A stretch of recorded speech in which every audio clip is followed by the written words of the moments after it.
explosives, put a slogan on the vehicle saying, "Le fir aage," which means look, we are back.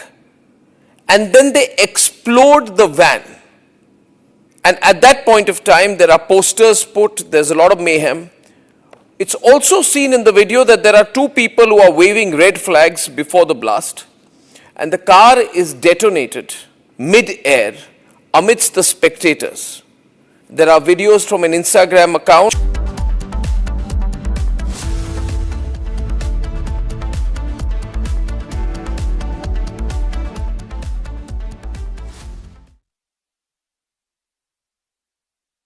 थोड़े में ज्यादा स्वाद यही तो है इसकी खास बात। वाओ मम्मा, क्या स्वाद है। अरे मेरे राजा, राजा और मसाला केसरिया से मन जोगी हुआ रे, दिल झूमे देखो मतवारा हुआ रे, केसरिया से मन जोगी हुआ। हर पल मनाओ केसरी त्योहार। विमल, बोलो जुबान केसरी। चमकी चाट से क्या बना है? सैंडविच, लस्सी और छाछ। हर घूंट में चमकी चाट। अब बताओ, स्वाद आया? असली स्वाद सिर्फ चमकी चाट। Ladies and gentlemen, yesterday I said that Bhagwant Mann's problem is that in the process of covering up one lie, he is lying a second time. So to cover two lies, he lies a third time and a fourth time. And now he's in a big trap. He is doing everything possible to save his job. But it's going to become more and more difficult for him. Plus, I think he has some very foolish advisors. You see, this controversy is about a younger Bhagwant Mann. He's about 52 years now, 52 or 53. And the video apparently goes back to the time he was 39 years old. This is a video he's released. Let me first show you the other video, the controversial video. This, ladies and gentlemen, is a picture of Bhagwant Mann at the age of 39. And visibly, over the last 13 years, he's aged. There's nothing wrong with that. We all age. But there's a distinct difference in facial appearance. I'd like to show you a picture of Bhagwant Mann at present, which is about 52, 53 years old. And Bhagwant Mann on the other side at the age of 39, when he was a performer. Well, he is still a performer in a way. But there's a distinct physical difference. A, he's put on a lot of weight. His face is much more puffy. He's older. He's wearing a turban. He was not wearing a turban at that time. Not always, at least. Not always photographed with a turban. And so there's a distinct difference. So if you see the picture of the younger Bhagwant Mann, you'd actually have a blink and miss moment. Is this the same guy, you'd say? We all age. But some people, their appearance changes distinctly between 12 to 13 years. They're almost unrecognizable. And Bhagwant Mann is, fortunately or unfortunately, among those people. Now, what Bhagwant Mann is trying to say is, the guy you see in the pictures, in the sacrilege video, is not me. And he's banking on the fact that he looks different now. Now look at the picture on the left-hand side, the younger Bhagwant Mann. And look at the pictures on the right-hand side, which is the sacrilege video of 2014, 13 years back, of a younger Bhagwant Mann. And now they look much more similar, don't they? In fact, the more you go close up, you'll find it's probably the same guy. Now, Bhagwant Mann's argument can be privately to some people that if I did something sacrilegious 13 years back, why is it being picked up now? His detractors say it doesn't matter. You did something very bad. Now, to cover himself up, I'll go to the second set of pictures now, which will be of the first original video and the video he's released. In the first... From Asia's largest news headquarters, setting the agenda for Bharat. You're watching Republic.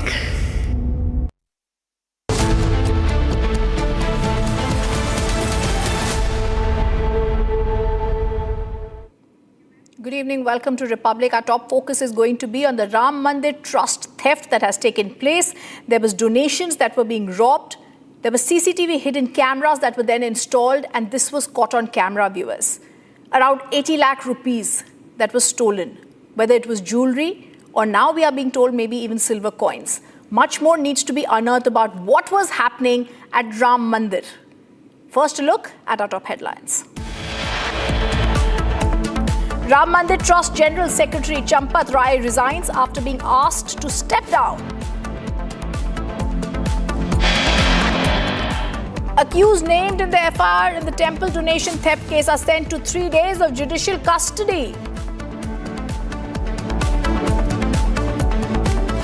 Chief Minister Yogi says no one is going to be spared in the Ram Mandir donation theft. 8 arrests have already been made.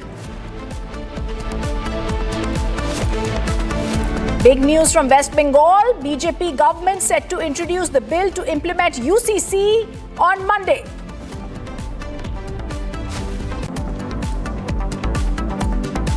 Maharashtra Chief Minister Fadnavis on the Pune murder mystery says parents must watch out.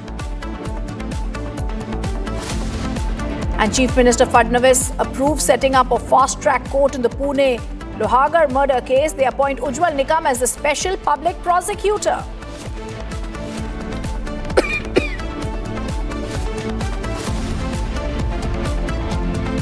Our top focus story, viewers, all the accused in the Ayodhya Ram Mandir donation theft have been sent to JC till 29th of June. In an exclusive conversation with Republic TV, the prosecution officer in this case, KC Vera, has said corruption charges have been imposed on them. All the accused were public servants or bank employees. They have all been produced in the anti-corruption court. He also added on Monday, all the accused will be produced in the court. A total of nearly 80 lakh rupees have been recovered.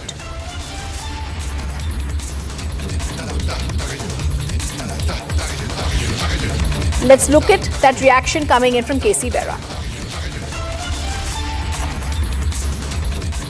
NCERT की जो जांच हुई है उसी के अनुक्रम में ये FIR हुआ था और FIR के अनुक्रम में जो CO महोदय हैं, जो इसके IO हैं, अयोध्या CO, उनके द्वारा ये जो रिमांड लिया गया है और रिमांड के अनुक्रम में जो इनका 8 लोग जेल गए हैं और 3 दिन के लिए रिमांड दिया गया है और रिमांड के क्रम में जो और तथ्य आते हैं तो उसके आगे की फिर कार्रवाई की जाएगी। कैसे चोरी हो रही थी, किस पर भी बातचीत हुई? इस पर अभी विवेचना का क्रम है। ये प्रथम दृष्टया अभी ये आरोप पाया गया है। अब विवेचना के क्रम में क्या मतलब पूरे तथ्य प्रकाश में आएंगे, फिर आगे की विवेचना जारी रहेगी। जो साक्ष्य पेश किए गए उसमें क्या सामने आया? अब उसमें तो मुख्यतः बरामदगी ही था, बरामदगी के आधार पर और जो CCTV फुटेज थे और जो वादी के बयान थे, जो मतलब जिन्होंने मुकदमा लिखाया था, उनके बयानों के आधार और बरामदगी के आधार पर अभी रिमांड लिया गया। कोई आभूषण जेवरात भी? अभी जेवरात वगैरह नहीं बना है, अभी आगे की विवेचना में संभव है कि वो प्राप्त हो सकता है। इन 8 के पास से बरामद नहीं, केवल 7 के पास से हुई है। सब मिला के अलग अलग अमाउंट है, 7,79,85,000 रुपए। Shubham is now joining us on our top focus story. Shubham, the accused are in judicial custody. You spoke to KC Vera. What is the next step that's going to happen in this case? फिलहाल 3 दिन की न्यायिक हिरासत में इन्हें भेज दिया गया है। सोमवार को फिर से सुनवाई होगी और उसके बाद पुलिस रिमांड पर भेजा जा सकता है। लेकिन इन 8 आरोपियों को आज जब 3 घंटे के लिए पेश किया गया अदालत के अंदर तो कुछ बड़ी बातें निकलकर सामने आई, वो मैं आपको बता देता हूँ। इनके पास से 79 लाख के आसपास का जो कैश है वो बरामद हुआ है। इन 7 आरोपियों के पास से, एक के पास से नहीं हुआ। इसके अलावा कोई भी आभूषण इनके पास से बरामद नहीं हुआ। हालांकि पूछताछ जब इनसे होगी तो इस पर भी साक्ष्य जुटाने की कोशिश यहाँ पर पुलिस करेगी। फिलहाल जो बातें रखी गई थी मुख्य रूप से अभियोजन की ओर से, उसमें इस बात का जिक्र किया गया था कि जो साक्ष्य सामने आए हैं, जिसमें CCTV फुटेज हो या फिर जमीन के दस्तावेज हो या कैश बरामदगी हो, ये तमाम विषयों को लेकर जांच हुई थी और इनको लेकर भी अदालत में बातचीत हुई है। उसी के आधार पर 3 दिन की न्यायिक हिरासत पर इन्हें भेजा गया है। लेकिन बड़ा सवाल यह है कि आज जब सुनवाई हो रही थी उसके ठीक 1 घंटे पहले इस ट्रस्ट के महासचिव चंपत राय और एक और सदस्य अनिल मिश्रा का इस्तीफा बड़ा सुर्खियों में रहा। वो इसीलिए क्योंकि यानी कि SIT की जांच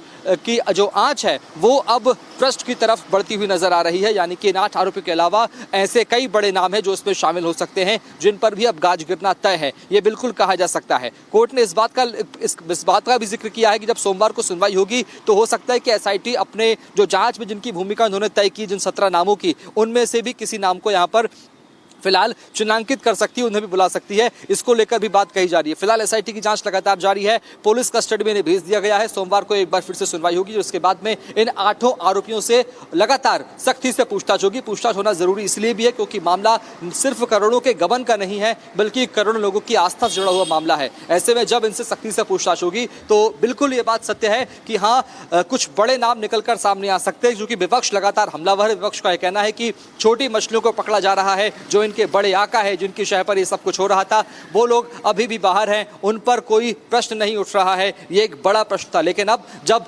महासचिव चंपत राय का इस्तीफा हुआ और एक और सदस्य अनिल मिश्रा का इस्तीफा हुआ, इस बात से बिल्कुल ये तय हो जाता है कि हाँ, एसआईटी की जांच, इस पूरे गबन मामले की जांच की जो आंच है वो अब ट्रस्ट के बड़े पदाधिकारियों पर भी जा रही है। और इसका सीधा सा असर ये देखने को मिला कि दोनों ने आज इस्तीफा दे दिया।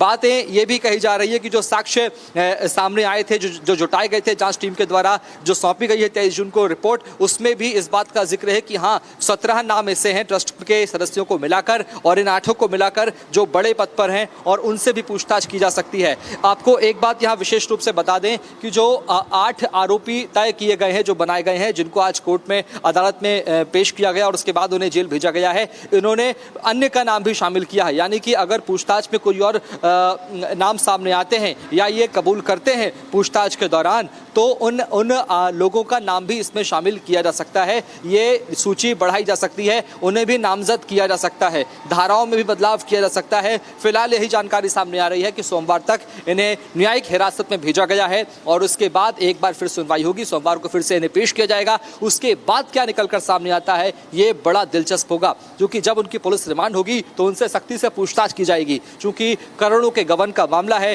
टिन्नू यादव इसमें मुख्य किरदार, जो कि चंपत राय का ड्राइवर बताया जा रहा है, उससे भी सख्ती से पूछताछ होगी। ऐसे कुल 8 आरोपियों को फिलहाल पेश किया गया है, उनसे सख्ती से पूछताछ की जाएगी। अब सोमवार को एक बार फिर इस पूरे मामले की सुनवाई होगी। All right, thank you for giving us those details. Shubham, we're going to track the story very, very closely. Viewers, the other top focus that we're going to track, it's the Pune murder plot. And I'm also going to tell you the Sia's lawyer who spoke has now taken behind lack of witness in Ketan murder. Sia's lawyer has said nothing to conclude that Sia killed Ketan. Sia's lawyer trying to be the best at his job and say there is no witness, there is no evidence against Sia. Forget that she's possibly confessed to this, but she's saying that there's nothing to conclude Sia killed Ketan. This is the big news coming in as the entire nation is shocked with these chilling details that have come out. We have that reaction and Sia's chilling confession that she did not want to marry Ketan Agarwal. She was told could not be able to escape marriage, and therefore after doing a recce of Lohogar Fort before June 18th, she made attempts to lure Ketan to the fort. But let's listen to how the lawyer of Sia is now trying to backtrack, and the next thing he'll say is it's a confession that was taken of Sia in public, in police pressure. Take a look at what the lawyer says. Why did Sia choose to push him off the cliff according to the police investigation which is coming, and rather than saying no, directly saying no?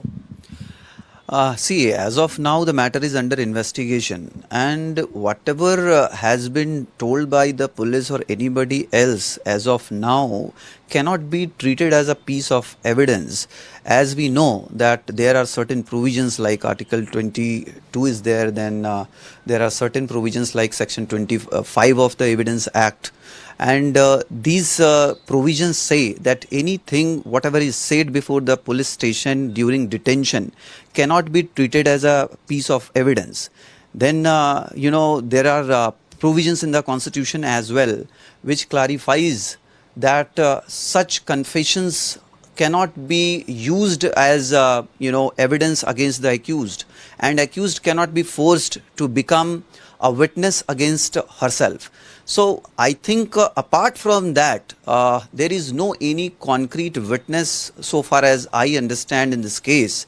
Obviously, as I said, that the police is doing investigation in every way possible, and they are doing their job properly, and I'm sure the truth will come out when they complete the investigation and they submit the charge sheet. And based on that, we'll take up the defense part of it so that the other side may also be clarified. And we all want that justice should be meted out in this case. And every citizen wants that justice should come out, the truth should come out. And the truth can come out only by giving both the sides their opportunities, whether it is prosecution or the accused. They have constitutional rights to be represented in the court of law and to have a fair trial in this matter as well. And I'm sure when this trial happens, the truth will come. and will come to see as to what was the real cause of death. I understand and I have complete sympathy with the family of the boy Ketan, who has been lost by the family. Definitely I can understand the feelings of the family, and it cannot be denied that the incident has happened and the family has lost their son. But at the same time we have to see that who could be responsible for that. Whether the guilt of this accused is proven in the court of law or not is equally very, very important. And to see whether she was guilty or not, obviously the trial is the only process. And before the trial, obviously the investigation is the most important factor, which, as I said, that the police is already doing. They are going to the site, they are collecting whatever evidence is possible to produce before the court, and they are trying to come up with the truth. And also I feel that the police, they are also cooperating with us, and they will also give us proper opportunity so that we can also take out the truth from our client. And our client is completely cooperating in the investigation as of now, and she is bringing all the facts which are required to be disclosed, and based on her statements and whatever submissions she is making, the police is doing the investigation. And she will be produced obviously on 29th as the remand ends on 29th, and the court will see whether her remand should be extended or not. Our intent on that day would be that her remand should not be further extended and she can be transferred to the normal jail, that is magistrate custodial remand, as she has already cooperated in the investigation. And I think the investigation should be over so far as this particular accused is concerned. He is going to try his best to get Sia out despite the confession. Viewers, Ketan Agarwal, Vishal Agarwal's father also spoken exclusively to Republic. Listen to what he said. हमारे साथ विशाल अग्रवाल जी हैं, केतन अग्रवाल के पिता। आपकी CM से मुलाकात हुई, क्या बात हुई है? सर, उन्होंने मुझे आश्वासित किया है कि फास्ट ट्रैक पे लेके इसका निर्णय जल्दी से जल्दी लेंगे। और क्या इस जांच पर भरोसा है आपको? जी, मुझे उनके ऊपर पूरा भरोसा है। आपको क्या लगता है कि क्या इससे पहले चेतन चौधरी की सिया से दोस्ती आपको पता था? नहीं जी, हमें नहीं पता था। हमारे साथ विशाल अग्रवाल जी हैं, केतन अग्रवाल के पिता। आपकी सीएम से मुलाकात हुई, क्या बात हुई है? सर, उन्होंने मुझे आश्वासित किया है कि फास्ट ट्रैक पे लेके इसका निर्णय जल्दी से जल्दी लेंगे। और क्या इस जांच पर भरोसा है आपको? जी, मुझे उनके ऊपर पूरा भरोसा है। आपको क्या लगता है कि क्या इससे पहले चेतन चौधरी की सिया से दोस्ती आपको पता था? नहीं जी, हमें नहीं पता था। Whereas Republic also spoke exclusively to Dinesh Taire. He's the police inspector at Lonamna Gramin Police Station. He stated statements from 8 to 10 people have been recorded. Statements from others are being recorded in the next coming days. He also added Sia's brother is also being questioned. करीबन 8 से 10 लोगों का statement हमारे यहाँ पे registered हो चुका है और इन्वेस्टिगेशन चालू है। लगातार देखा जा रहा है कि सिया और चेतन से पूछताछ किया जा रहा है, क्या कुछ सामने आया है? जी, यानी अभी तक घटना तो फाइनलाइज हो चुकी है, उसके जो एविडेंसेस है वो हम कलेक्ट कर रहे हैं। जी, ये भी देखा जा रहा है कि सिया जो है चेतन के ऊपर आरोप लगा रही कि उसने धक्का दिया, और चेतन जो है सिया के ऊपर आरोप लगा रहा है कि उसने धक्का दिया, लेकिन पहले दोनों कबूल कर चुके हैं। जी, पहले दोनों ने भी कबूल कर चुके हैं और दोनों का इक्वल इन्वॉल्वमेंट है क्राइम में। यस। क्या दोनों गुमराह कर रहे हैं? नहीं, वो यानी उन्होंने दोनों ने कबूला ही है। क्राइम तो पहले ही कबूल कर चुके हैं, अभी हम सिर्फ एविडेंस ही कलेक्ट कर रहे हैं। उसके जो छोटे छोटे बार का रहते वो हम निकाल रहे हैं। जी। और दूसरा है कि सिया के जो भाई हैं उनको भी बुलाया था पूछताछ? जी जी, सिया का जो भाई है उसका स्टेटमेंट रजिस्ट्रेशन चालू है। पिछले 2-3 घंटे से उनको इंट्रोगेट करके हम उनका स्टेटमेंट ले रहे हैं। जी। क्या ये जानकारी थी कि जो है सिया और चेतन के बीच में पहले से अफेयर था या दोस्ती थी? नहीं, अभी तक उसको जो पूछा गया है उसमें तो उसने नकारा है इस बात को कि उसको कुछ आइडिया नहीं थी। यस। दूसरा ये भी सामने आया कि डेली जो है फोरेंसिक टीम जा रही है घटनास्थल पर, वहाँ पे जो है सबूत इकट्ठा करने के लिए। यस। घटनास्थल पे जहाँ पे केतन की बॉडी हमने रिकवर की थी वहाँ पे कुछ ब्लड स्टेन मिलते हैं क्या, वो भी फॉरेंसिक ने देखा, और वहाँ का जो सीसीटीवी फुटेज है वो भी हमें फॉरेंसिक एक्सपर्ट की मदद से ही रिकवर करना पड़ता है, तो उनका वही काम चालू है। The other top focus story, Rajasthan politics is increasingly turning into an arena for verbal duels rather than a platform for substantive issues.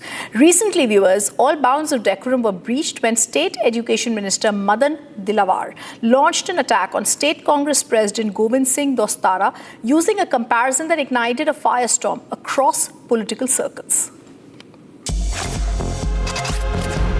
The controversy stems from recent allegations Dostara levelled against Agriculture Minister Dr. Kirodi Lal Meena.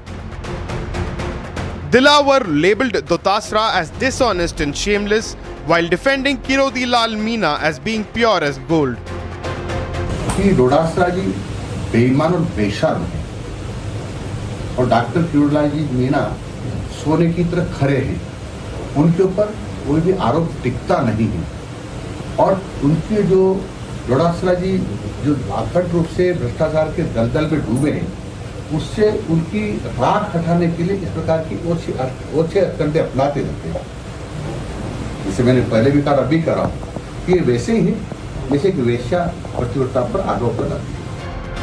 The issue has now transcended the single statement, raising serious questions about the declining standards of political discourse in Rajasthan. Viewers, this is the big story from Maharashtra. Operation Tiger 3 is underway following the successful execution of Operation Tiger involving 6 MPs from the Thackeray faction. MLAs from the same faction are now on Eknath Shinde's radar.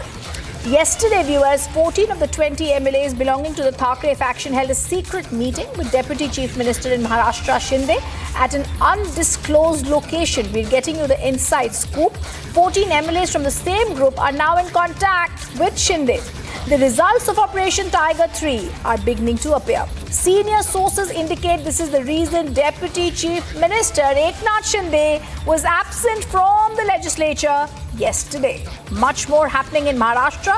Operation Tiger 3 seems to be extremely successful.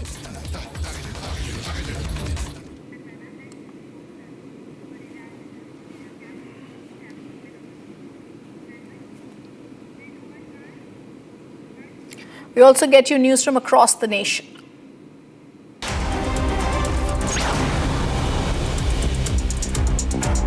Officials from the Uttarakhand administration held a crucial meeting with Nihang Sikh leaders and Gurdwara representatives at Paonta Sahib Gurdwara following recent tensions in Chamoli. Authorities said efforts are being made to resolve the issue through dialogue. The outcome is expected soon. 3 people were killed, 9 injured after a Muharram Tazia came into contact with high-tension power line during a procession in Ratlam district. The injured were rushed to the medical college. Police and district officials have launched an investigation. Indian Army deployed its specialist Ashni platoon, also known as drone warriors, along the Jammu-Patankot international border ahead of the Amarnath Yatra. And security has been intensified across Lucknow for Asura on 10th day of Muharram.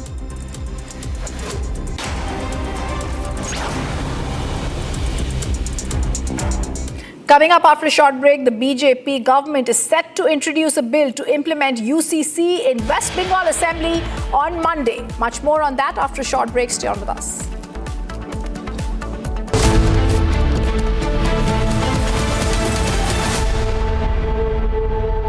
थोड़े में ज्यादा स्वाद यही तो है इसकी खास बात। वाओ मामा, क्या स्वाद है? अरे मेरे राजा। Amity has been ranked amongst the top 3% universities globally, a testimony to Amity's globally benchmarked quality. चमकी चाट से क्या बना है? सैंडविच, लस्सी और छाछ। हर घूंट में चमकी चाट। अब बताओ, स्वाद आया?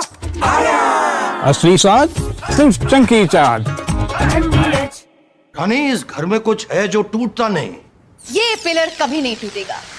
रुंगटा स्टील TMT से बना। रुंगटा नहीं तो घर स्ट्रॉन्ग नहीं। रुंगटा स्टील TMT बार एकदम solid.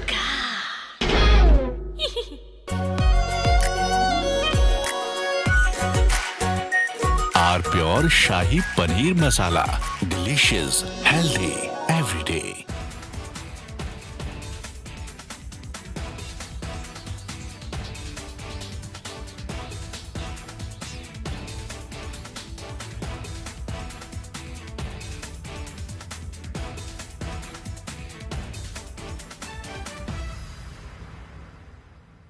Ladies and gentlemen, I want to talk tonight about an incident where an FIR got registered against 4 people. This is an incident which has happened in Madhya Pradesh, in Ujjain, and there is this strange video which shows a van suspended about 40 feet in the air. And it's suspended with a crane, some kind of a huge big crane.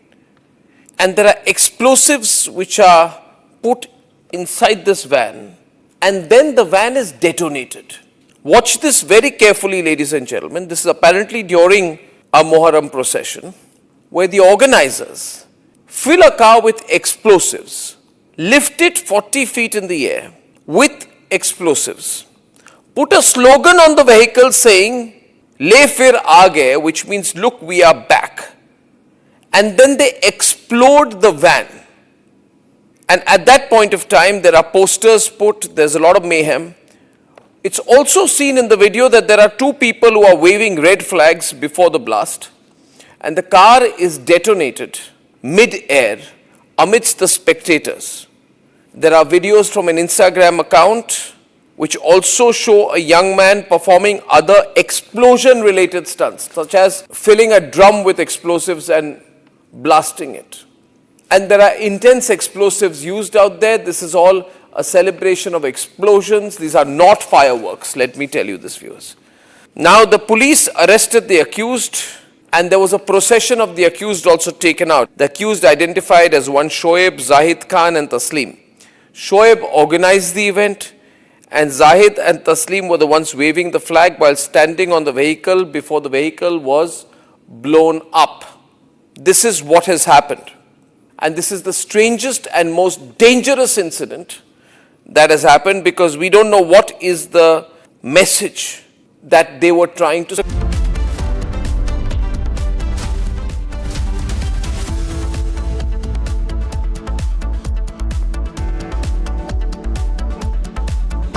Pure सूजी pasta उबालो मिलाओ और खाओ 8 minute में तैयार क्या taste है सबका राजा R pure masala AU savings account में मिलते हैं amazing benefits, paperless banking and higher interest, वो भी हर महीने। Money money money money every month. सोच बदलो और बैंक भी।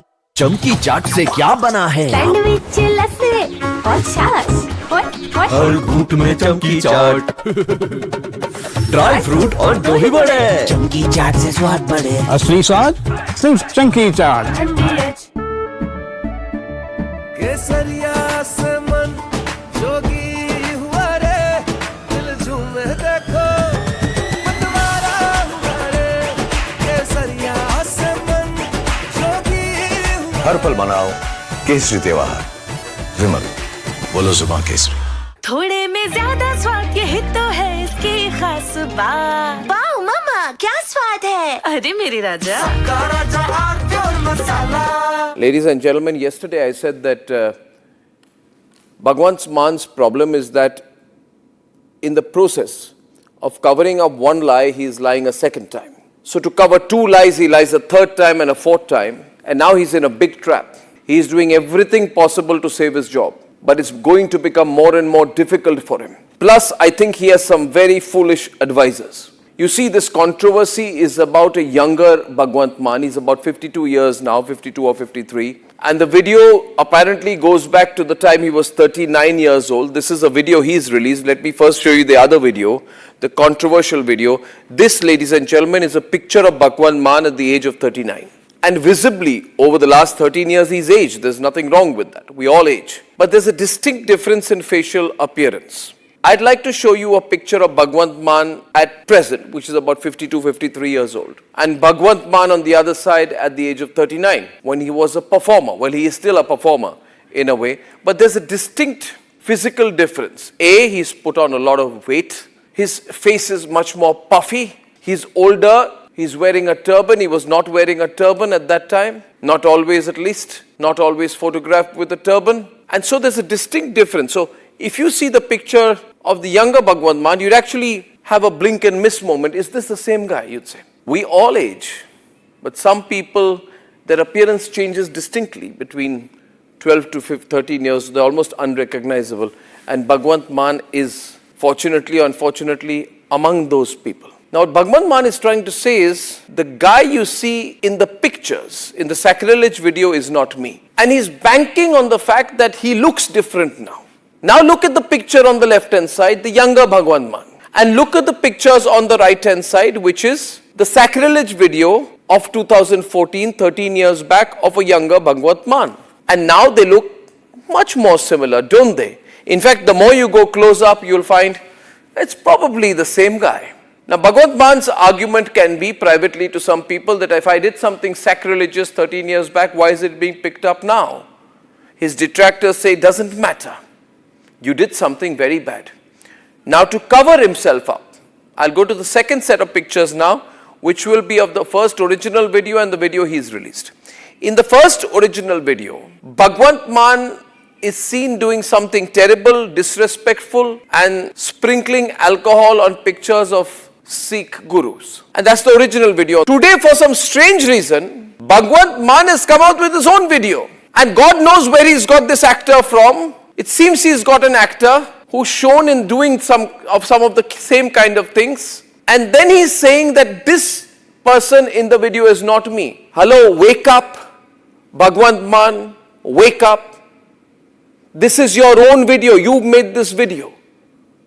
This is the stupidest thing anyone can do. To hire an actor, try to recreate the original visual, which you deny, and claim that the visual in the video which you have made is not you. Of course it's not you. Bhagwant Mann, let's not be foolish here. You got an actor to do this. And now you're saying the actor has a silicone gel put on him. But where the hell did this video come from, Bhagwant Mann? Are you stinging yourself? Are you being so foolish, so stupid that you've done a sting operation on yourself? Or is it that you hired an actor, Bhagwant Mann, that you hired an actor to do this enactment to deny it was you? Ladies and gentlemen, I'm sorry if the Chief Minister is watching. I want to tell him, you are in a trap of your own making. You're not going to come out of this.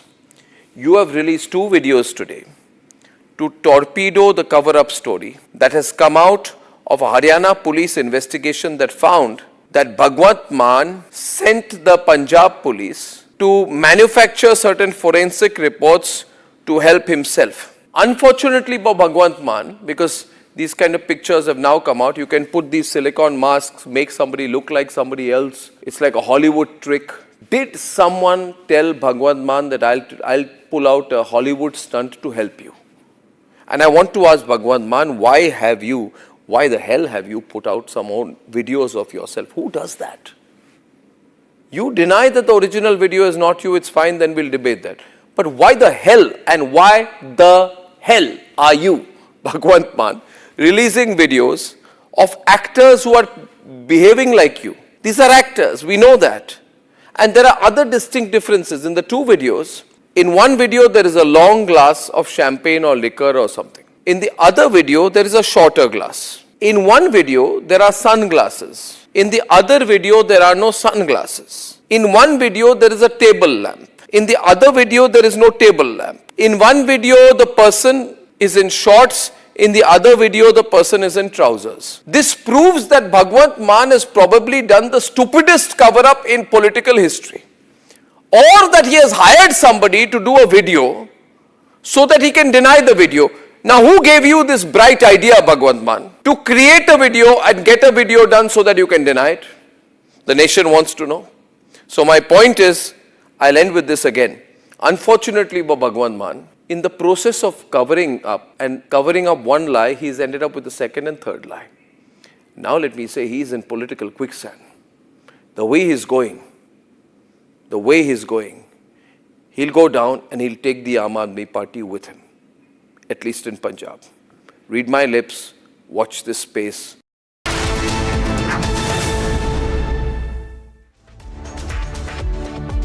Good evening, welcome to our Global. I'm Rhythm. Our top focus in this edition, we're going to begin with fresh security concerns in the Strait of Hormuz.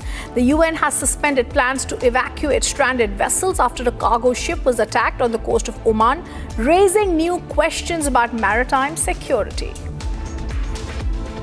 Next, we're going to turn to India's humanitarian outreach to Venezuela. India has launched Operation Amistad, which is in Spanish friendship, dispatching military aircraft loaded with supplies, medical equipment, and emergency response teams to assist rescue efforts.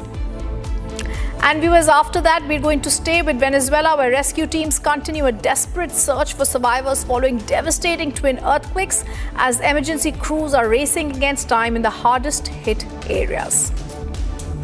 And finally, we take a look at major development in India-UK economic relations with the Comprehensive Economic and Trade Agreement, the Double Contribution Convention set to come into force next month. Let's first begin with a look at our top headlines. There are fresh concerns over maritime security in the Strait of Hormuz as the UN pauses evacuation plans after a cargo ship comes under attack off the coast of Oman. Rescuers continue a desperate search for survivors in Venezuela's worst-hit regions as the death toll rises and hundreds remain feared trapped under the rubble.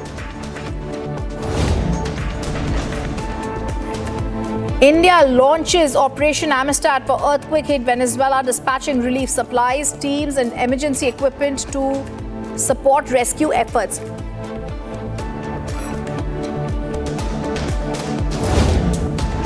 And India and UK prepare to operationalize their landmark trade pact from 15th of July, with both sides aiming to deepen economic and investment ties.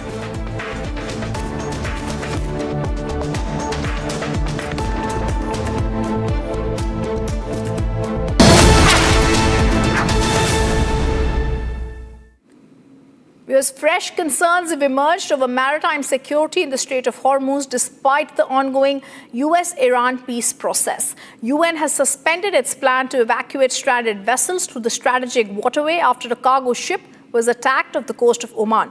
The incident raises new questions over the security of the Strait of Hormuz.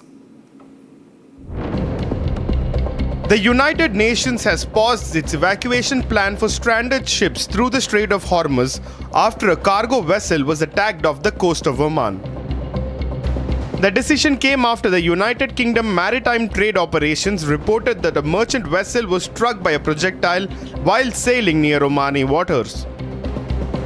The International Maritime Organization says the evacuation plan will remain suspended until safety guarantees can be confirmed for vessels transiting the strategic waterway.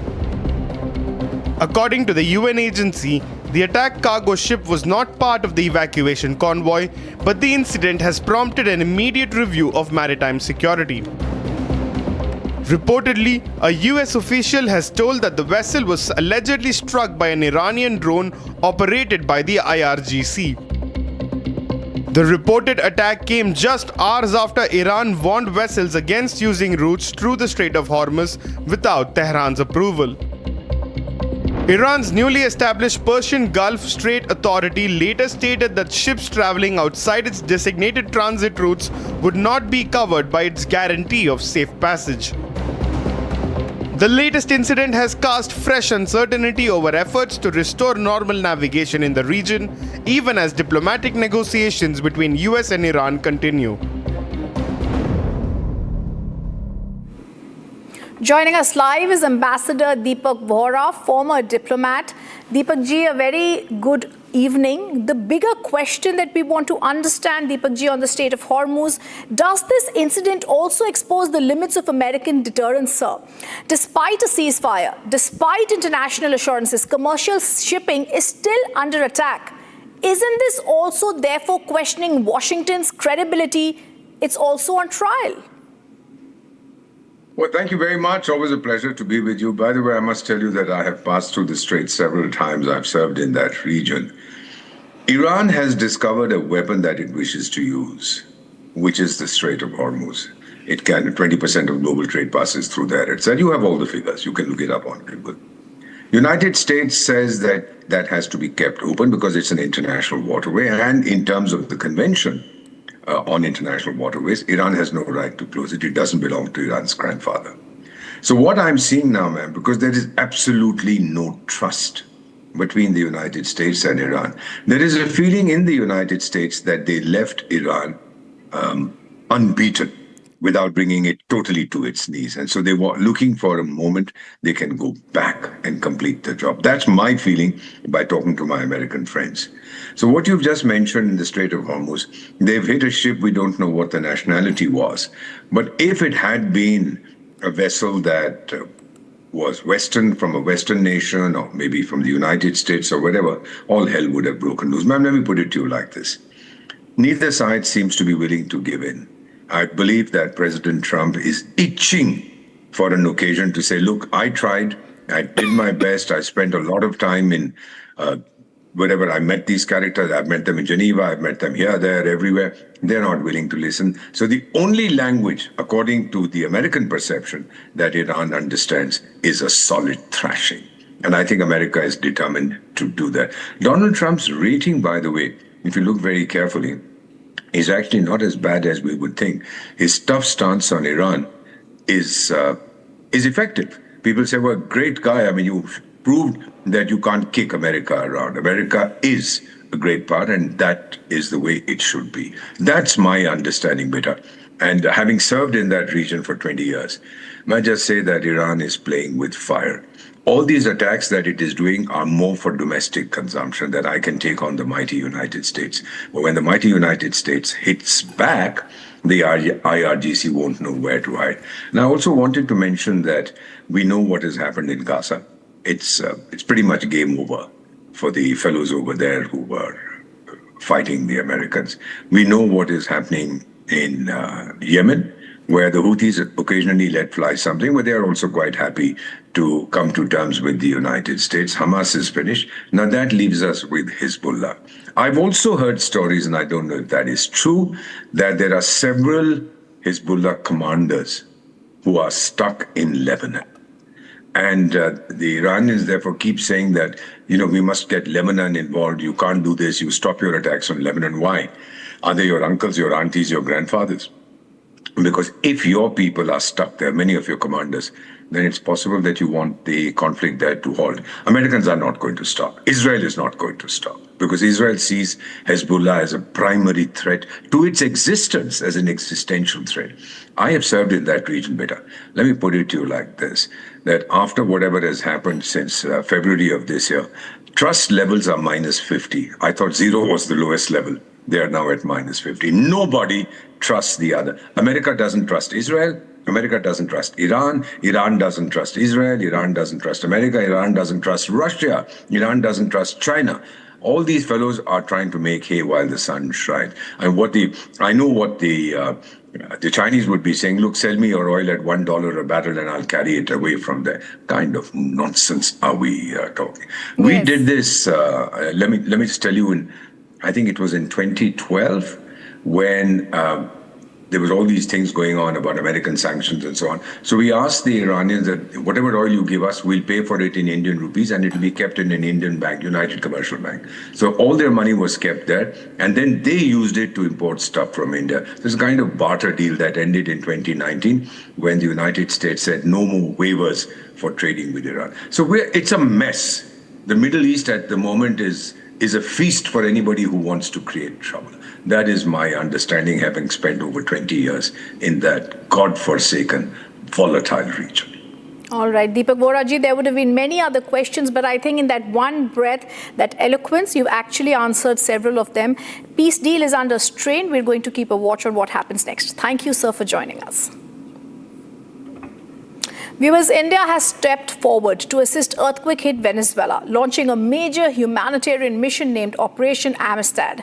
As rescue operations continue following the devastating twin earthquakes that have claimed hundreds of lives, New Delhi has dispatched military aircraft carrying medical teams, relief supplies and emergency equipment. The operation scores and underscores India's commitment to supporting countries that are affected by natural disasters.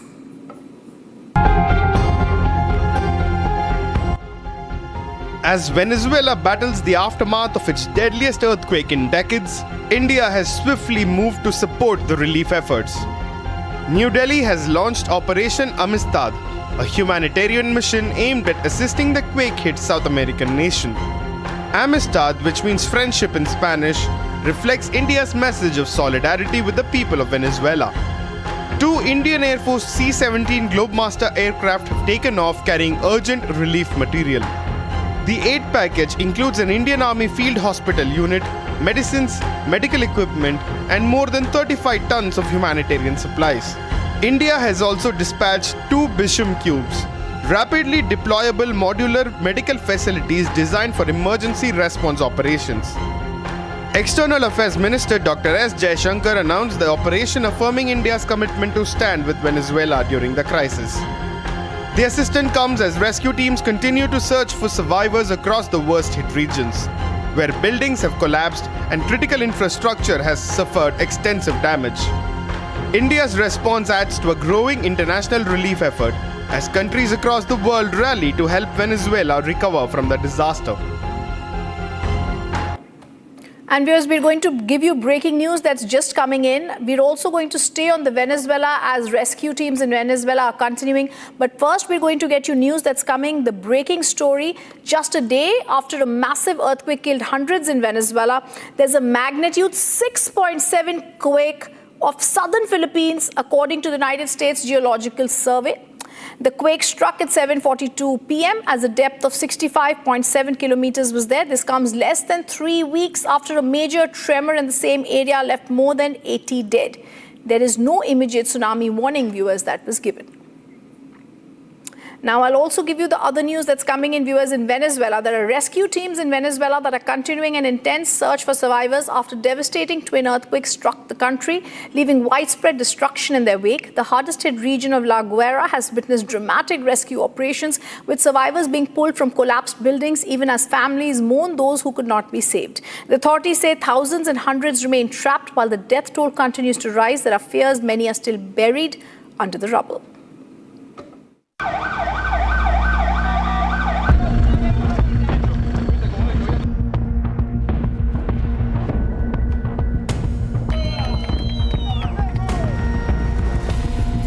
Rescuers in Venezuela are racing against time, searching through mountains of rubble for survivors after devastating twin earthquakes rocked the country. The coastal region of La Guaira, one of the hardest hit areas, has become the focus of a massive search and rescue operation. First responders and volunteers cheered as a woman was pulled out alive from the debris of collapsed building after spending hours trapped under the rubble.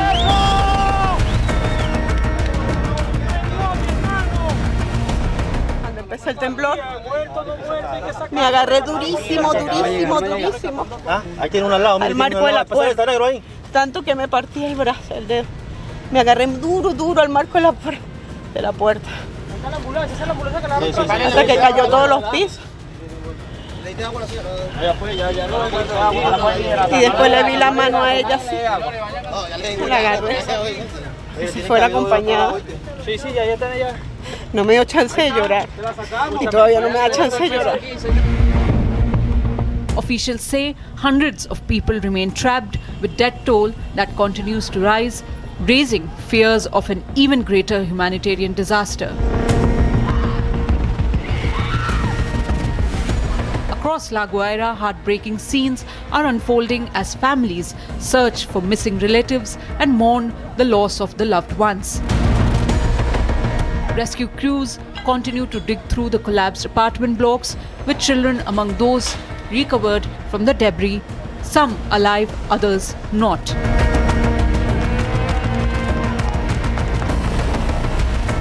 Horrible. Hemos visto demasiado.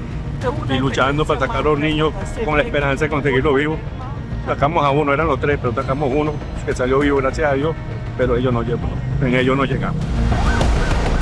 The 7.2 and 7.5 magnitude quakes are among the strongest to hit Venezuela in more than a century, leaving a trail of destruction across the country. Thousands have been reported missing, while critical infrastructure, including the main airport serving Caracas, has suffered damage, complicating relief efforts.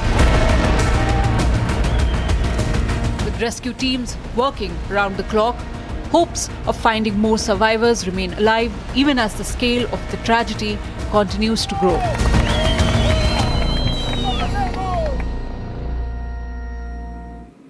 Viewers, there's some good news. Japan's Prime Minister Sanae Takaichi will be visiting India from July 1st to 3rd for the 16th India-Japan Annual Summit. This visit is her first to India, as Prime Minister Modi expected to focus with her on strengthening strategic, economic and security cooperation between the two countries. Prime Minister Modi, his Japanese counterpart, are also expected to engage with top business leaders as both nations look to deepen their special strategic and global partnership. India and Japan are set to take their strategic partnership to the next level, as Japanese Prime Minister Takaichi prepares for her first official visit to India. Prime Minister Takaichi will be in New Delhi from July 1st to July 3rd for the 16th India-Japan Annual Summit. The visit comes at the invitation of Prime Minister Narendra Modi and follows his visit to Tokyo last August. The summit is expected to review progress made under the India-Japan joint vision for the next decade. Defense cooperation, economic security, critical minerals, and Indo-Pacific stability are expected to feature prominently in the discussions. The two leaders are also scheduled to participate in a high-level economic forum alongside business leaders from both countries. Japan's ambassador to India said the visit would help open a new chapter in India-Japan relations. Over the years, the annual summit mechanism has emerged as a key platform for expanding cooperation across strategic, economic, and technological sectors. With both nations sharing a vision for a free, open, and inclusive Indo-Pacific, the summit is expected to deliver fresh momentum to an already deepening partnership. Viewers, India and the United Kingdom are set to take a major step forward in economic ties, with the Comprehensive Economic Trade Agreement and the Double Contribution Convention coming into effect from 15th of July. During talks in London, Commerce Minister Piyush Goyal and his British counterpart Peter Kyle discussed expanding trade and investment opportunities. Both the countries look to deepen their strategic economic partnership.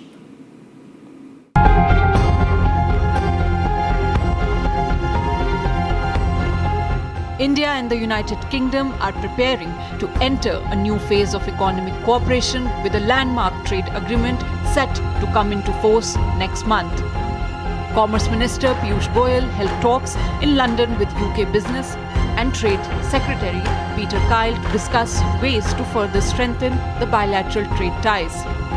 The discussions come ahead of implementation of India-UK Comprehensive Economic Trade Agreement on July 15th. Alongside CETA, the Double Contribution Convention will also take effect, providing relief to thousands of Indian professionals working in UK by reducing dual social security contributions. The agreement is expected to provide duty-free access for nearly 99% of India's export to the UK market, benefiting sectors such as textiles, engineering goods, marine products, and auto components. For consumers, the deal will also gradually lower the import duties, including UK whiskey and gin, with tariffs set to be reduced in phases over the next decade. Both countries are looking to expand cooperation in services, technology, financial sectors, and investment, with the shared goal of significantly increasing bilateral trade in coming years. The agreement is being seen as one of India's most comprehensive trade pacts and a key step in deepening the India-UK economic partnership. As Greece prepares for yet another dangerous wildfire season, a new firefighter is watching from space. For the first time in the world, a country has integrated a dedicated fleet of wildfire detection satellites directly into its national emergency response system. The aim: to spot fires before they spread out, response time, and prevent another devastating summer. As temperatures rise across Europe and wildfire fears return, Greece is already preparing for smart protection. 4 toaster oven-sized satellites launched into low Earth orbit are now scanning the country around the clock. Built by German company Aurora Tech, the thermal satellites are designed to detect fires as small as 4 meters wide. If a blaze is detected, emergency responders receive details on location, size, and fire intensity in near real time. We scan an area. We use these photos. We send them to our AI models. They analyze them down to a 4x4 meters analysis. Then, based on that and based on the information the AI models have, they can detect if it's a fire or not. And then we take that information and we send it to the fire service or any other service that's connected with the system. And thus giving us about 30 minutes time from start to, like from the time that your fire starts to us picking it up and informing and sending a message. The system does not stop at detection. AI also filters out false alarms caused by solar panels, hot rooftops, and sun-heated rocks. The platform combines all the data and presents it to you when you are fighting a fire, for example. So you know if you're sitting there on the field with your tablet, you can see, oh, okay, so if I put my forces here and here, there's less danger, there's more danger that the fire will go that way. You also run your simulation and you can see how it's going to be created. For Greece, the technology comes after years of devastating wildfire losses. The country recorded its hottest summer ever in 2024, while deadly fires in previous years forced a complete overhaul of disaster response. Είναι δορυφόροι οι οποίοι θα έρθουν να μας βοηθήσουν σε κρίσιμες φάσεις όπως τώρα το καλοκαίρι στην Ελλάδα, στο οποίο δυστυχώς συνήθως έχουμε μεγάλες πυρκαγιές. Μια πυρκαγιά σε ένα αστικό τοπίο είναι εύκολα ανιχνεύσιμη από κάποιον κάτοικο, θα δει τον καπνό, θα ειδοποιήσει. Μια πυρκαγιά όμως σε έναν εθνικό δρυμό ή σε ένα απομακρυσμένο σημείο μπορεί να εντοπιστεί πολύ πιο γρήγορα από έναν τέτοιο δορυφόρο. Δορυφόρο ο οποίος με θερμικές κάμερες μπορεί να εντοπίσει αυτά τα θερμικά spots. The satellite network also fills blind spots left by conventional monitoring systems, especially across Greece's rugged mainland, remote forests and more than 100 inhabited islands. If we have this information about the fire peak, the intensity of the fire, we can prioritize. And we can send the right resources to the place where the fire intensity is very high and it's going to cause us a lot of problem. Officials say the value lies not only in the early warning, but also in predicting how a fire behaves after ignition. That could mean smarter deployment, faster evacuations, and better protection for communities.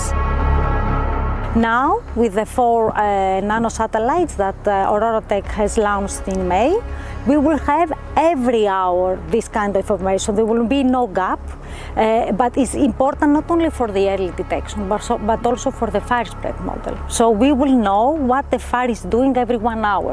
Not only how quick travel the fire spread, but also the FRP, how is the intensity also of that fire.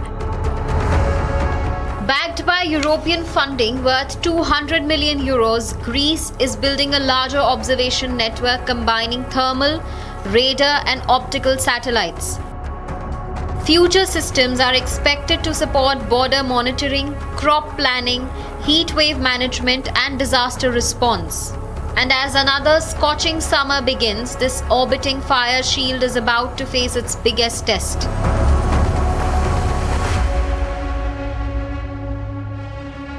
That's all the time we have for in this bulletin. On the other side of this bulletin, news and updates continue on This Is Exclusive on Republic TV. Stay on with us.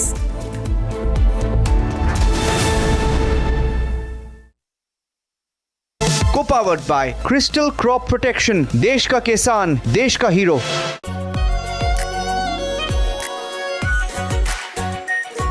Pure Shahi Paneer Masala. Delicious, healthy, every day. Amity has been ranked amongst the top 3% universities globally, a testimony to Amity's globally benchmarked quality. Pure सूजी pasta उबालो मिलाओ और खाओ 8 minute में तैयार क्या taste है सबका राजा R pure masala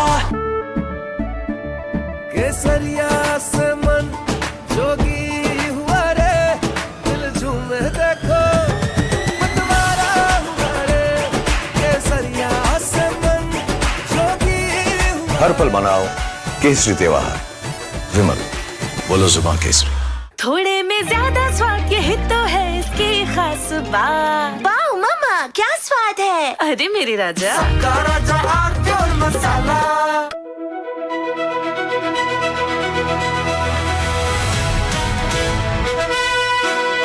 By the way, viewers, I'm driving in Delhi with Delhi wala boy Aman Gupta, who is too busy waving to his fans than talking to me. Please come down to earth, Aman. Yes, I am sorry. You're on my show. I forgot. This is not your show. This is my show. Stop waving to your fans. Be modest. Now everybody look. अरे आप politician हो. आप politician हो. आप ये क्या कर रहे हो? This is too much. आपने बोला humble हो, मैं humble हो रहा हूँ.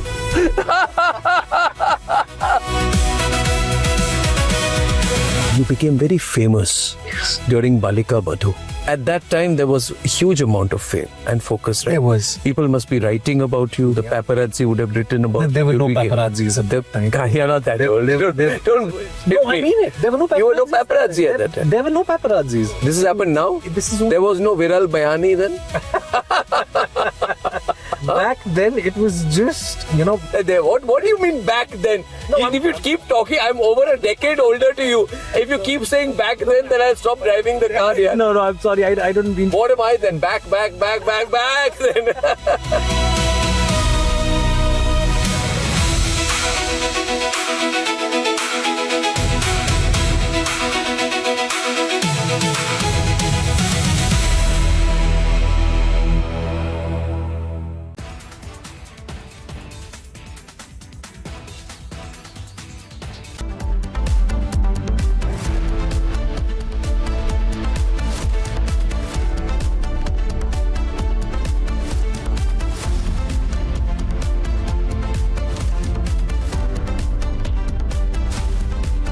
Co-powered by Crystal Crop Protection, देश का किसान, देश का हीरो.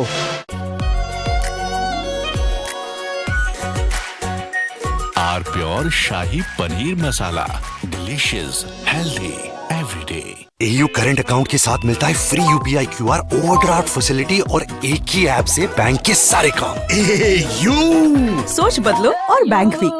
चमकी चाट से क्या बना है? आलू चाट या फ्रूट चाट. स्वाद बढ़ाए चमकी चाट. क्या बात है? स्वादिष्ट पकोड़े और परेशान. अरे चमकी चाट है इसकी जान. असली स्वाद सिर्फ चंकी चाट. केसरिया से मन जोगी हुआ रे, दिल झूमे देखो मतवारा हुआ रे. केसरिया से मन जोगी हुआ. हर पल मनाओ केसरी त्योहार. विमल, बोलो जुबान Kesari.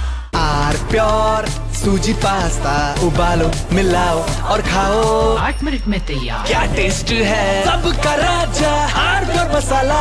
Ladies and gentlemen, yesterday I said that Bhagwant Mann's problem is that in the process of covering up one lie, he is lying a second time. So to cover 2 lies, he lies a third time and a fourth time. And now he's in a big trap. He is doing everything possible to save his job.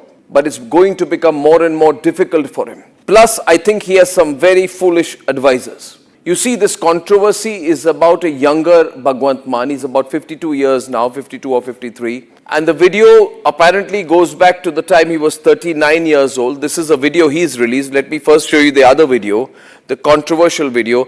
This, ladies and gentlemen, is a picture of Bhagwant Mann at the age of 39. And visibly, over the last 13 years, he's aged. There's nothing wrong with that. We all age. But there's a distinct difference in facial appearance. I'd like to show you a picture of Bhagwant Mann at present, which is about 52, 53 years old. And Bhagwant Mann on the other side at the age of 39, when he was a performer. Well, he is still a performer in a way. But there's a distinct physical difference. He's put on a lot of weight. His face is much more puffy. He's older. He's wearing a turban. He was not wearing a turban at that time. Not always, at least. Not always photographed with a turban. And so there's a distinct difference. So if you see the picture of the younger Bhagwant Mann, you'd actually have a blink and miss moment. Is this the same guy, you'd say? We all age. But some people, their appearance changes distinctly between 12 to 13 years. They're almost unrecognizable. And Bhagwant Mann is, fortunately or unfortunately, among those people. Now, what Bhagwant Mann is trying to say is, the guy you see in the pictures, in the sacrilege video, is not me. And he's banking on the fact that he looks different now. Now look at the picture on the left-hand side, the younger Bhagwant Mann. And look at the pictures on the right-hand side, which is the sacrilege video of 2014, 13 years back, of a younger Bhagwant Mann. And now they look much more similar, don't they? In fact, the more you go close up, you'll find it's probably the same guy. Now, Bhagwant Mann's argument can be privately to some people that if I did something sacrilegious 13 years back, why is it being picked up now? His detractors say it doesn't matter. You did something very bad. Now, to cover himself up, I'll go to the second set of pictures now, which will be of the first original video and the video he's released. In the first original video, Bhagwant Mann is seen doing something terrible, disrespectful, and sprinkling alcohol on pictures of Sikh gurus. And that's the original video. Today, for some strange reason, Bhagwant Mann has come out with his own video. And God knows where he's got this actor from. It seems he's got an actor who's shown in doing some of the same kind of things. And then he's saying that this person in the video is not me. Hello, wake up, Bhagwant Mann, wake up. This is your own video. You made this video. This is the stupidest thing anyone can do. To hire an actor, try to recreate the original visual, which you deny, and claim that the visual in the video which you have made is not you. Of course it's not you. Bhagwant Mann, let's not be foolish here. You got an actor to do this. And now you're saying the actor has a silicone gel put on him. But where the hell did this video come from, Bhagwant Mann? Are you stinging yourself? Are you being so foolish, so stupid that you've done a sting operation on yourself? Or is it that you hired an actor, Bhagwant Mann, that you hired an actor? No compromise on Ram Mandir.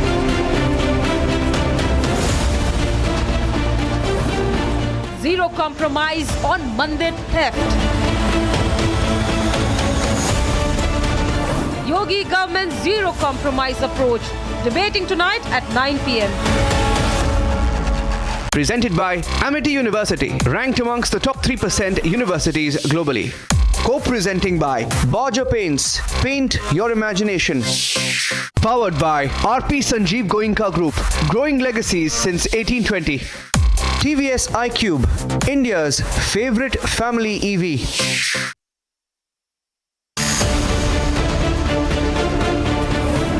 Major national changes in 10 months.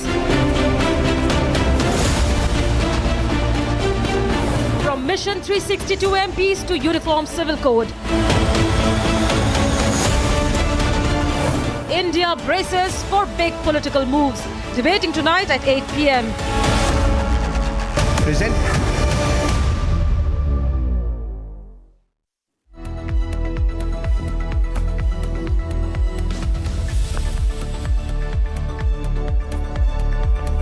Thank you for joining us on This Is Exclusive, ladies and gentlemen. And on the show this evening, we're getting you the sensational story from Pune of a girl called Sia and her partner called Chetan, who together killed Ketan.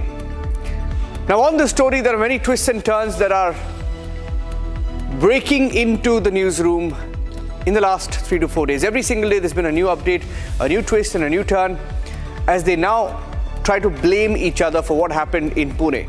Ketan was pushed off the cliff. Was it Sia? Was it Chetan? Who killed Ketan? That's our focus. Here are the headlines this evening on This Is Exclusive.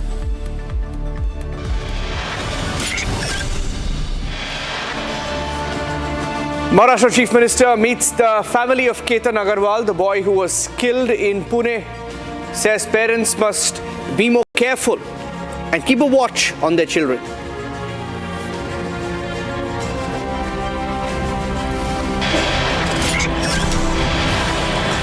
Fadnavis approves setting up of a fast-track court in the Pune Lohagad murder case, appoints Ujjwal Nikam as special public prosecutor.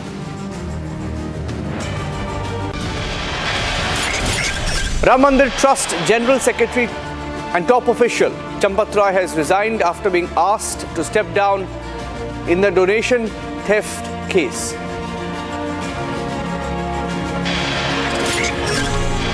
Eight accused named in the FIR in the Ram Mandir donation theft case sent to 3-day judicial custody.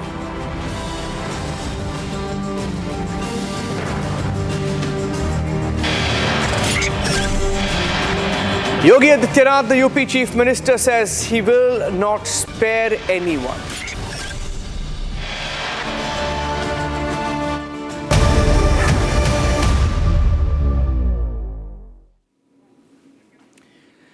Ladies and gentlemen, as we focus on the story from Pune and as forensic teams try to recreate the crime scene and the digital chats reveal the alleged planning that went into the Pune Lohagarh murder case.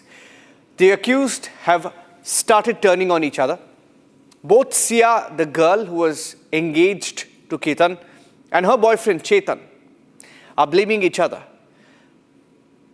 Sia's statements to the police have given a new twist to the case. There is a clear attempt that is being made to try and shield her and try and blame Chetan for the killing of Ketan. Now, the story is getting interesting. The CCTV video, by the way, on your screen right now, that is from a cafe hours before Ketan was murdered. Hours before Ketan was pushed off the cliff in Pune. And we are now hearing that efforts were made to lure Ketan to the fort. After that meeting, additionally, Maharashtra Chief Minister Devendra Fadnavis also met Ketan's parents today in Pune. And the question now is, who was involved? Was this a planned murder? Are both equally responsible? What really happens from here on? The story is getting very interesting. Let me go across to Ashutosh Srivastav. Ashutosh Srivastav is the lawyer for Sia, joining us on the broadcast. Ashutosh, now I read somewhere that the legal team, the defense team for Sia, that is your team, has said that Chetan was the one who pushed Sia to do this. No, I don't think my team or anybody has made any such statement. And let me make a very responsible statement that the investigation is already going on. The police is investigating the matter, and the charge sheet is expected to be filed at the earliest possible. Now, my client, CI, has been cooperating in the investigation. Whatever she has been asked, she has been disclosing. And accordingly, the police is doing the investigation. And we expect that the charge sheet will be filed very soon. So this is, no such a statement has been made. And so far as this issue is concerned, I don't think there is any proper independent witness as of now which we have come across who has made a statement. Sorry, that like was the police. Ashutosh, that was the police which said that.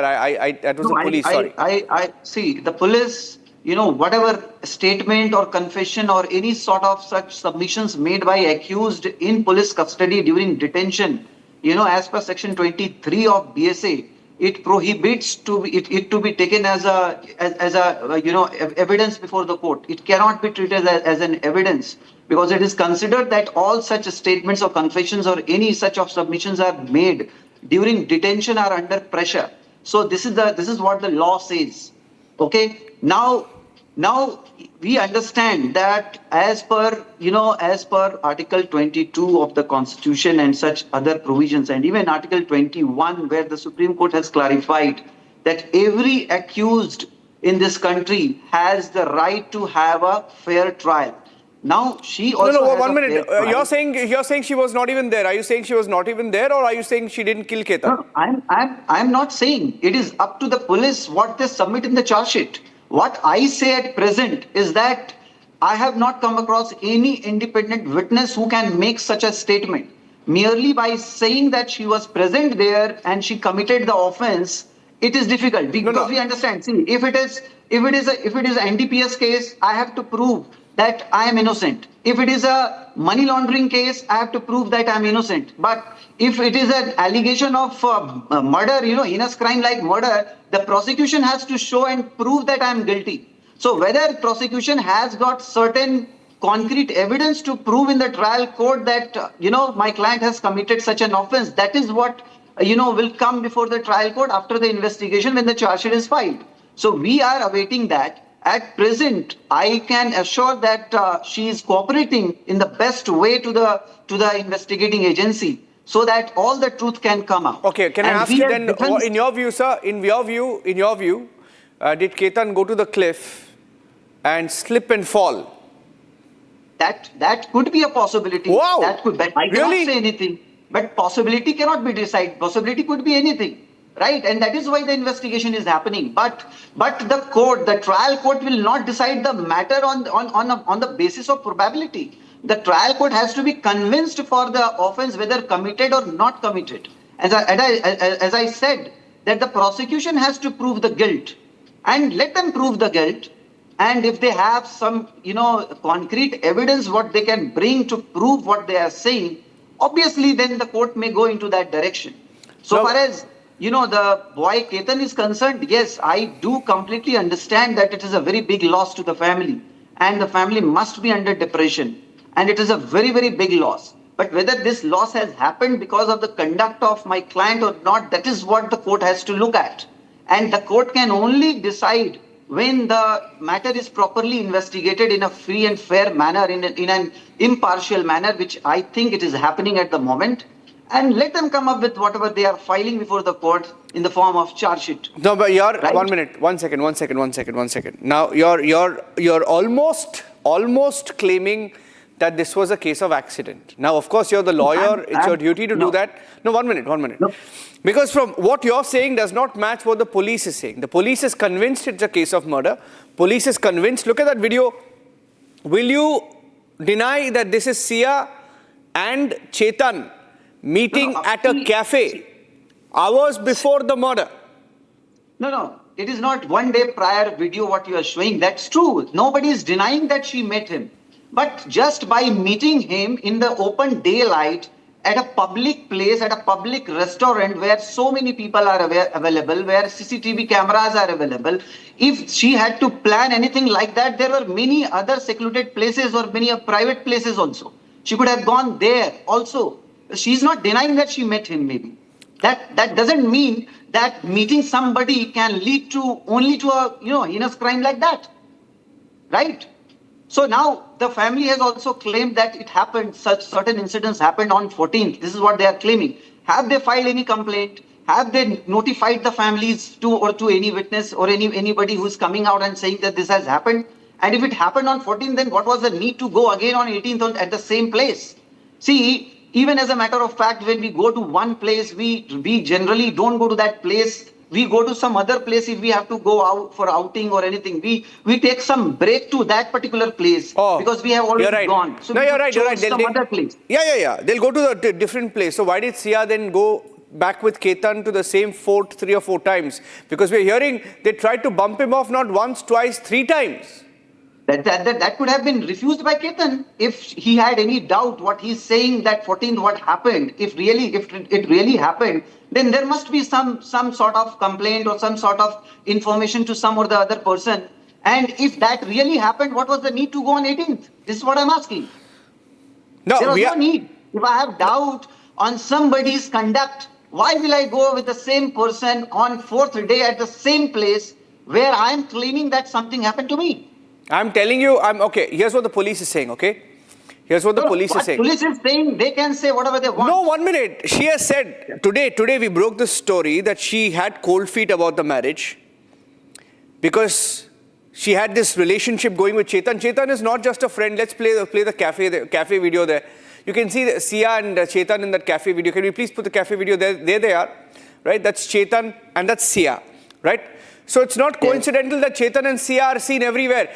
One day they're sitting in a cafe. Next day at Lohagarh Fort, Chetan is also spotted. See, so Chetan just turns up. They are sitting in a public view. They are sitting not in a private place. They are sitting in a public view in a daylight. Yeah. What can be inferred upon that? So why did he use? Why did they communicate through the mobile phone of a domestic help on the day of the murder? And why did Chetan, I know you don't speak for Chetan, but Chetan reportedly left his mobile phone at home so that the signal would not be tracked. No. See, the CCTV footage showed that one person wearing hoodie covering his face was present. Now the investigating team says that he was Chetan Chaudhary, right? Though the identity is not very clear. Even if it is considered for a moment that he was Chetan Chaudhary, does that clip or maybe that picture in CCTV, can it prove and can it make a conclusion that he committed or she committed the murder? Can it be inferred? Can it be concluded? You tell me. See, the law says very clearly that there has to be a clear evidence so far as this kind of heinous crime is considered, to convict somebody. Yes, I can understand that it can create a reasonable doubt, but a reasonable doubt cannot convict somebody for such an heinous crime, for such heinous offense. This is what is my submission. Sir, here is what she has told the police. She has said that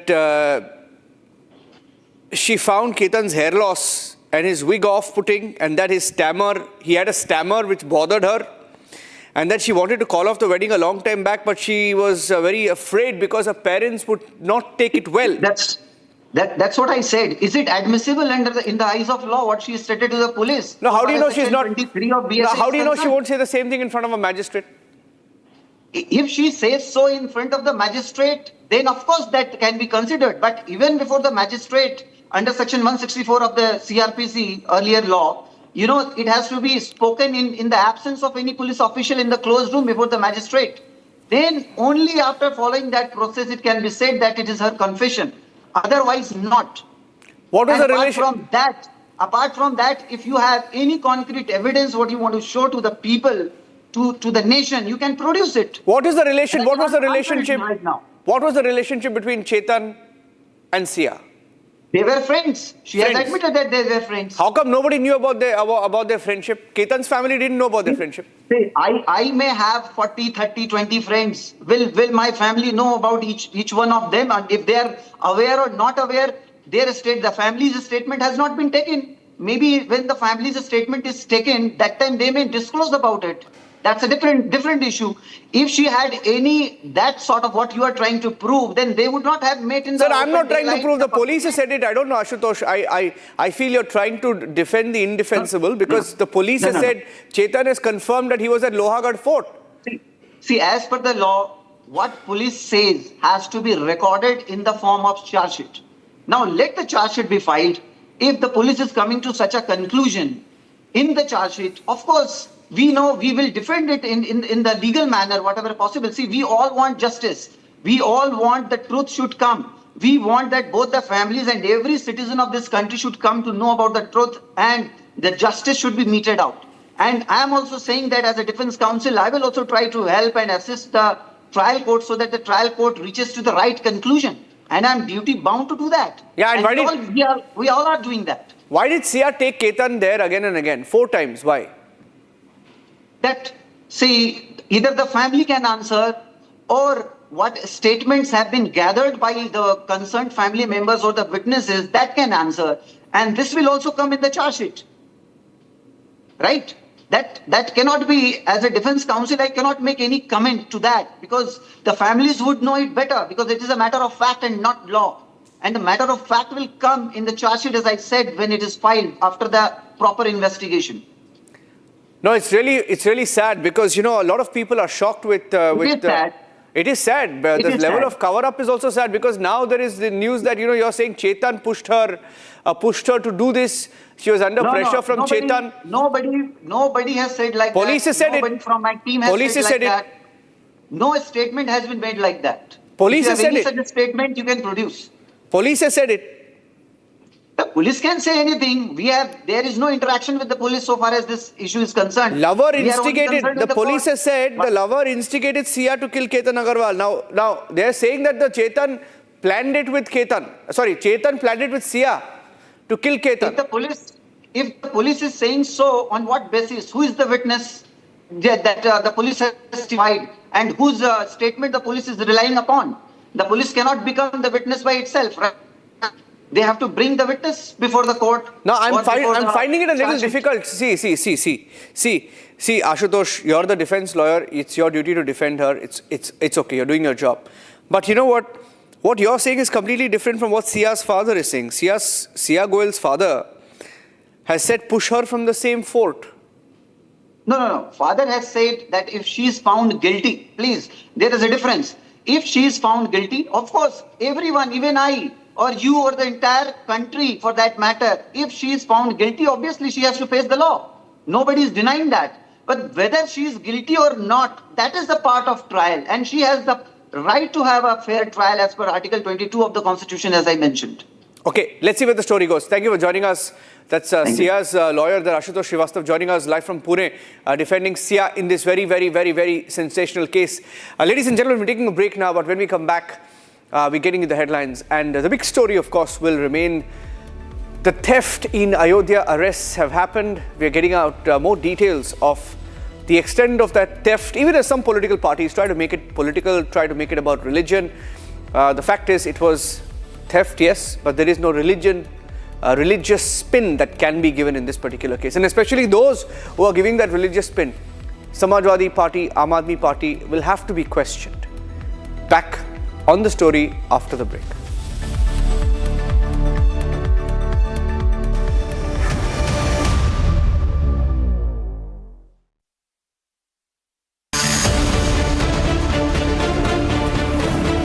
No compromise on Ram Mandir.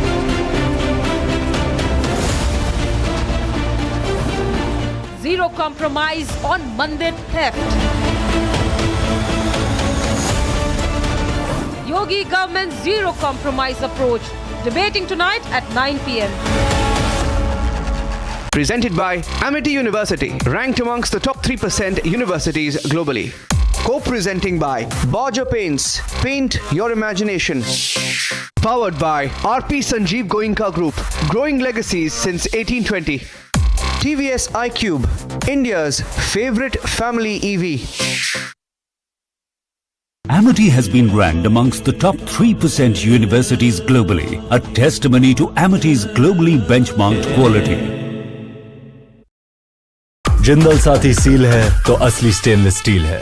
तो जब भी आप stainless steel pipes and tubes खरीदें, Jindal Saathi seal जरूर check करें। Jindal stainless, India's leading producer of stainless steel.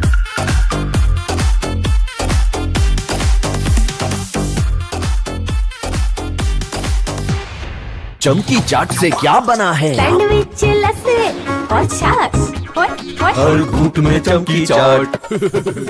अब बताओ, स्वाद आया? आया। असली स्वाद सिर्फ चमकी चाट। केसरिया से मन जोगी हुआ रे, दिल झूमे देखो मतवारा हुआ रे।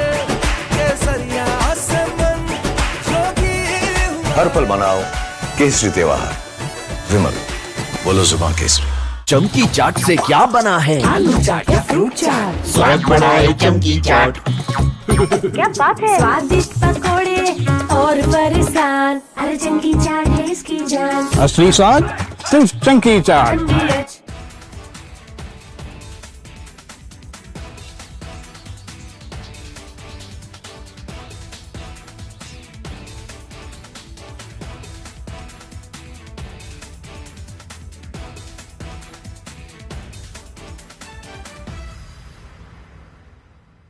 Ladies and gentlemen, I want to talk tonight about an incident where an FIR got registered against 4 people.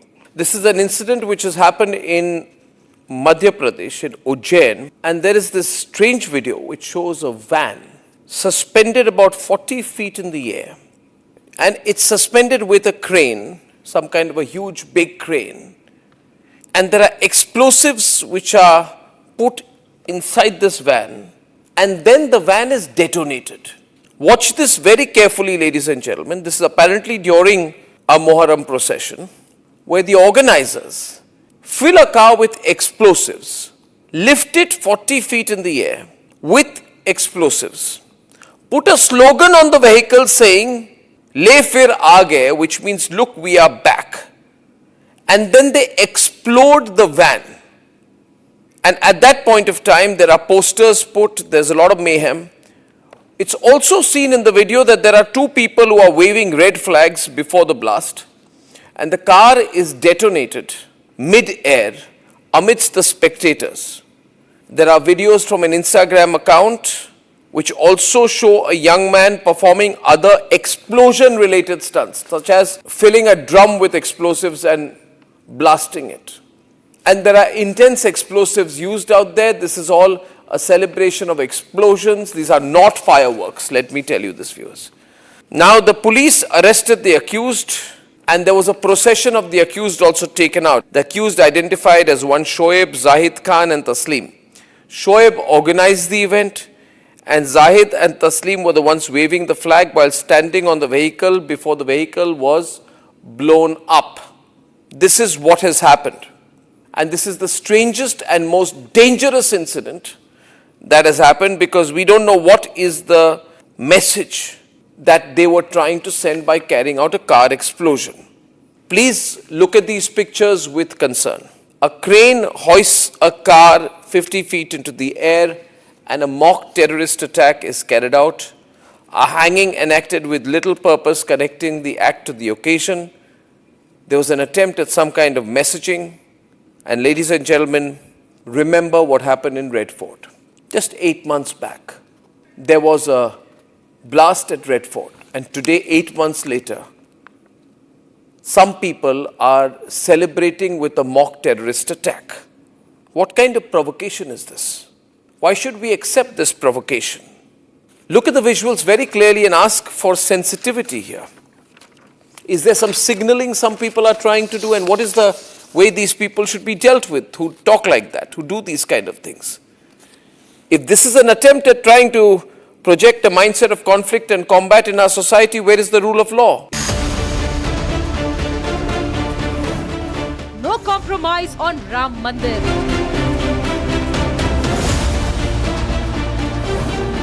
Zero compromise on Mandir theft.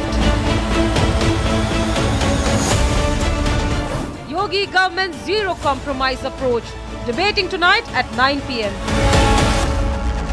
Presented by Amity University, ranked amongst the top 3% universities globally. Co-presenting by Borger Paints, paint your imagination. Powered by RP Sanjeev Goenka Group, growing legacies since 1820. TVS iQube, India's favorite family EV. Jindal Saathi seal है तो असली stainless steel है। तो जब भी आप stainless steel pipes and tubes खरीदें, Jindal Saathi seal जरूर चेक करें। Jindal stainless, India's leading producer of stainless steel.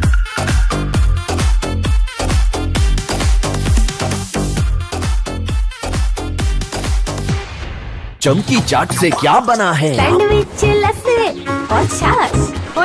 हर घूंट में चमकी चाट। ड्राई फ्रूट और दही बड़े। चमकी चाट से स्वाद बढ़े। असली स्वाद सिर्फ चंकी चाट। ऑक्टोरोमा मैनुअल वाइंडिंग, 4 लोगों के पास है ये। कुछ इससे भी अनोखा। कमला पसंद, सिर्फ एक अनोखा स्वाद। कमला पसंद पान मसाला। चमकी चाट से क्या बना है? आलू चाट या फ्रूट चाट। स्वाद बढ़ाए चमकी चाट। क्या बात है? स्वादिष्ट पकोड़े और फरसान, अरे चंकी चाट है इसकी जान। असली स्वाद सिर्फ चंकी चाट। AU करंट अकाउंट के साथ मिलता है free UPI QR overdraft facility और एक ही ऐप से बैंक के सारे काम। AU सोच बदलो और बैंक भी।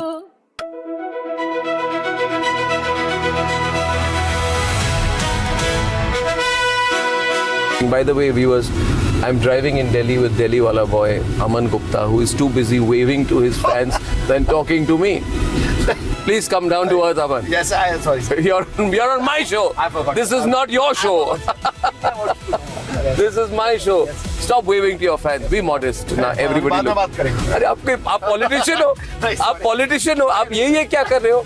This is too much. आपने बोला हम्बल हो, मैं हम्बल हो रहा हूँ।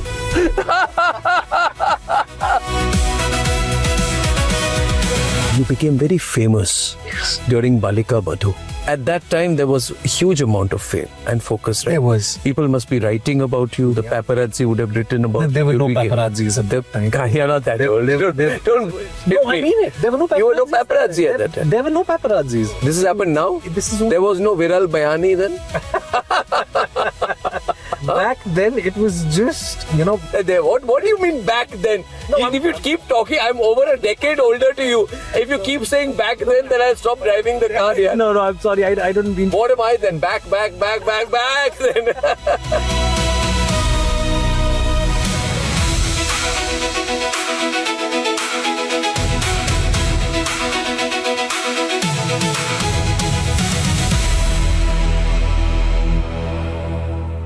Ladies and gentlemen, yesterday I said that Bhagwant Mann's problem is that in the process of covering up one lie, he is lying a second time.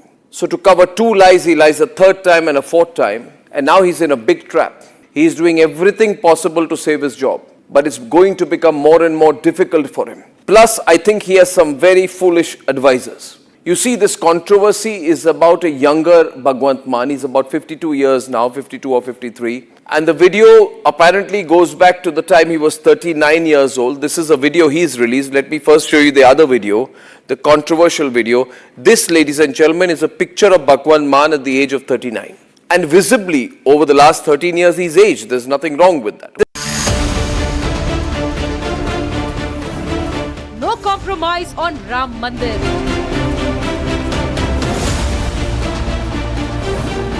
Zero compromise on Mandir theft. Yogi government's zero compromise approach. Debating tonight at 9 p.m. Presented by Amity University, ranked amongst the top 3% universities globally. Co-presenting by Borger Paints, paint your imagination. Powered by RP Sanjeev Goenka Group, growing legacies since 1820. TVS iQube, India's favorite family EV.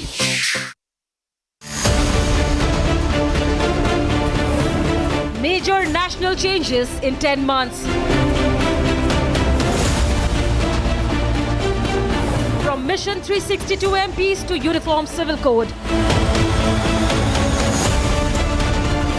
India braces for big political moves. Debating tonight at 8 p.m. Presenting by Zoho Business Software, trusted by 15 crore users. Co-presenting by Borger Paints, paint your imagination. Co-powered by IIHM International Institute of Hotel Management.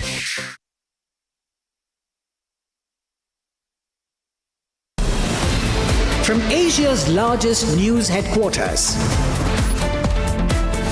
setting the agenda for Bharat.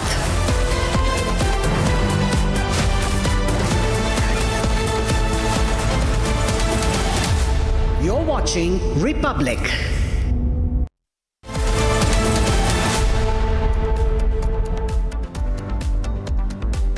Very warm welcome. You're watching Super Prime Time with me, Rakshita Mishra. Let's get started with the headlines.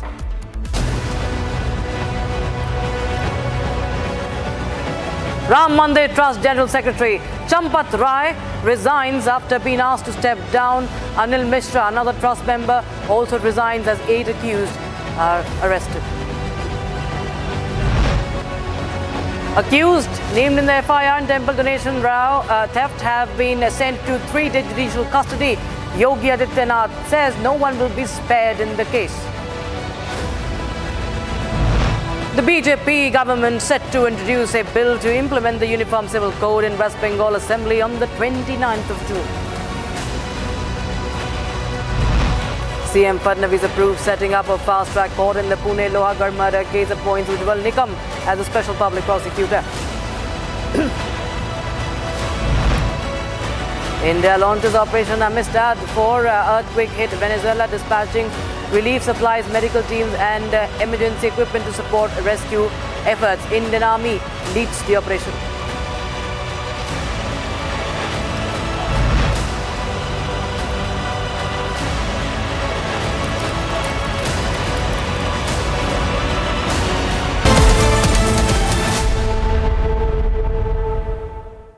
Now, the Ram Mandir donation embezzlement case today took a major turn. 8 accused arrested, now sent to 3-day judicial custody. And the important part of this development, viewers, is today's development is that Champat Rai, who's the General Secretary, was asked to step down and he has resigned. Also, Anil Mishra, another member of the trust, the Ram Janmabhoomi Temple Trust, has also stepped down. Yogi Adityanath today, in fact, also stepped up his attack on the opposition and in the warning against anyone who has tampered with the faith of the Sanatanis. He also assures the strictest action, saying that no one will be spared in this case. After Yogi's no-tolerance policy in the Ram Mandir donation row, 8 people have been arrested in the case. The court has now sent all the accused to judicial custody till July 29th. Investigators allege that donations collected at the Ram Mandir were siphoned off, with nearly 7 to 7.5 crore rupees believed to be missing. SIT की जो जांच हुई है उसी के अनुक्रम में ये FIR हुआ था और FIR के अनुक्रम में जो CO महोदय हैं, जो इसके IO हैं, अयोध्या CO, उनके द्वारा ये जो रिमांड लिया गया है और रिमांड के अनुक्रम में जो इनका 8 लोग जेल गए हैं और 3 दिन के लिए रिमांड दिया गया है और रिमांड के क्रम में जो और तथ्य आते हैं उसके आगे फिर कार्रवाई की जाएगी। The SIT's preliminary findings led to the arrest of 8 individuals, including temple staff, a retired banker, and close associates linked to donation handling. But the biggest political shock came when Ram Janmabhoomi Tirth Kshetra Trust General Secretary Champat Rai resigned. His resignation came a day after the FIR and the arrest. The pressure mounted after investigators arrested Ram Shankar Yadav, alias Tinu, driver and close aide of Champat Rai. UP Chief Minister Yogi Adityanath assured strict action while accusing opposition parties of exploiting the issue politically. He said those who once opposed temple construction are now trying to weaponize the controversy. Questions intensified over whether accountability stopped at the operational level or extended further. ये जो विश्व हिंदू परिषद का अंतर्राष्ट्रीय अध्यक्ष ने कहा है कि FIR कराया जाए, जब उनको पता चल गया कि हमारे हाथ में कैंसर हो गया है तो हाथ काटने के बाद उन्होंने कह दिया। इसके पहले नहीं कहा करते थे, लेकिन हाथ नहीं काटा गया, उंगलियां काटी गई हैं। ये जो 8 लोगों के ऊपर FIR कराया गया है, ये तो कैंसर के हाथ की उंगलियां हैं, अभी हाथ बाकी है। Opposition parties have now sharpened their attack. The Samajwadi Party has called the case nothing short of corruption. नैतिकता क्या होती है? ये तो सीधे तौर पर वहाँ जो घपला हुआ है, घोटाला हुआ है, उसके लिए जिम्मेदार हैं। नैतिकता का इनसे क्या संबंध? इन्हें स्वीकार करना चाहिए कि हम गुनहगार हैं और ये घपला हुआ, उसकी जिम्मेदारी स्वयं लेते हैं। While expressing disappointment, VHP leaders appealed against politicizing the issue and said that the truth must emerge through the investigation.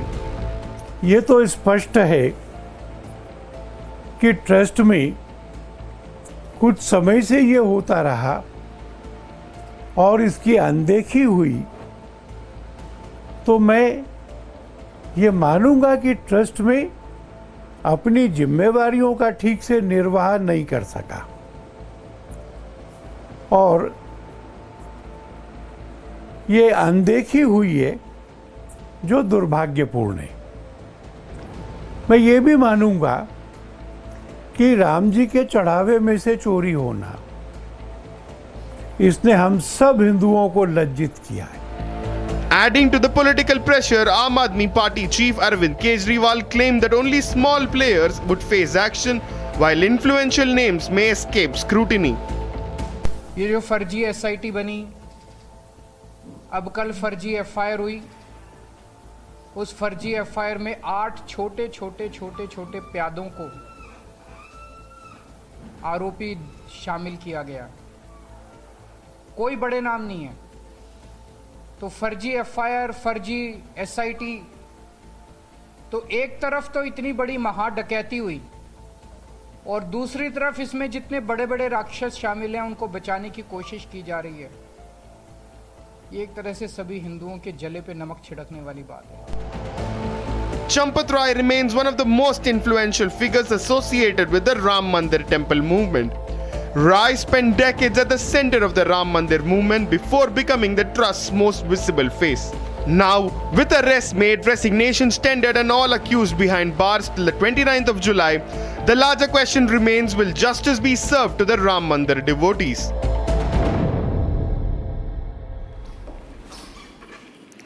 Now, in the Ketan Agarwal murder case or the Pune murder case, investigation has taken several dramatic turns by the police reconstructing the alleged crime scene.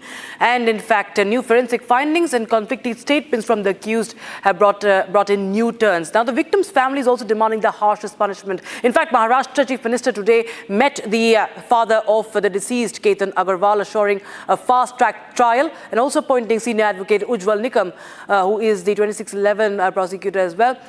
He will be the special public prosecutor in this case from here on. Republic brings you the latest in this report. The investigation into the sensational Ketan Agarwal murder case has entered a crucial phase, with Lonavala Rural Police recreating the entire sequence of events at Lohagarh Fort. Sia Goel and Chetan Chaudhary were brought to the crime scene along with forensic experts to reconstruct the alleged murder. According to investigators, Sia and Chetan remained in constant contact through digital chats, which are now being treated as crucial evidence. While police claim both accused have admitted to participating in the conspiracy, each is blaming the other for delivering the final push that allegedly sent Chetan into the 400-foot gorge.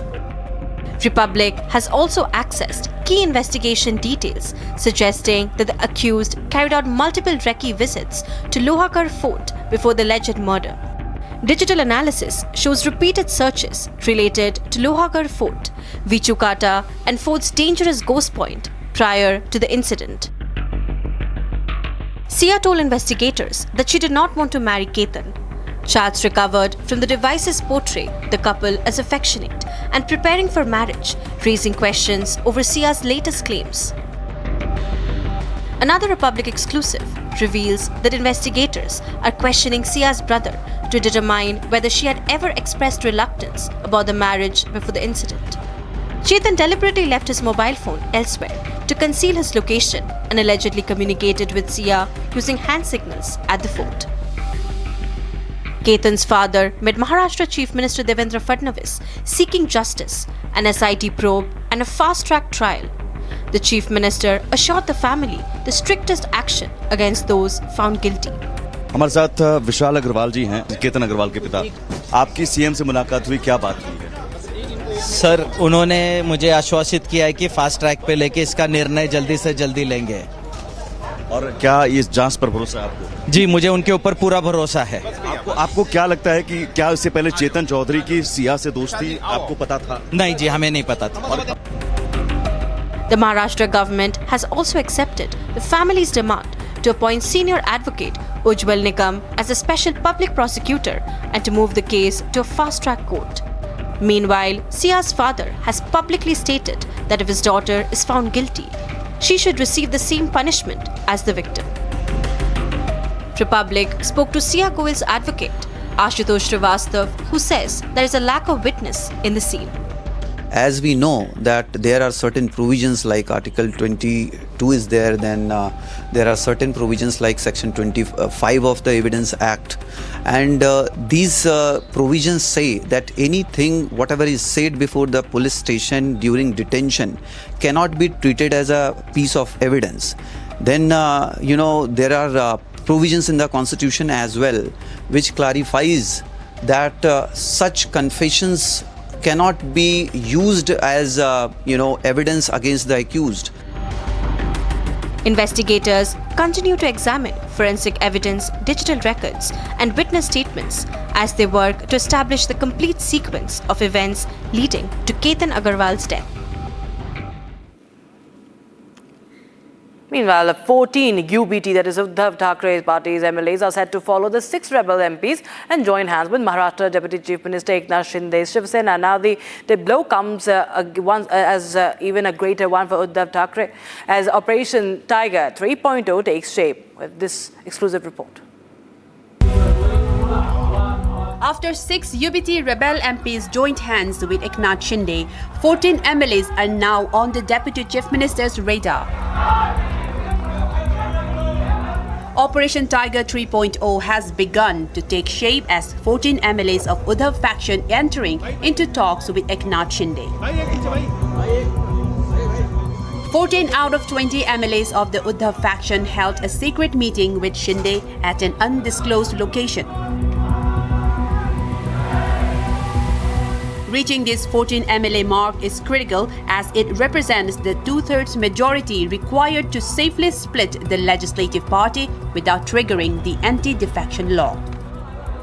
After rebellion of 6 MPs of UBT faction Shiv Sena, now out of 20 MLAs, 14 MLAs are set to change their faction, switch their faction, and the sources indicate the meeting regarding the same has happened and this meeting happened at an undisclosed location in a very secluded place. So this meeting happened between the 14 MLAs and the Deputy CM of Maharashtra, Eknath Shinde. The Maharashtra politics is set to see one more biggest political turmoil, and Operation Tiger 3.0 is underway. So as of now, the sources indicate that the 14 MLAs are in talks with the Deputy CM Eknath Shinde, and also the reason behind his absence in the legislature yesterday for the ongoing monsoon session in the assembly is this very reason, that he had a meeting with the 14 MLAs. The move comes barely a week after 6 rebel MPs joined the Shinde faction at a press conference in Mumbai. According to statements from the rebel camp, the MPs cited several internal grievances for leaving the UBT faction. Among the grievances were lack of resources and funds, leadership accessibility, as well as ideological alignment with the Shinde faction. The operation's impact expands beyond the UBT camp. 23 total opposition legislators from the MVA, including Congress and the NCP-SP members, recently boycotted a critical opposition strategy meeting, indicating wider discontent. With Operation Tiger gathers momentum, the already fragile opposition in Maharashtra are staring at yet another devastating setback.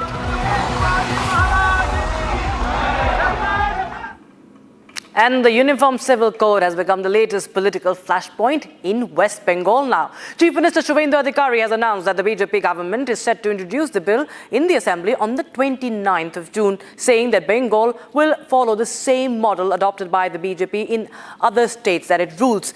So the announcement has drawn sharp reactions from the opposition, even as Chhattisgarh has also begun work on its own UCC draft. The BJP government says that the Uniform Civil Code will soon become a reality in West Bengal. देखिए, uniform civil code Bengal में होगा, एक procedure होता है, हम लोग assembly में बताऊंगा, एक कमेटी बनता है, एक सिटिंग जज के नेतृत्व में, गुजरात, उत्तराखंड, आसाम में जिस तरीके से हुआ प्रोसीड्योर मानते हुए होगा, बाकी असेंबली में मानने पर। Chief Minister Shubhendu Adhikari has announced that the UCC bill will be introduced in the Assembly on June 29th. Shubhendu Adhikari said that Bengal will follow the same procedure adopted in Gujarat, Uttarakhand and Assam. He also said that a committee has been formed and further details will be placed before the Assembly. The proposed Uniform Civil Code seeks to create a common civil framework governing marriage, divorce, succession and live-in relationships, irrespective of religion. The bill also proposes a ban on polygamy and makes registration of live-in relationships compulsory. UCC is one of the utmost important bill to be introduced in West Bengal. There are a lot of reasons. I don't want to discuss on that part. Yes, state government decided to introduce UCC West Bengal Bill 2026 on Monday. And you know that there are other states like Uttarakhand, already they passed the bill. Already the bill is placed in the assembly like Bihar and few other states.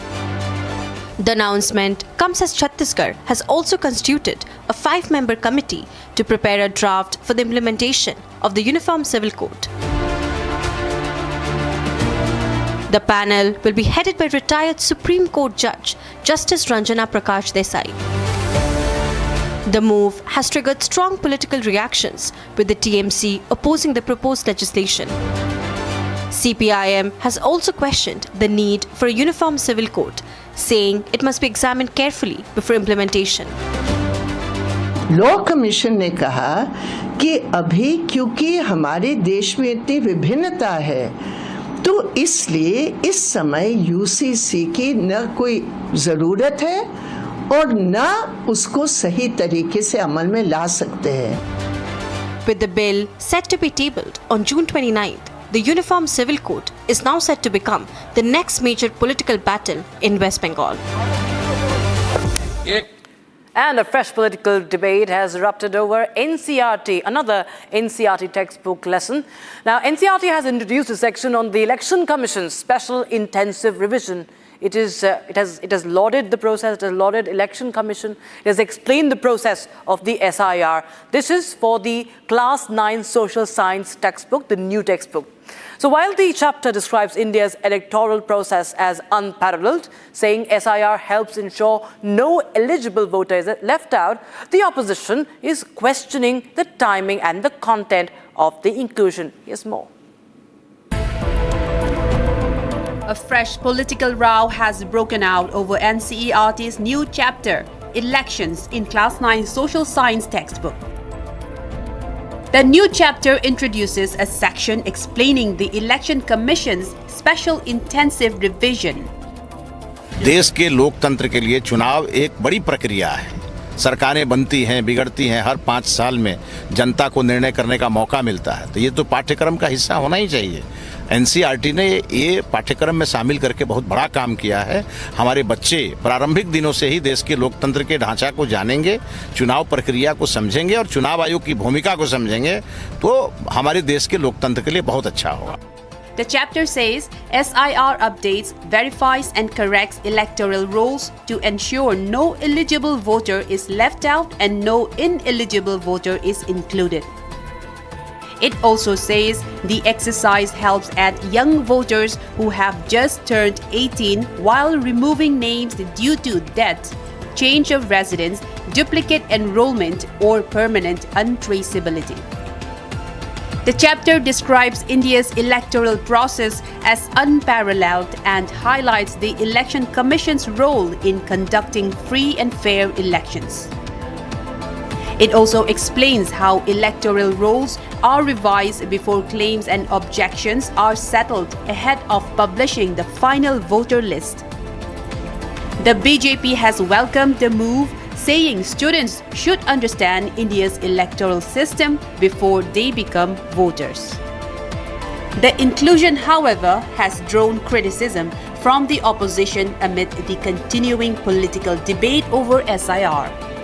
संविधान के 324 धारा के अनुसार election commission का बहुत महत्वपूर्ण भूमिका है, लेकिन गणेश कुमार के नेतृत्व में इलेक्शन कमीशन वो काम नहीं किया।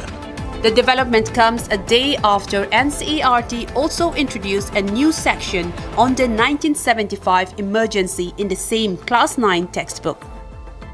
With curriculum changes now triggering political reactions, the debate over what students should learn about India's democracy has intensified. With that, a wrap in this edition of Super Prime Time. But don't go anywhere, viewers. 8 p.m. Arnab Goswami debate, and time for the big debate at 9 p.m. on Ram Temple. Major action taken by Yogi Adityanath, saying no one will be spared in the theft row concerning the iconic Ram Temple donation. We'll tell you more about that, viewers. And let's switch to the short break.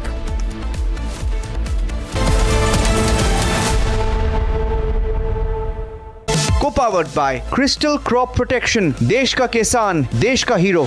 Amity has been ranked amongst the top 3% universities globally, a testimony to Amity's globally benchmarked quality. प्यास बुझाए, ठंडक लाए, सबको भाए जीरा से, MTH का जल जीरा, जीरा से. जीरा से, असली रिफ्रेशिंग, असली स्वाद, असली मजा. MTH.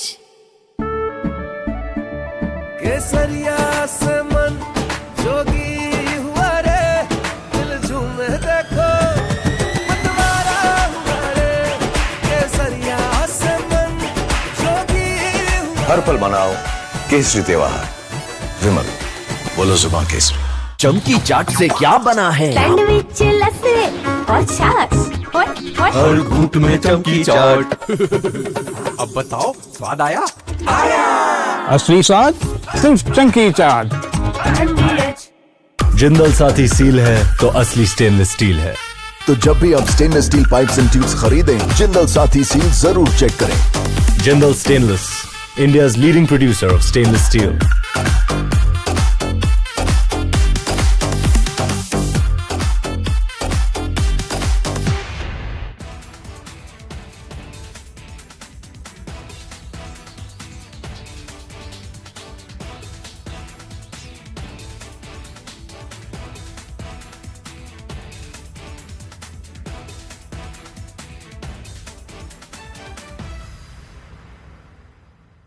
Ladies and gentlemen, I want to talk tonight about an incident where an FIR got registered against 4 people. This is an incident which has happened in Madhya Pradesh, in Ujjain, and there is this strange video which shows a van suspended about 40 feet in the air. And it's suspended with a crane, some kind of a huge big crane. And there are explosives which are put inside this van, and then the van is detonated. Watch this very carefully, ladies and gentlemen. This is apparently during a Muharram procession, where the organizers fill a car with explosives, lift it 40 feet in the air with explosives, put a slogan on the vehicle saying, "Le fir aage," which means, "Look, we are back." And then they explode the van. And at that point of time, there are posters put, there's a lot of mayhem. It's also seen in the video that there are 2 people who are waving red flags before the blast, and the car is detonated mid-air amidst the spectators. There are videos from an Instagram account which also show a young man performing other explosion-related stunts, such as filling a drum with explosives and blasting it. And there are intense explosives used out there. This is all a celebration of explosions. These are not fireworks, let me tell you this, viewers. Now the police arrested the accused and there was a procession.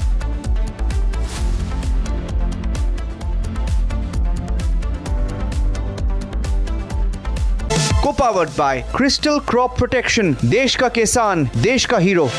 Jindal Saathi seal है तो असली stainless steel है।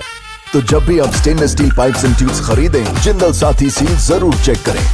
Jindal stainless, India's leading producer of stainless steel.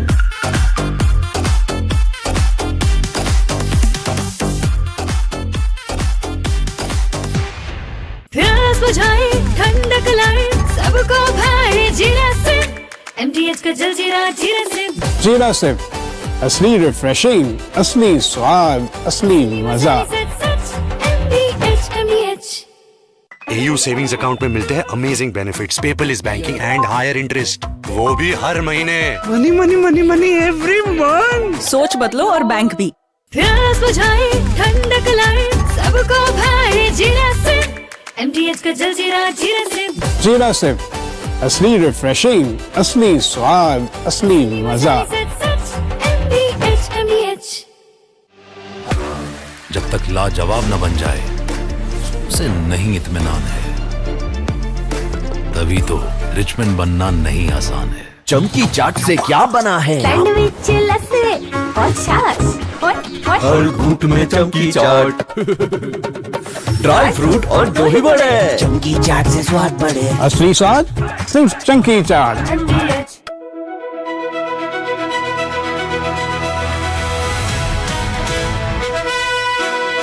By the way, viewers, I'm driving in Delhi with Delhi wala boy Aman Gupta, who is too busy waving to his fans than talking to me. Please come down to earth, Aman. Yes, I am sorry. You're on my show. I forgot. This is not your show. This is my show. Stop waving to your fans. Be modest. Now everybody. बात करेंगे। अरे आप politician हो, आप politician हो, आप ये क्या कर रहे हो? This is too much. आपने बोला हम्बल हो, मैं हम्बल हो रहा हूँ।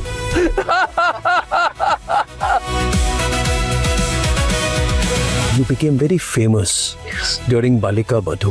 At that time, there was a huge amount of fame and focus. Right? There was. People must be writing about you. The paparazzi would have written about you. There were no paparazzis at that time. You're not that old.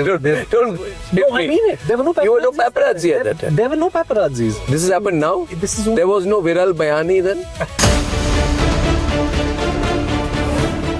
major national changes in 10 months. From Mission 362 MPs to Uniform Civil Code. India braces for big political moves. Debating tonight at 8 p.m.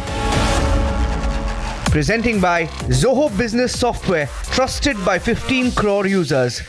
Co-presenting by Borger Paints, paint your imagination. Co-powered by IIHM International Institute of Hotel Management.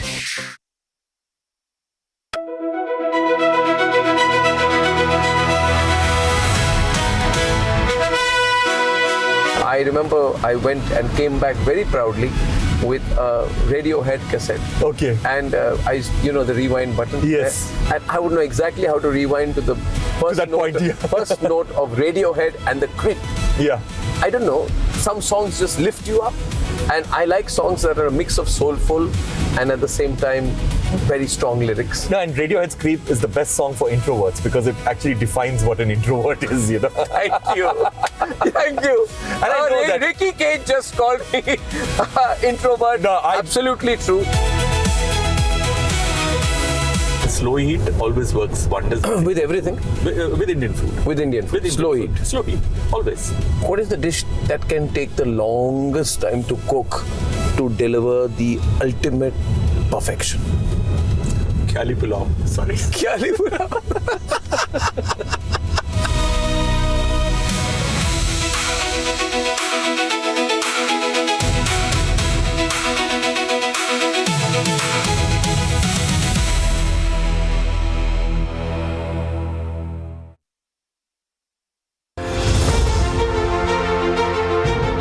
दुनिया का हर नेता, हर देश इस बात को भली भांति समझता है कि आज के भारत के लिए नेशन फर्स्ट ही सबसे बड़ा मंत्र है, सबसे बड़ा सिद्धांत है।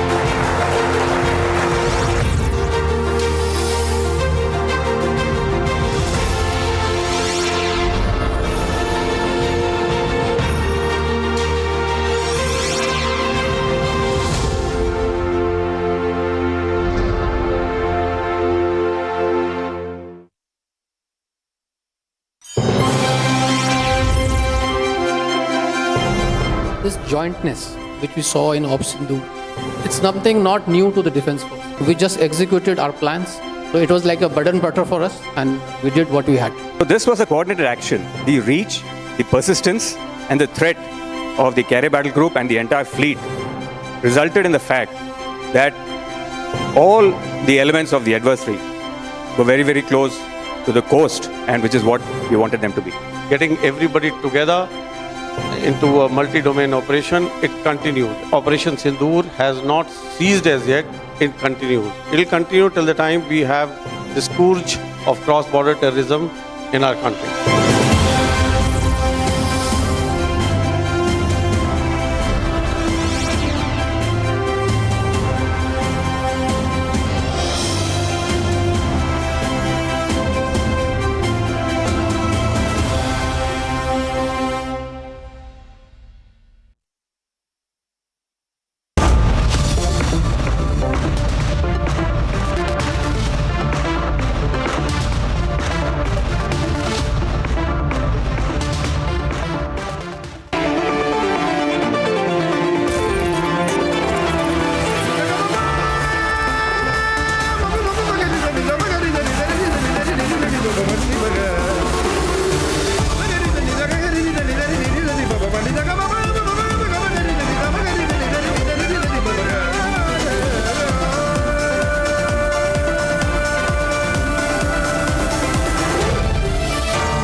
Arnab Goswami on the debate. On the show tonight, the 8 or 10 big things that could be happening at the national level soon. And on 9 p.m. tonight, no compromise on Ram Mandir. Why are those who are even afraid to go to the Ram Mandir, visit the Ram Mandir, questioning the action the Yogi government has taken?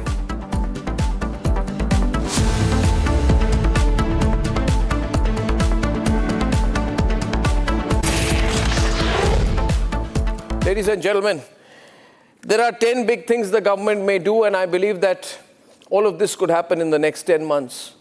Now, there is nothing on record to say all of this is going to happen, but these are 10 things that the government may do, and I'll tell you their current status. First, we all know the BJP is going to go through a huge organizational reshuffle.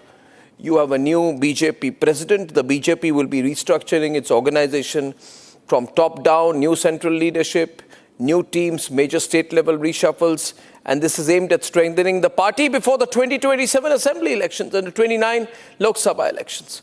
Second big thing which will happen is I think there's going to be a big cabinet reshuffle, widely anticipated. This has been anticipated for the last year or so. Reports are suggesting fresh inductions, new talent, portfolio changes, greater representation to women, though there's been no official confirmation of this. Third, along with the cabinet reshuffle, there's going to be a governor's reshuffle, and the centre is thinking of considering appointments to vacant Raj Bhavans, sending some senior BJP leaders, some retiring NDA leaders.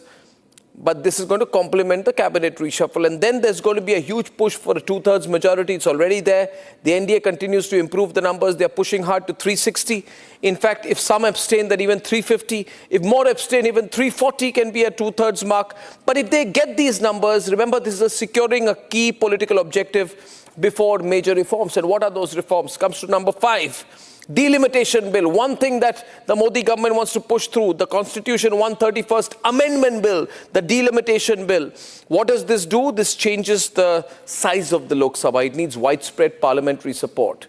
It needs the 2/3. So they want to try and do this and increase the number of MPs in the Lok Sabha to 800 plus. Along with that, never to be beaten down, they're going to push another time for the women's reservation bill, the Nari Shakti Vandan Adhiniyam. It's already law, but its implementation is linked to delimitation. Unless that process is completed, the 33% reservation cannot be operationalized. And then there's going to be a multi-state UCC push. Uniform Civil Code in Bengal, Uniform Civil Code in Assam, Uniform Civil Code already in Gujarat, Uttarakhand. Imagine 20 states with the Uniform Civil Code. And then, ladies and gentlemen, there's going to be the preparations for the next assembly elections, the 2027 implementation of the assembly elections, a big question mark, and some people are suggesting that instead of May 2027, what if it happens in June?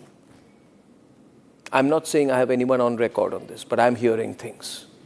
Ladies and gentlemen. I'm hearing it could be pulled forward. That's going to be a big and explosive political start to 2027. And ladies and gentlemen, while that happens, we are all expecting and anticipating a push for the Uniform Civil Code at a national level. The current approach is to build momentum through state-level involvement and participation to prepare the political consensus required to make the Uniform Civil Code an inevitability in this country. But the big one that could happen in the next 10 months, the Constitution Amendment Bill remaining with the Joint Parliamentary Committee on One Nation, One Election, that requires 2/3. If this happens, and this I think is the ultimate reason for all this 360 2/3 business, the BJP realizes it needs 2/3 because once it gets them, if you understand the thinking of the NDA, the BJP and the Modi government, they're not going to wait. If it has 2/3, they will push for one nation and one election. That's going to positively transform politics in this country forever. 10 things that could happen. And I'll tell you if we have more in the future. Let's debate. Is India moving towards a single unified law?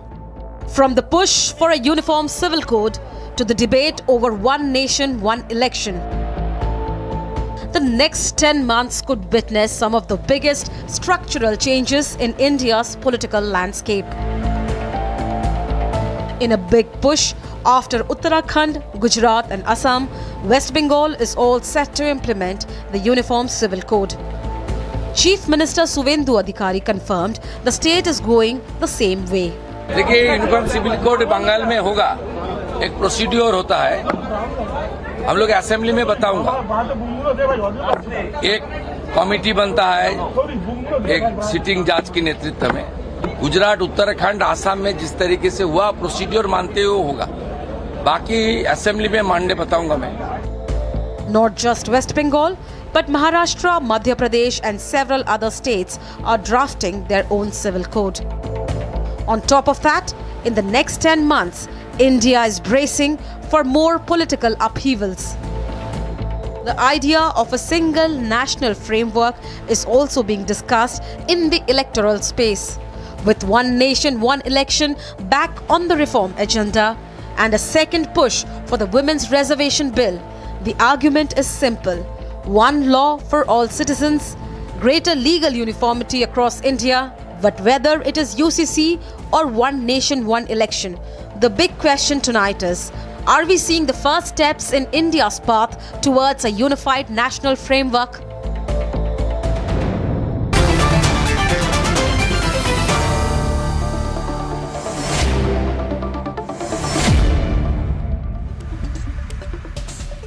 Okay, ladies and gentlemen, starting the debate, I'm just giving a shout out to my producers to check my audio. I don't have audio through, but I'm beginning anyway. Thank you. Ladies and gentlemen, Siddharth Yadav of the BJP, Deepak Reddy of the TDP, Shahid Siddiqui, very senior journalist, veteran journalist with us tonight, Faizan Kidwai, national spokesperson of the Samajwadi Party, and Sanjeev Srivastav, senior journalist, joining us from Jaipur. Now, I began by saying today, I want to start with Shahid Bhai. Shahid Bhai, I began by saying today that these are 10 things that may happen. And I gave my list. I have a feeling that these things are not going to happen in isolation. Many of these things are linked to each other. Delimitation is linked to women's bill. Women's bill is linked to two-thirds. Two-thirds is in turn linked to the Uniform Civil Code push. The state-level Uniform Civil Code push is linked to the National Civil Code Uniform Civil Code push, which again could be linked to the timing of the state elections. Start with Shahid Bhai. Right? So Shahid Bhai, can you hear me? Do you agree with? Do you agree with my assessment? Yes, Arnab. Which I began that there are 10 things that could happen. Yes, sir. No? Absolutely, everything is linked, but ultimately it's linked to BJP's desire to control India totally, not for the next election, for decades together. They want to leave a stamp of their ideology, of their whatever they believe in for the next few, for the generation or two.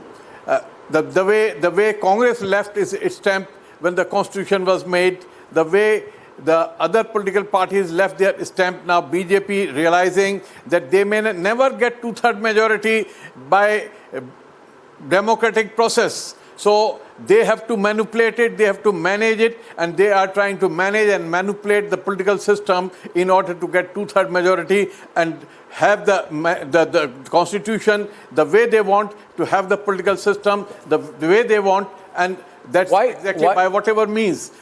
Why do you say that? Why do you say that? Manipulate the system. Why do you use the word today? But I will say that they don't have the mandate to do it, because when the makers of the Constitution, they put this two-thirds majority issue because they thought that there should be mandate of the nation behind any of these changes.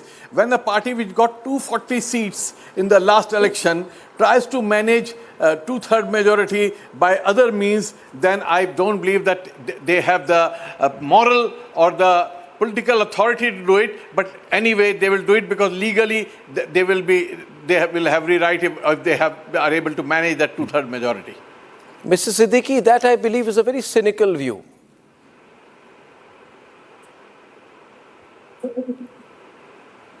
It's a very cynical view by you. Is a cabinet reshuffle illegal? Is trying to get two-thirds majority illegal? I think I've lost. Hello, no, you're there. Can you have the audio? Okay, Sanjeev heard me there. I think that's a very cynical view. It's the view going around that the BJP wants to rule for the next 20, 30, 40 years. If you had been in power, wouldn't you want to rule for the next 20, 30, 40 years, Sanjeev Srivastav? Maybe if I had the age on my side for next 200 years. Oh, you do? That's not the issue. But what Shahid Siddiqui was saying, he does have a point, and it's not a cynical view. When the constitutional makers put in this clause of two-thirds majority, I think the spirit was that the party has 2/3 majority. The way this majority is being put together by whether the parties are imploding or BJP is engineering splits, that's besides the point. But the BJP was reduced to not even having a clear majority on their own. They had a 240. They didn't reach the 272 mark. But having said that, if they are able to get the numbers and if they manage the 360 mark, like you mentioned, maybe not 360 less, if they can ensure absentee MPs or abstention, then at least politically they will be well within their right to go ahead with what they have in mind. Morally, ethically, I don't think those terms are any more relevant in today's scheme of things. I think that is a very sad thing which you have just said. But and you are both my seniors. You're just getting me. You're both my seniors. Through Sam Dam Dand Bhed. Yeah. It's not politics. So even a Narasimha Rao government survived by engineering a split. But Okay. they didn't try to go in for a 2/3 and constitutional amendments. Those are big things. And what Shahid was saying, the people are not behind that push. The people elected those MPs for TMC or Shiv Sena or something else. Now they are all coming together, and if that constitutes 2/3 majority and the mandate of 2/3 to the people, then that is also stretching the argument a bit too far, I think, Arnab. It is not. If the BJP had 360 or the BJP and its pre-polarized at 360, it would have been fair game. You couldn't have argued. But now at least there is a scope for argument. Whether you call it cynical or sad or practical or not practical is a separate issue. But the fact of the matter remains the same. See, this is okay. May I please open the debate with my perspective? There's a problem. You see, what happens is Siddharth and Deepak, both these gentlemen are my seniors as journalists by many years. Okay, I have looked up to them. Sanjeev and Shahid Siddiqui are decades more in experience and wisdom. But and it's very difficult for me, Deepak, to fight with them on TV, so today I'll be a little mellow. But I'll say this, Siddharth, that this whole moral argument, the words that Shahid Siddiqui uses, Siddharth, manipulation, they are determined to be in power. The words that our friend Sanjeev Srivastava uses, they didn't have the mandate, they only got 240. But I remember a party that got 145 seats in 2004 and said that we have got the mandate of the people. At that time, Sanjeev Srivastava did not say. He said, no, they have the mandate of the people. They have the largest single party. They have right to do everything and rule the country. They didn't change constitution. Aha, Baba. Now tell me one thing. Listen. Now you're pushing it. This was the party that after having got 145 seats was trying to push the communal violence bill, in which Sonia Gandhi said Hindus will always be the perpetrators of violence and Muslims will always be the victims of violence. Did she have the numbers to push the communal violence bill? In my opinion, that was wrong. No, so one minute. Tell me, if you, okay, so Siddharth, the question is open for debate. If a government gets 2/3 and the government uses the 2/3 to push its ideological agenda or political agenda, is it wrong? Siddharth, the floor is yours to respond to both the gentlemen and then we'll take it forward. Please. Good evening, Arnab. Good evening to all your viewers. I've been listening to the learned panelists present on your show today. Let me begin by saying this. When Bharatiya Janata Party had 2 MPs, we had UCC, Ram Mandir, all of this in our agenda. No to infiltration, border security, nationalism, all in our agenda. When we were at 272, 303, 240, we still have that agenda. People have elected us for the 3rd time. People have elected Honorable Prime Minister Narendra Modi ji. He's the longest serving elected Prime Minister of this country in independent India. The question of morality ends there. the people are electing us after we have put forth what our agenda is, and the people of the country want that agenda to be implemented. This is point number one. Now you wish to enter into the technicality of a 2/3 majority. Very well, you must do that. But when you say, when the constitutional framers were putting that qualification of a 2/3 majority, the real spirit was that the party should get a 2/3 majority. I'm very sorry. Please take up the constitutional framers, the debates of the while the constitution was being framed, and you would very well take up that the only thing that was pointed out in Article 368 when 2/3 majority was mandated was that a political consensus has to be made, and henceforth it was said that 2/3 majority of present and voting, most cases present and voting. So political consensus is made, even if you have lesser numbers, but if people align on larger issues, and I'm very sure that the constitution framers would not have thought that when independent India would bring a reservation to give 33% reservation to women and increase the seats, there would not be a political consensus on that. You don't need a BJP 300 seats or a 400 seats to pass a bill like that. All you need is a political will across the party line. But the sad reality today, Arnab, is, and I'm just winding up in 10 seconds. The sad reality is when we push for a UCC in this country, which is not our will, it is Article 44 of the Indian Constitution.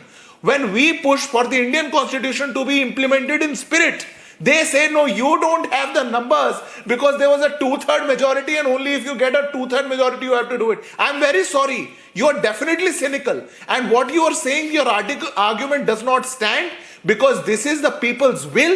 People are electing us based on that will. People are choosing us again and again based on that will. We have the numbers and we'll go ahead with the numbers. This is parliamentary democracy at the end of the day. This is not 10 Janpat. So this doesn't have to be... One minute. This is a fascinating debate. I want to add my 2 bits. I see responses come in. Viewers, watch this debate carefully, because the Uniform Civil Code is no longer experimental. Uttarakhand, January 2025, Gujarat, March 2026, Assam, May 2026, Bihar next week, Bengal next week makes it 4. Now, what can you expect? Expect a ripple effect in Rajasthan, Madhya Pradesh and others. What if the state elections in 2026-27 are fought on the Uniform Civil Code? Now, I think the BJP is not in an experimental mode now. It is pushing hard. I call this political consolidation. Faizan, who has stopped you from political consolidation? You're dealing... Please. Yeah, okay. Good evening, Mr. Goswami, to you and to the fellow panelists. First, let me correct what Siddharth said. Siddharth, the 10th schedule clearly says it's the political party, 2/3 of the political party, not the legislative party has to move. For the law. Are you talking of the defection bill or the... Yes, defection, because he made a wrong remark that 2/3 majority people... I'm discussing what can be passed in the parliament, sir. Move there, that is constitutional. No, sir, it is not constitutional. I'm not speaking of the defection bill. You were, I think you were speaking, you were talking about the 2/3. Sir, I'm not speaking of the... Sir, he's not, sir. He's only thinking about 2/3 in Lok Sabha. Let's be very clear, Faizan. Yes, so I said this 1 month back. Everybody laughed at me. But I'm telling you, it is what the BJP is pushing for. 362. Sir, 2/3 is a distant dream. BJP is never going to achieve the 2/3 mark in the parliament, because everybody knows that BJP has no sense of propriety. They can keep marinating in their arrogance and hatch a lot of sinister plans to divide parties by offering them money that have been looted by the citizens. But sir, 2/3 for NDA is not becoming a reality. And to the viewers, let me tell you, all this drama of UCC, of one nation, one election is pure hogwash. The real intention of Bharatiya Janata Party is to implement the long-standing agenda of RSS. The day they get 2/3 majority, they will dismantle the constitution of Baba Sahib Bhimrao Ambedkar. They will finish the reservation which has empowered the lives of SCs, STs, OBCs. They have done this in past. If you see between 2014 and 2024, Mr. Modi eliminated 5.1 lakh jobs which were supposed to be given as per the reservation. Faizan, This is a fact, Faizan, may I just get our TDP friend to get it? I want to give everyone an opportunity. No, let me but just I just would say this to Faizan, reserve it for your second intervention, please. Faizan, see, I know this is a bad dream for you. I know you want to wake up and hope that they were all dreaming all this, but Faizan, TMC split, NCP split, Shiv Sena split, all in 8 days. Yeah, so that's a sinister plan, if I told, which no, they it's have not had. a plan, it's a reality. May I quote this since you said, may I quote a name, sir? There's one lawmaker from Uddhav Thackeray faction. His name is Mr. Nimbalkar. Before defection, he says that I wasn't able to do my constituency work. Since I'm joining the Sinde faction, now all my pending work will be completed. This further proves that these people are not working, letting the opposition members work. Okay, so they punish even the citizens. They punish the citizens also who have elected members from different parties. So if this man says now the work will be completed, you know, your guys are okay. I just want to say this, see viewers. This is a political year next year. Manipur, Goa, Punjab, Uttarakhand, Uttar Pradesh, Gujarat, Himachal Pradesh, all between March and November, December 2027. Straight election in Gujarat, Himachal Pradesh, Uttar Pradesh, because I don't think Uttarakhand, right? 4 states direct election. Punjab, BJP is getting ambitious. Mann is in trouble. Goa, they are going to go for the jugular. UCC has already been implemented. That won't be a factor. Except Manipur, where they are in for a tough time, given the governance record. In 6 of these 7 elections, they are going to go all out. Okay, so I just wanted to state this. Now Deepak, you're the second largest NDA constituent. Will you be as relevant in a diversified, expanded NDA? How do you see this? Arnab, good evening. 2024 elections have proven that regional parties can hold their base, so it pretty much explains that.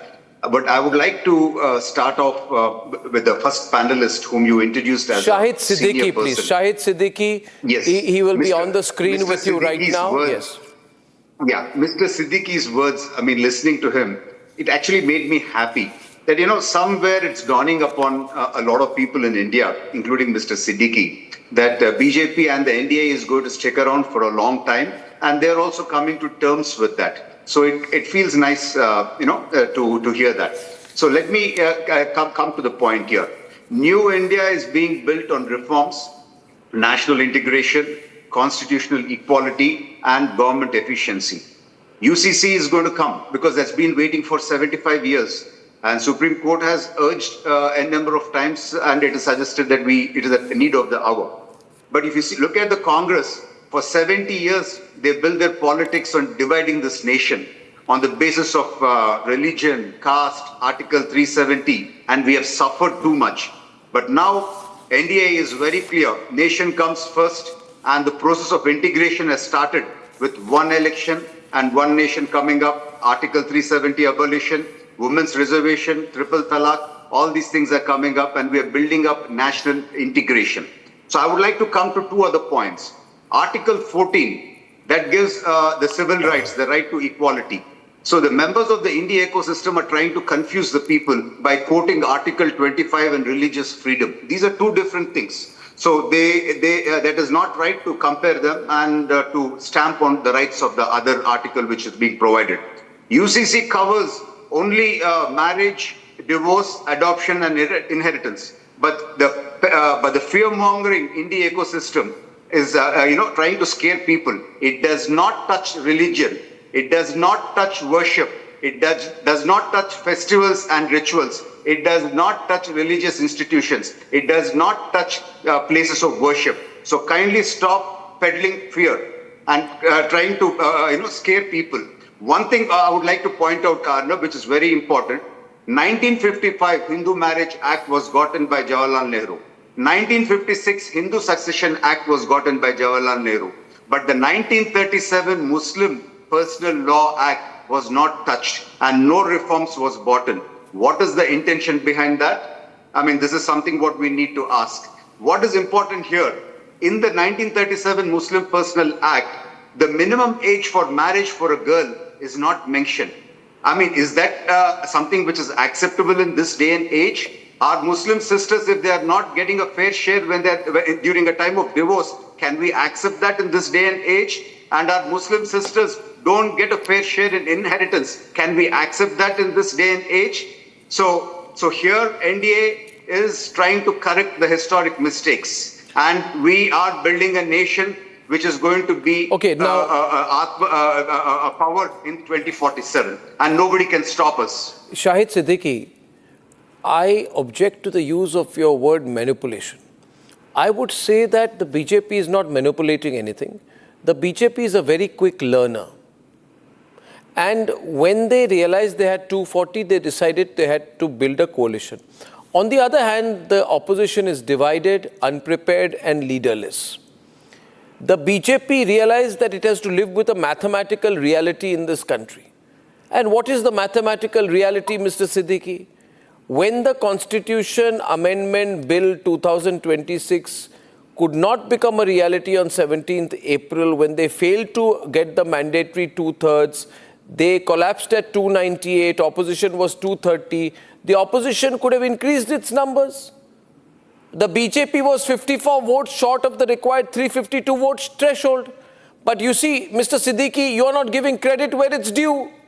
The BJP is a super practical political machine. You can't fault a political party for being hardworking and practical and resourceful. It's hardworking, practical, resourceful. They're getting to 350. They broke the other parties and they got the numbers. What's wrong with that? What's wrong with that? When the left was pulling out support over the Volcker report in the first UPA government, didn't other parties step in? Didn't the Samajwadi Party step in? When the DMK was going to pull out support if A. Raja was going to be thrown out of the party, didn't Jayalalitha step in? At that time, the mathematical reality was okay when it was benefiting the Congress. So why are you making it a moral issue? You should compliment the BJP, saying you worked hard. Arnab, can I please. come in? Yes, sir, please. Can I come in now? Yes. Yeah, first let me congratulate you. 1 month back, you were able to predict that BJP is going to get 2/3 majority because you knew what is going to happen. I didn't know. No. I guessed. Take place, and it is taking place. Yes.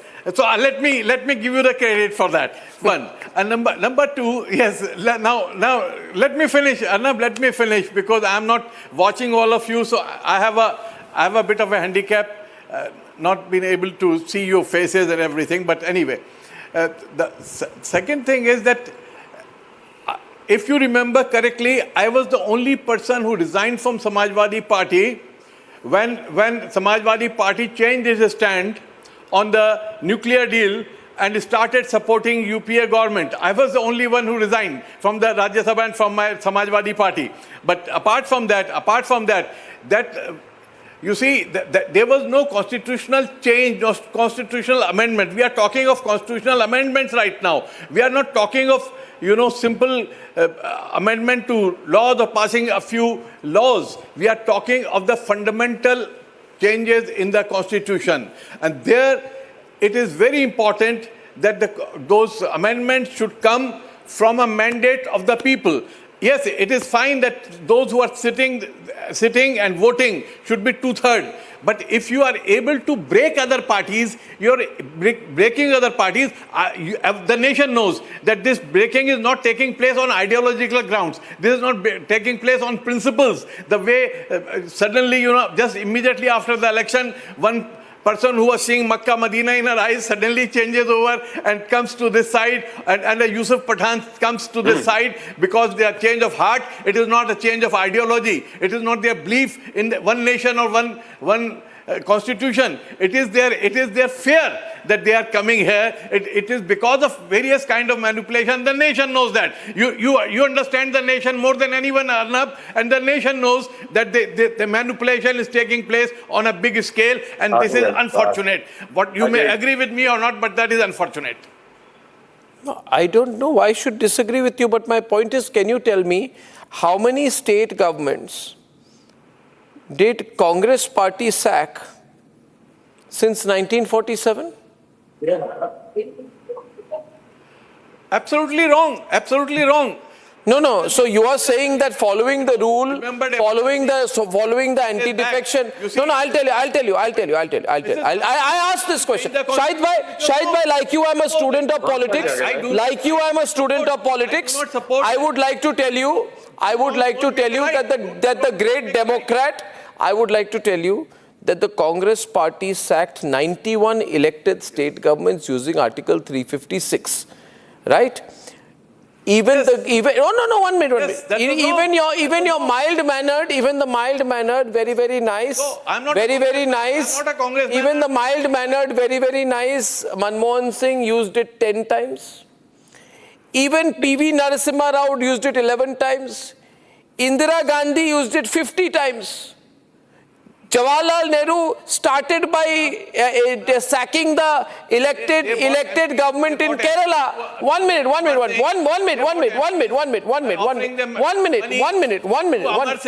saying that since you use words, that was wrong. No, sir, that was wrong, but this is not wrong. Happening was immoral. So it doesn't become moral. You see, how is this immoral? Congress does not become the morality of BJP or morality. How did this become immoral? Indian nation. Shahid Siddiqui, how is this immoral? Congress party. Shahid Siddiqui. Great nation. Shahid Siddiqui. Don't make a great nation by doing immoral, justifying immoral acts. Arey Baba, if you have a 2/3 cushion, what is immoral? Is becoming weak moral?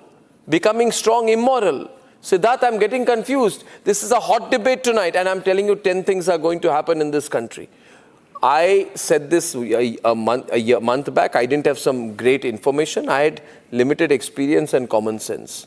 I think BJP is going for the jugular.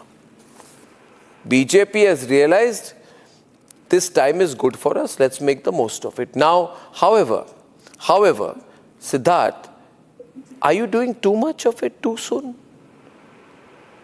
At this rate, the TDP will have to be careful of you. But see, Deepak, I at least managed to make you smile.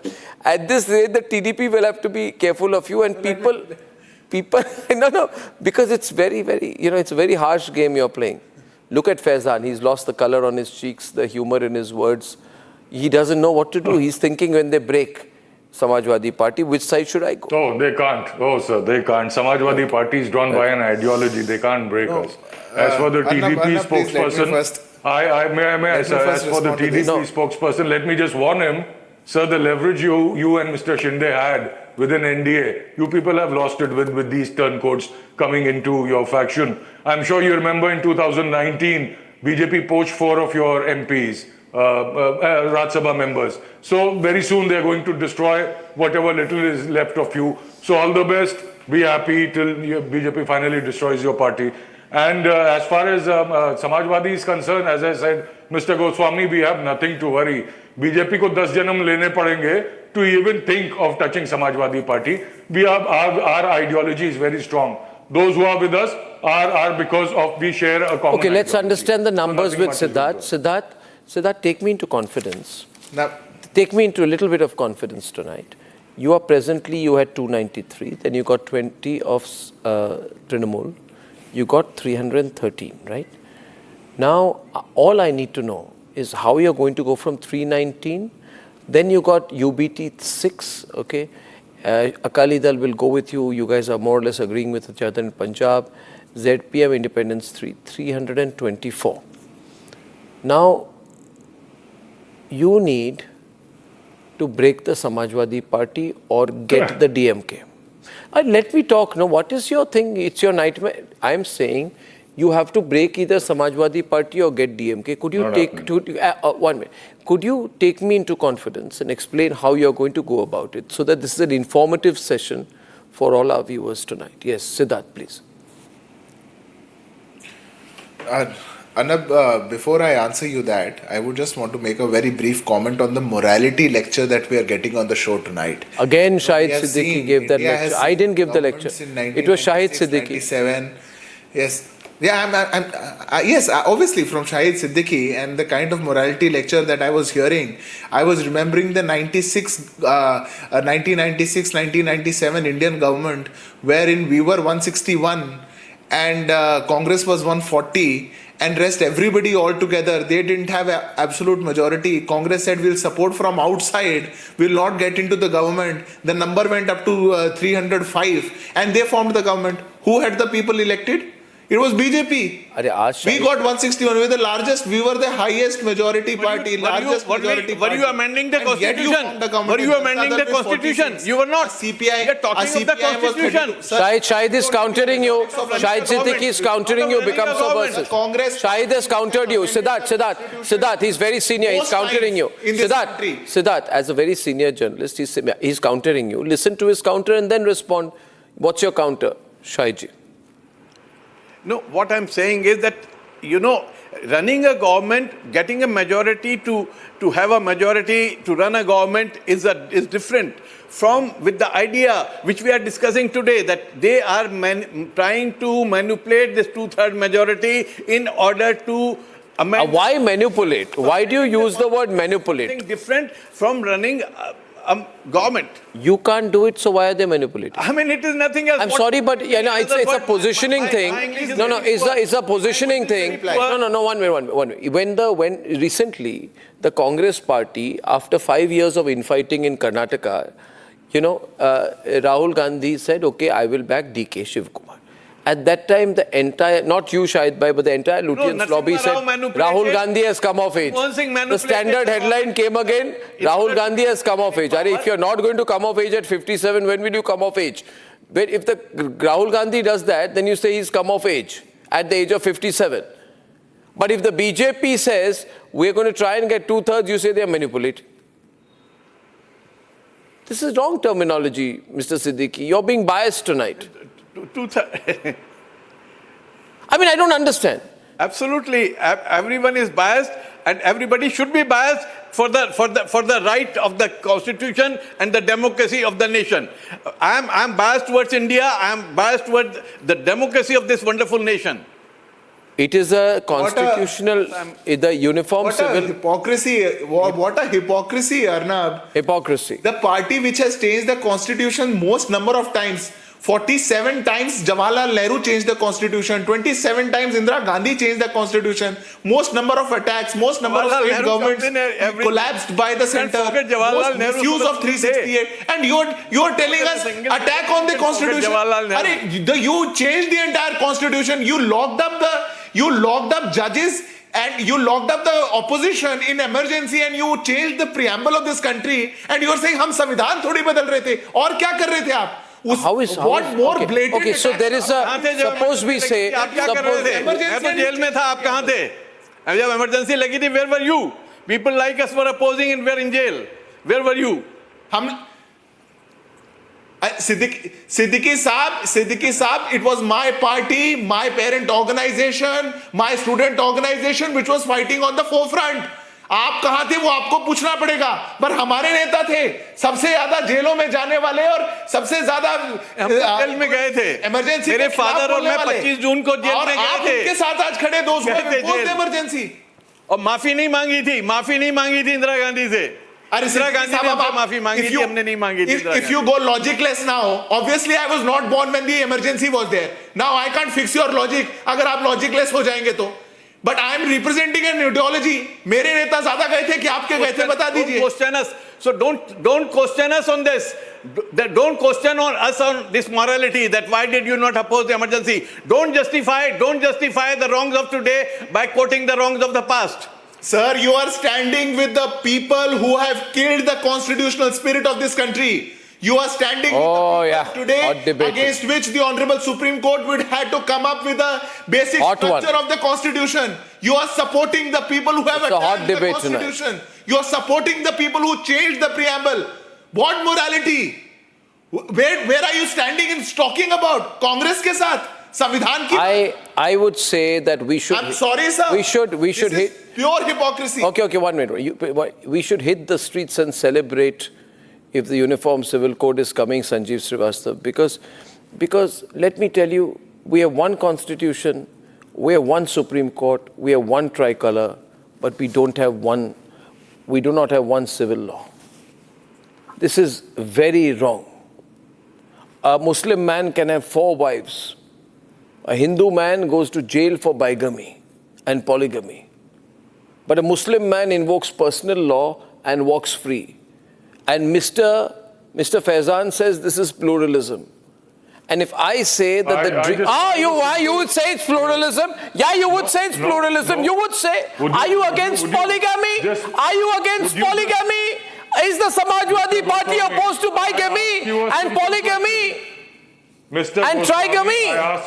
I'm asking you a straight question. Mr. Goswami, don't. You have to answer my question, sir. I won't And answer a BJP has single to question answer of my yours. question. I'm winning. If it is all about uniform civil code, Yes. why do you exclude the tribals from that? Okay, now I'll answer. No, sir. They hide behind special constitutional provisions. Okay. But the same provisions are in Article 14, 15, 25, 29. Okay. So how can you bypass one provision and bypass the other? I'm saying something. They are just trying to cater to the right-wing voter base. Okay, now that's all. Now, by Faizan, humiliating a particular community, they benefit electorally. That is so pathetic. And as our founding fathers spoke about, yes, they spoke about UCC, but it was in directive principles. It was an aspirational goal that we should have consensus. What nonsense. Talk to the stakeholders. You cannot force it down the throats of minorities without having a discussion.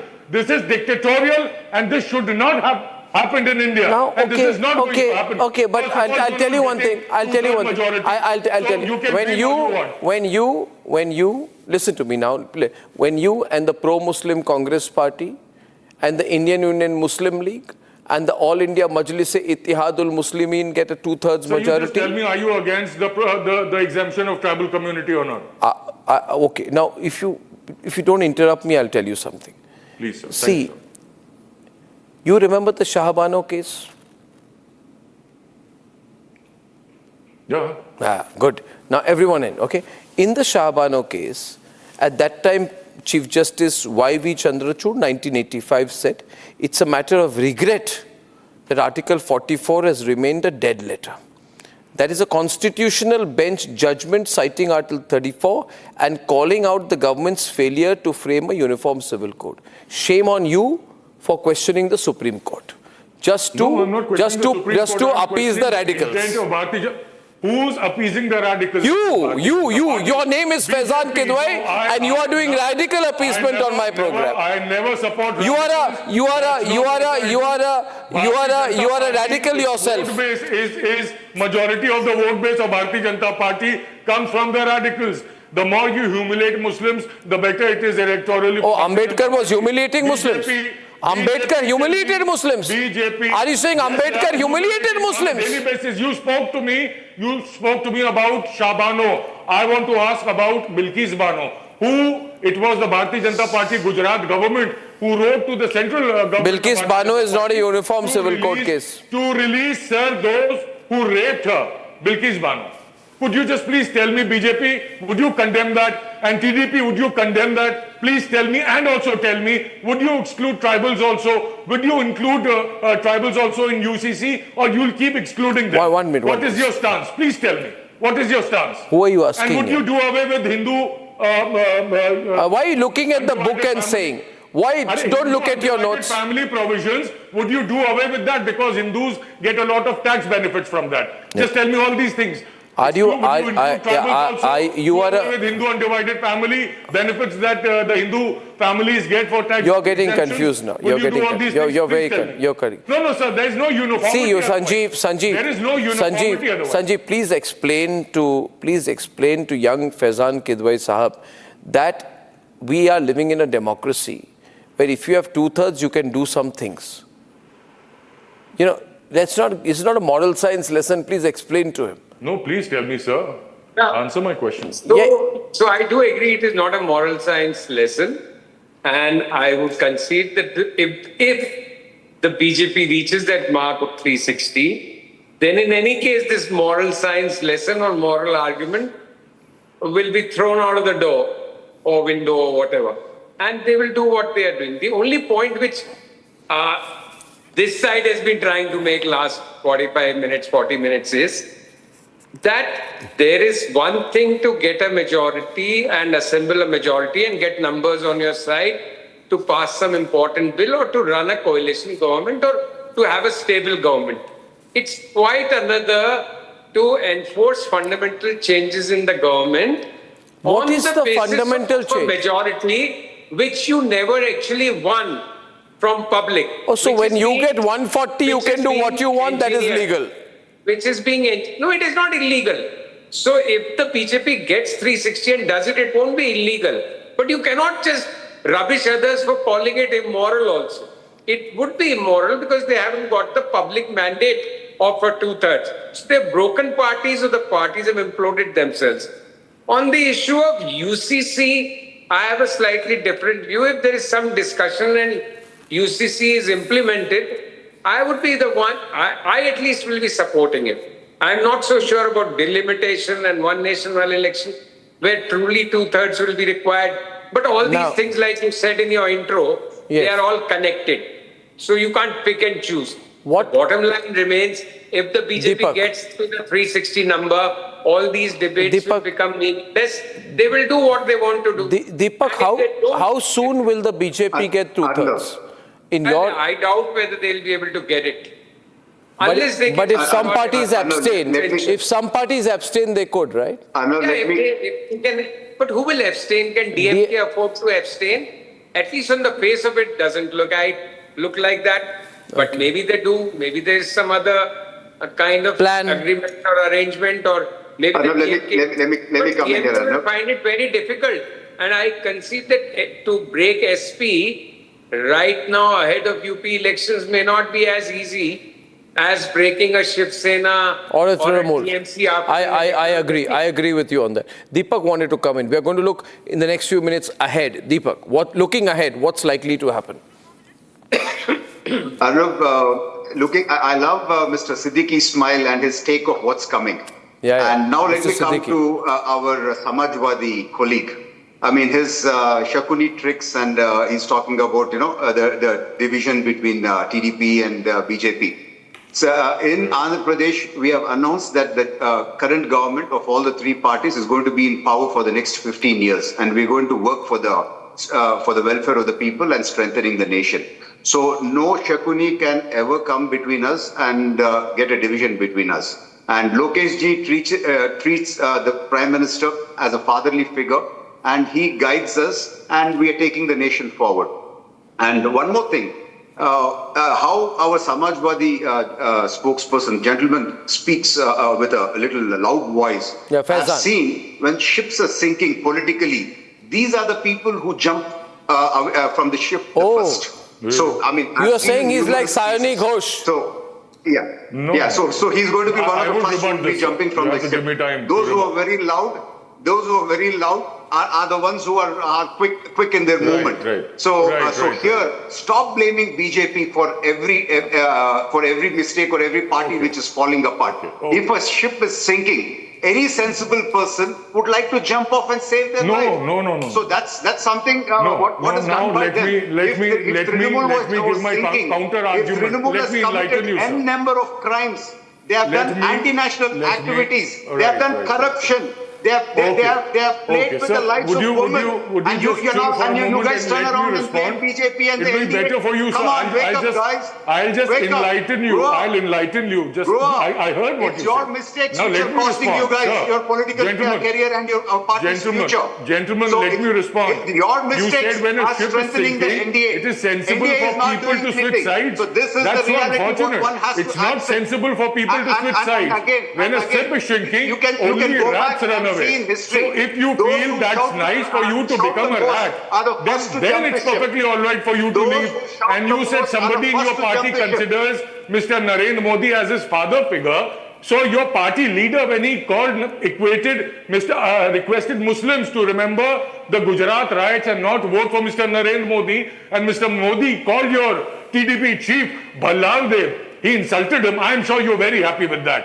In Okay, closing the debate. When BJP poached Ramesh, were you very happy with that? Closing the debate. Unfortunate, sir. That's unfortunate. That's you being spineless.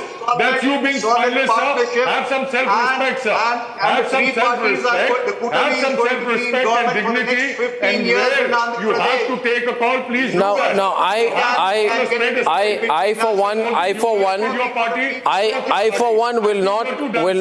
I won't. Okay. So, no. Maybe you are like Derek O'Brien. You'll stay with the original I'll party. always stay with my party till the end. So he's saying my role model is Derek O'Brien, not Sayani Ghosh. That's absolutely all right. I would say I won't be surprised. People would be very impressed if the BJP gets to 2/3. But let's be sure about it. The moment they hit 2/3, they are not going to stop at one thing.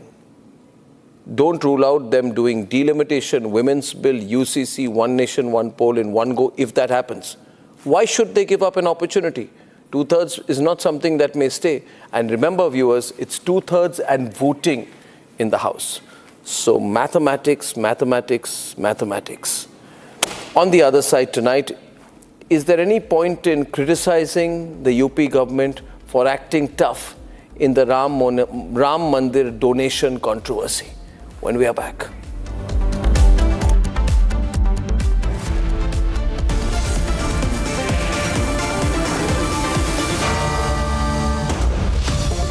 Amity has been ranked amongst the top 3% universities globally, a testimony to Amity's globally benchmarked quality. साथी हाथ बढ़ाना साथी रे Jindal Saathi seal साथी रे हर टोली डिस्की feel है Jindal Saathi seal है दोस्त की स्टेनलेस स्टील है क्वालिटी में दम है साथी रे बिजनेस करेगा ग्रो साथी रे टाइमलेस इसका लुक है साथी रे और जिंदल साथी सील साथी रे जिंदल साथी सील है तो असली स्टेनलेस स्टील है। तो जब भी आप stainless steel pipes and tubes खरीदें, जिंदल साथी सील जरूर चेक करें। Jindal stainless, India's leading producer of stainless steel.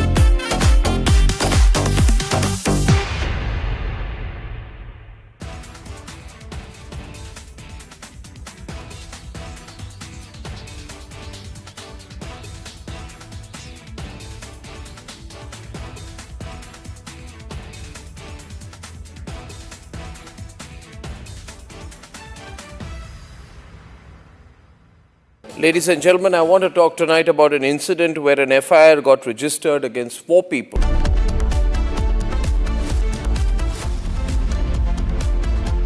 Amity has been ranked amongst the top 3% universities globally, a testimony to Amity's globally benchmarked quality.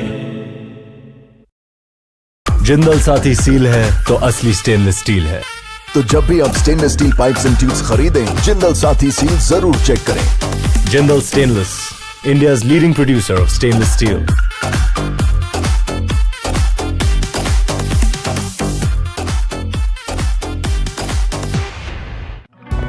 ऑक्टोरोमा manual winding 4 लोगों के पास है ये। कुछ इससे भी अनोखा। कमला पसंद, सिर्फ एक अनोखा स्वाद। कमला पसंद पान मसाला। Ladies and gentlemen, yesterday I said that Bhagwant Mann's problem is that in the process of covering up one lie, he is lying a second time. So to cover 2 lies, he lies a 3rd time and a 4th time. And now he's in a big trap. He is doing everything possible to save his job. But it's going to become more and more difficult for him. Plus, I think he has some very foolish advisors. You see, this controversy is about a younger Bhagwant Mann. He's about 52 years now, 52 or 53. And the video apparently goes back to the time he was 39 years old. This is a video he's released. Let me first show you the other video, the controversial video. This, ladies and gentlemen, is a picture of Bhagwant Mann at the age of 39. And visibly, over the last 13 years,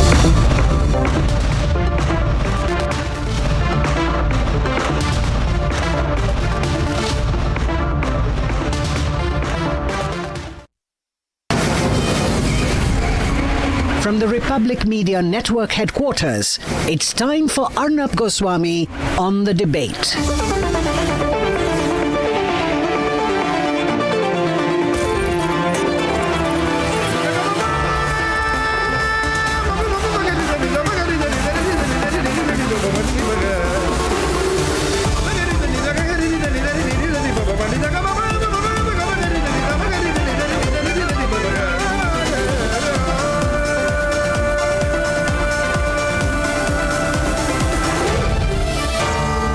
Arnab Goswami on the debate.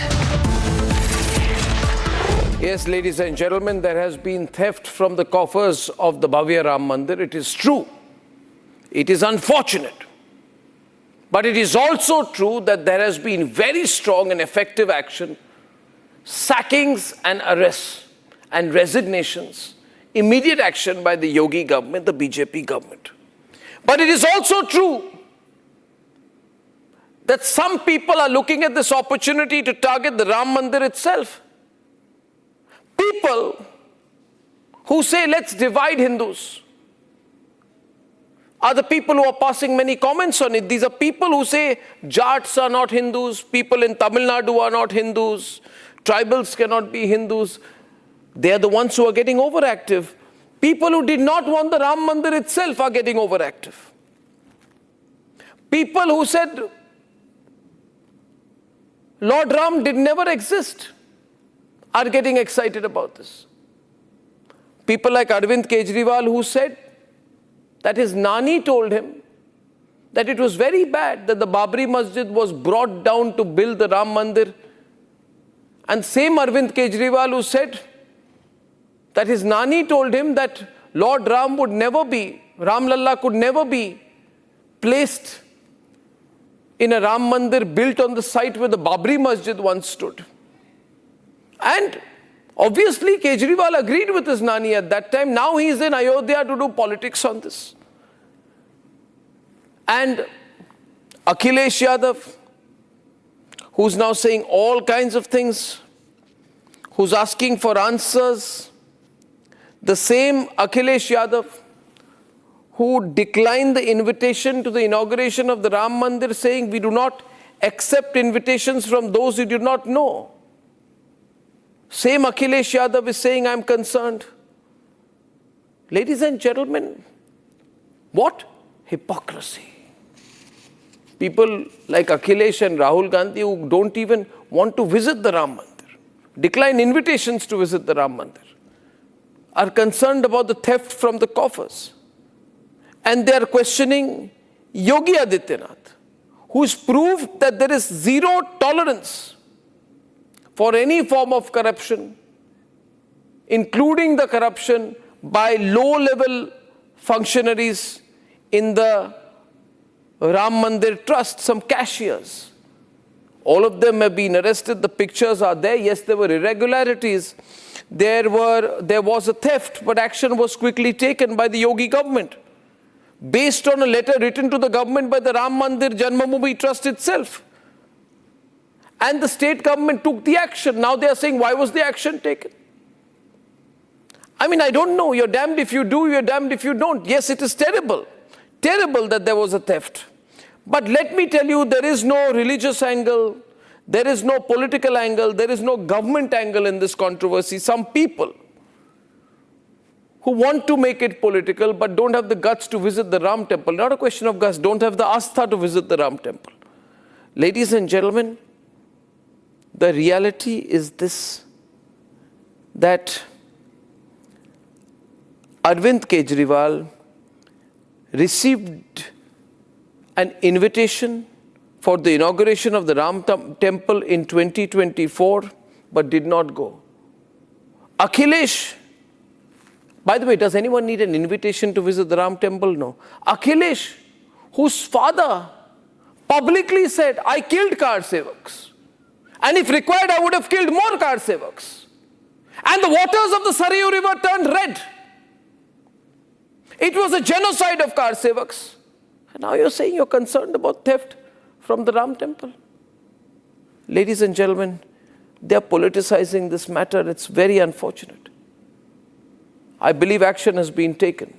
But since they have politicized the matter, I suggest the best response is to put them in the dock and ask them what their record is on Hindu Astha, which we'll do exactly that.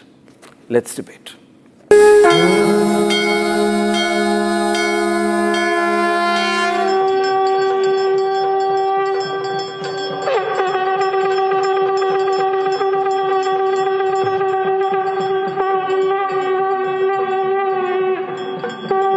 2023 witnessed the dream of the historic Ram Temple inauguration after decades of a movement. Devotees from across the world thronged the Ayodhya Ram Mandir every year. 3 years later, a case of donation theft has sparked a big political slugfest. Ayodhya के बारे में जो कतिपय समाचार मिल रहे थे, हमने कहा था एसआईटी गठित की गई है। एसआईटी की रिपोर्ट आने के साथ ही हमारी कार्रवाई भी प्रारंभ हो जाएगी। और आपने देखा होगा, एसआईटी की रिपोर्ट आई, तुरंत कार्रवाई प्रारंभ हो गई। और मैं आश्वस्त करता हूं, जो मैंने कहा था, दूध का दूध और पानी का पानी हम करके रहेंगे। SIT is probing the case. FIR was registered against 8 people, including temple employees, who have now been arrested for allegedly stealing money. The 8 individuals named in the FIR are Avinash Shukla, Lavkush Mishra, Anukalp Mishra, Manish Kumar Yadav, Karunesh Pandey, Ramashankar Mishra, Ram Shankar Yadav alias Tinnu Yadav, and Subhash Srivastav, all low-level employees at the Mandir, some linked to General Secretary of the Trust, Champat Rai. Investigators believe over 80 lakh rupees may have been stolen, with CCTV footage reportedly showing the accused taking cash at least 70 times. SIT की जो जांच हुई है, उसी के अनुक्रम में ये एफआईआर हुआ था। और एफआईआर के अनुक्रम में जो सीओ महोदय हैं, जो आज के आईओ हैं, अयोध्या सीओ, उनके द्वारा ये जो रिमांड लिया गया है। और रिमांड के अनुक्रम में जो इनका 8 लोग जेल गए हैं और 3 दिन के लिए रिमांड दिया गया है। और रिमांड के क्रम में जो और तथ्य आते हैं, उसके आगे की फिर कार्रवाई की जाएगी। Ironically, the opposition, which did not even want a Ram Mandir in Ayodhya, has landed up in the temple. ये जो फर्जी एसआईटी बनी, अब कल फर्जी एफआईआर हुई, उस फर्जी एफआईआर में 8 छोटे प्यादों को आरोपी शामिल किया गया। कोई बड़े नाम नहीं है। तो फर्जी एफआईआर, फर्जी एसआईटी, तो एक तरफ तो इतनी बड़ी महा डकैती हुई, और दूसरी तरफ इसमें जितने बड़े बड़े राक्षस शामिल हैं, उनको बचाने की कोशिश की जा रही है। जन आस्था के साथ खिलवाड़ स्वीकार्य नहीं।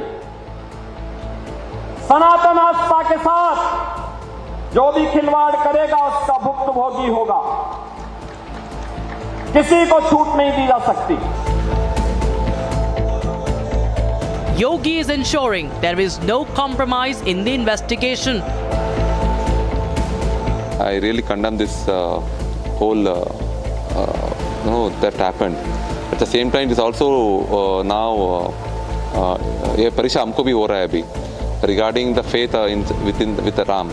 I think if you ask me this personally, I will never lose faith in Ram because of some selfish people made this type of attempt to theft the devotees' contribution donation. For those using the Mandir donation theft to get a leg in ahead of UP elections, the attempt may just backfire.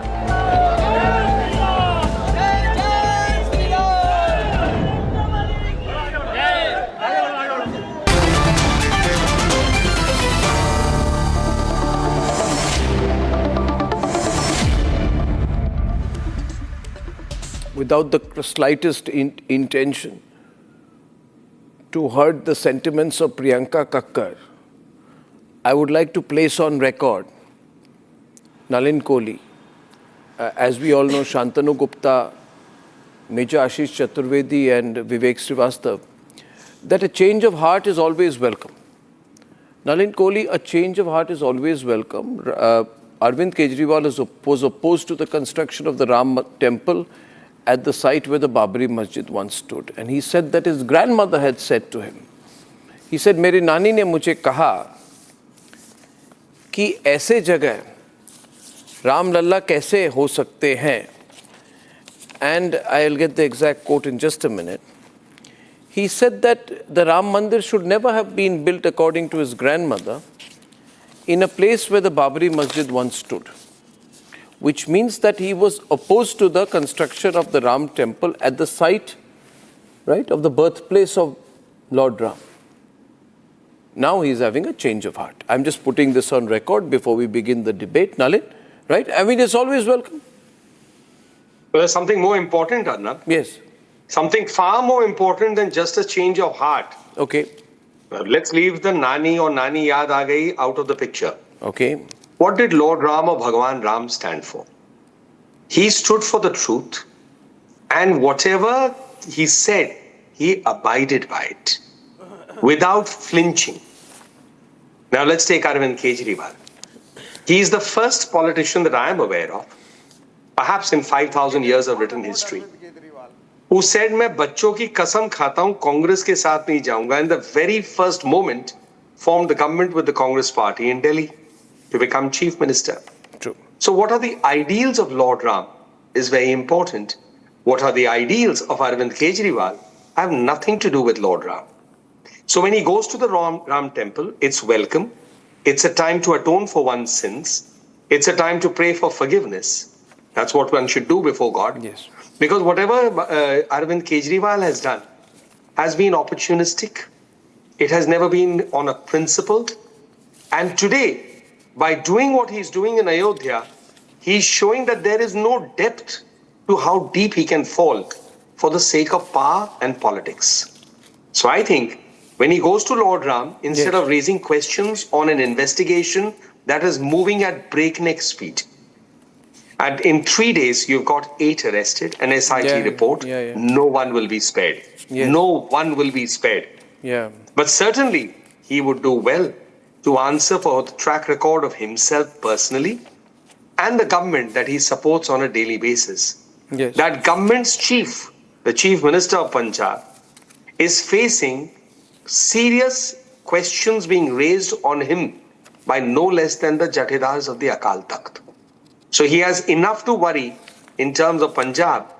Instead of trying to drag Lord Ram into his politics, he would do well to atone for exactly what Lord Ram didn't stand for and he has stood for.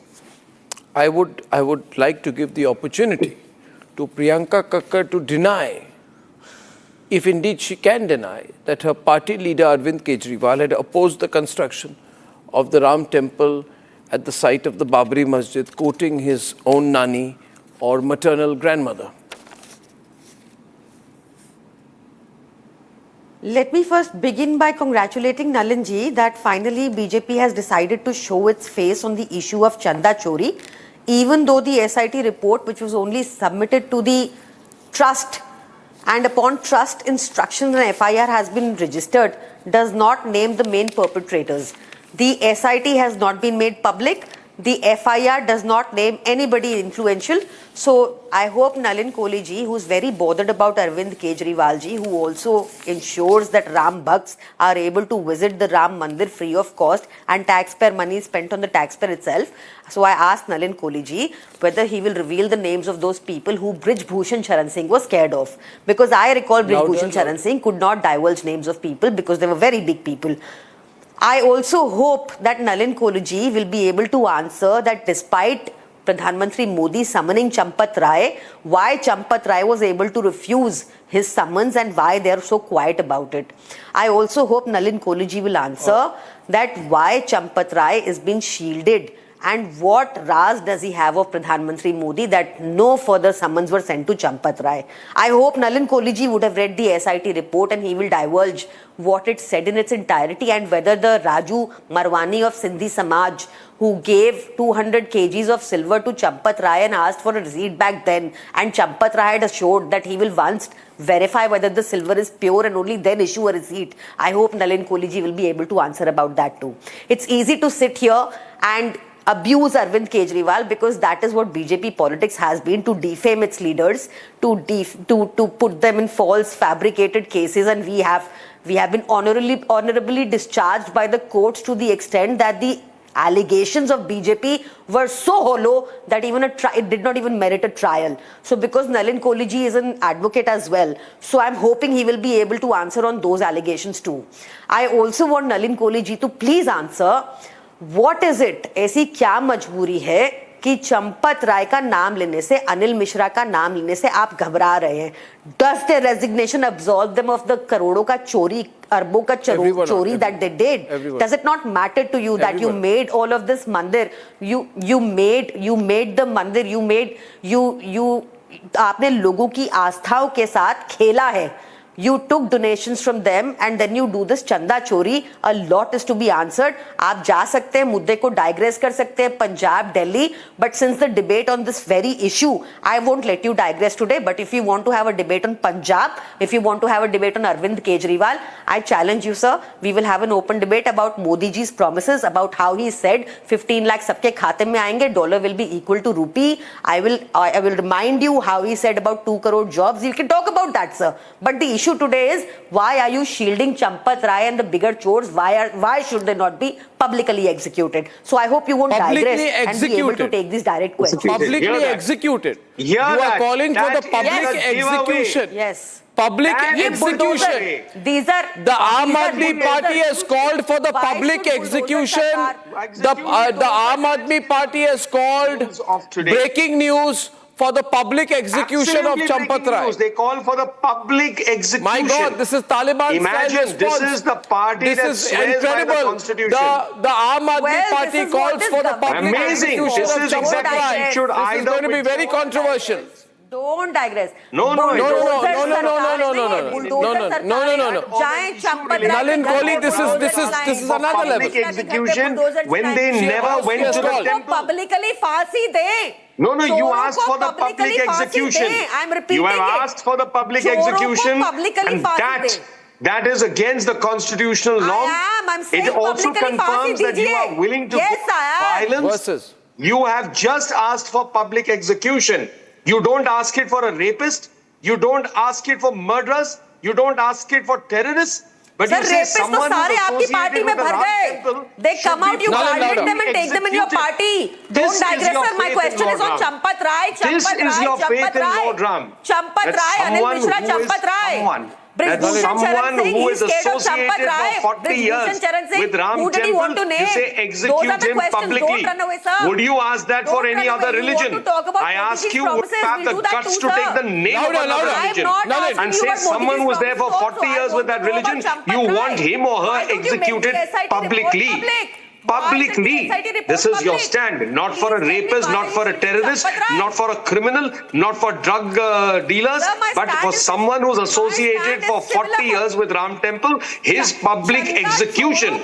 Imagine, Arnab, I have not heard something more shocking in my life. Public execution for someone associated with the movement with the Ram temple is to be executed because the Aam Aadmi Party wants a public spectacle of such a person.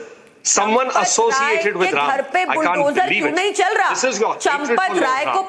This is what you hate with the Sanatan Dharma. You don't have faith for the Sanatan Dharma. You will go to any level to publicly execute someone who works for Sanatan Dharma. How should we not believe that the murders in Punjab are happening because of this mindset? That people who are being shot in public daylight are being publicly executed because this is your politics. This is your mechanism. Execute people publicly.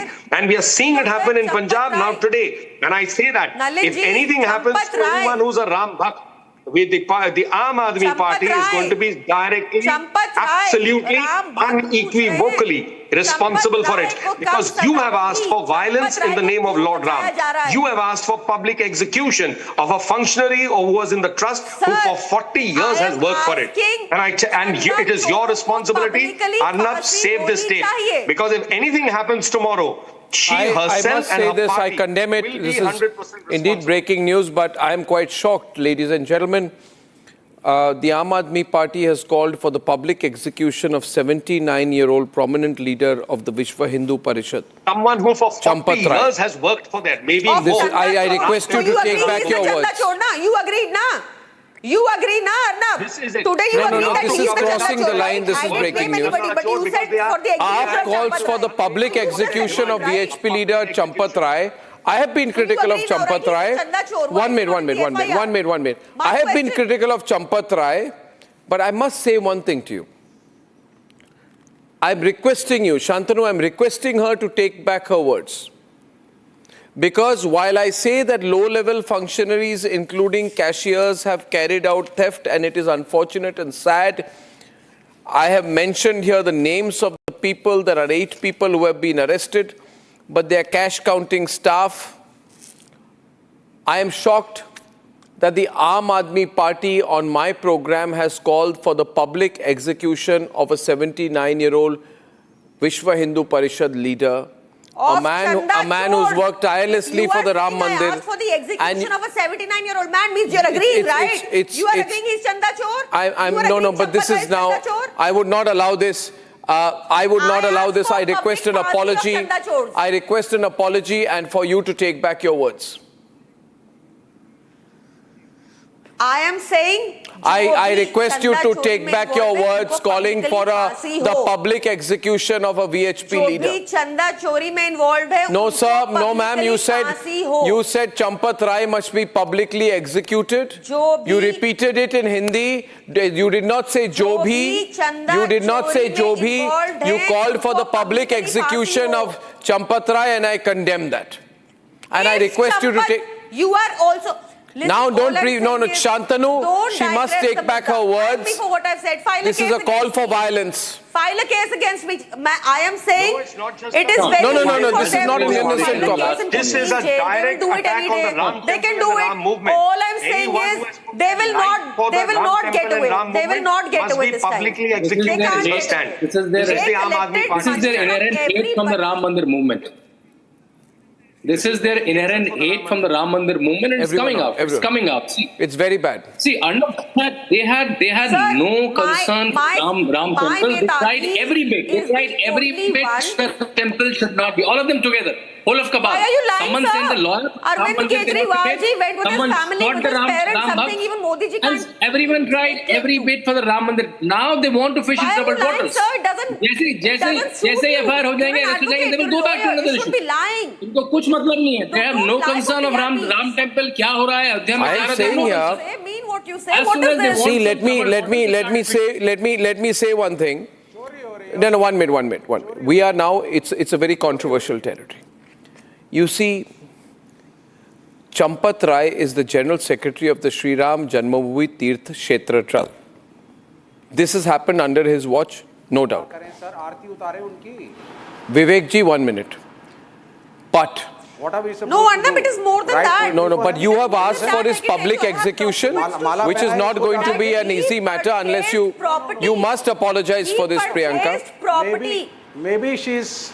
ना उनकी भावनाएं हैं राम भक्तों की भावनाएं हैं चोरी हुई है राम भक्तों की भावनाएं हैं चोरी हुई है भावना है 18.5 crores. She may be technically incorrect, but उनकी भावना है technically incorrect.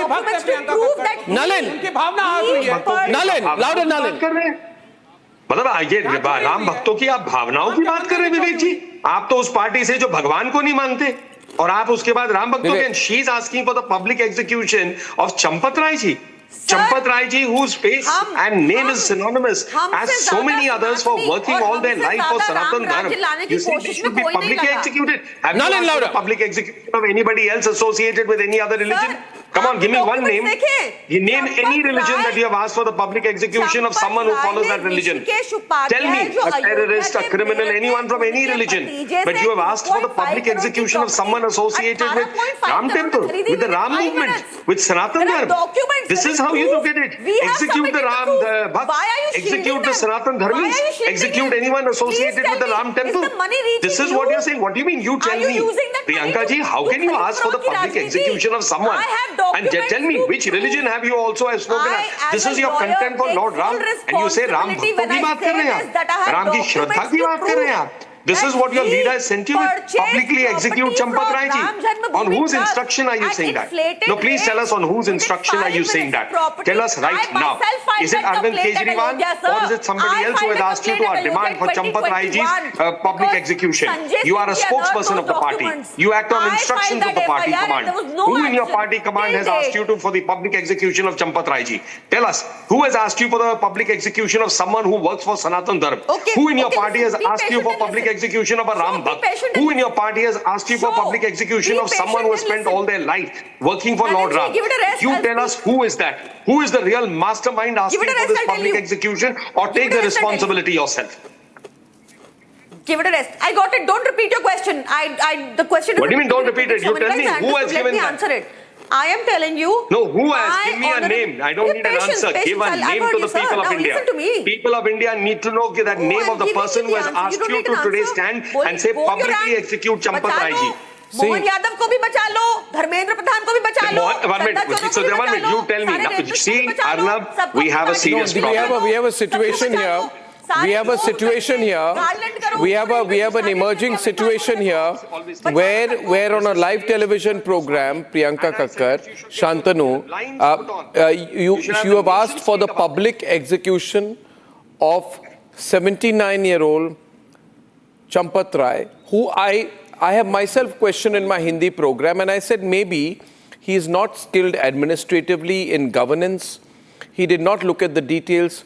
He should not have been given the operational responsibility, but to call for his public execution is unforgivable. Why can't you hear me what I'm saying?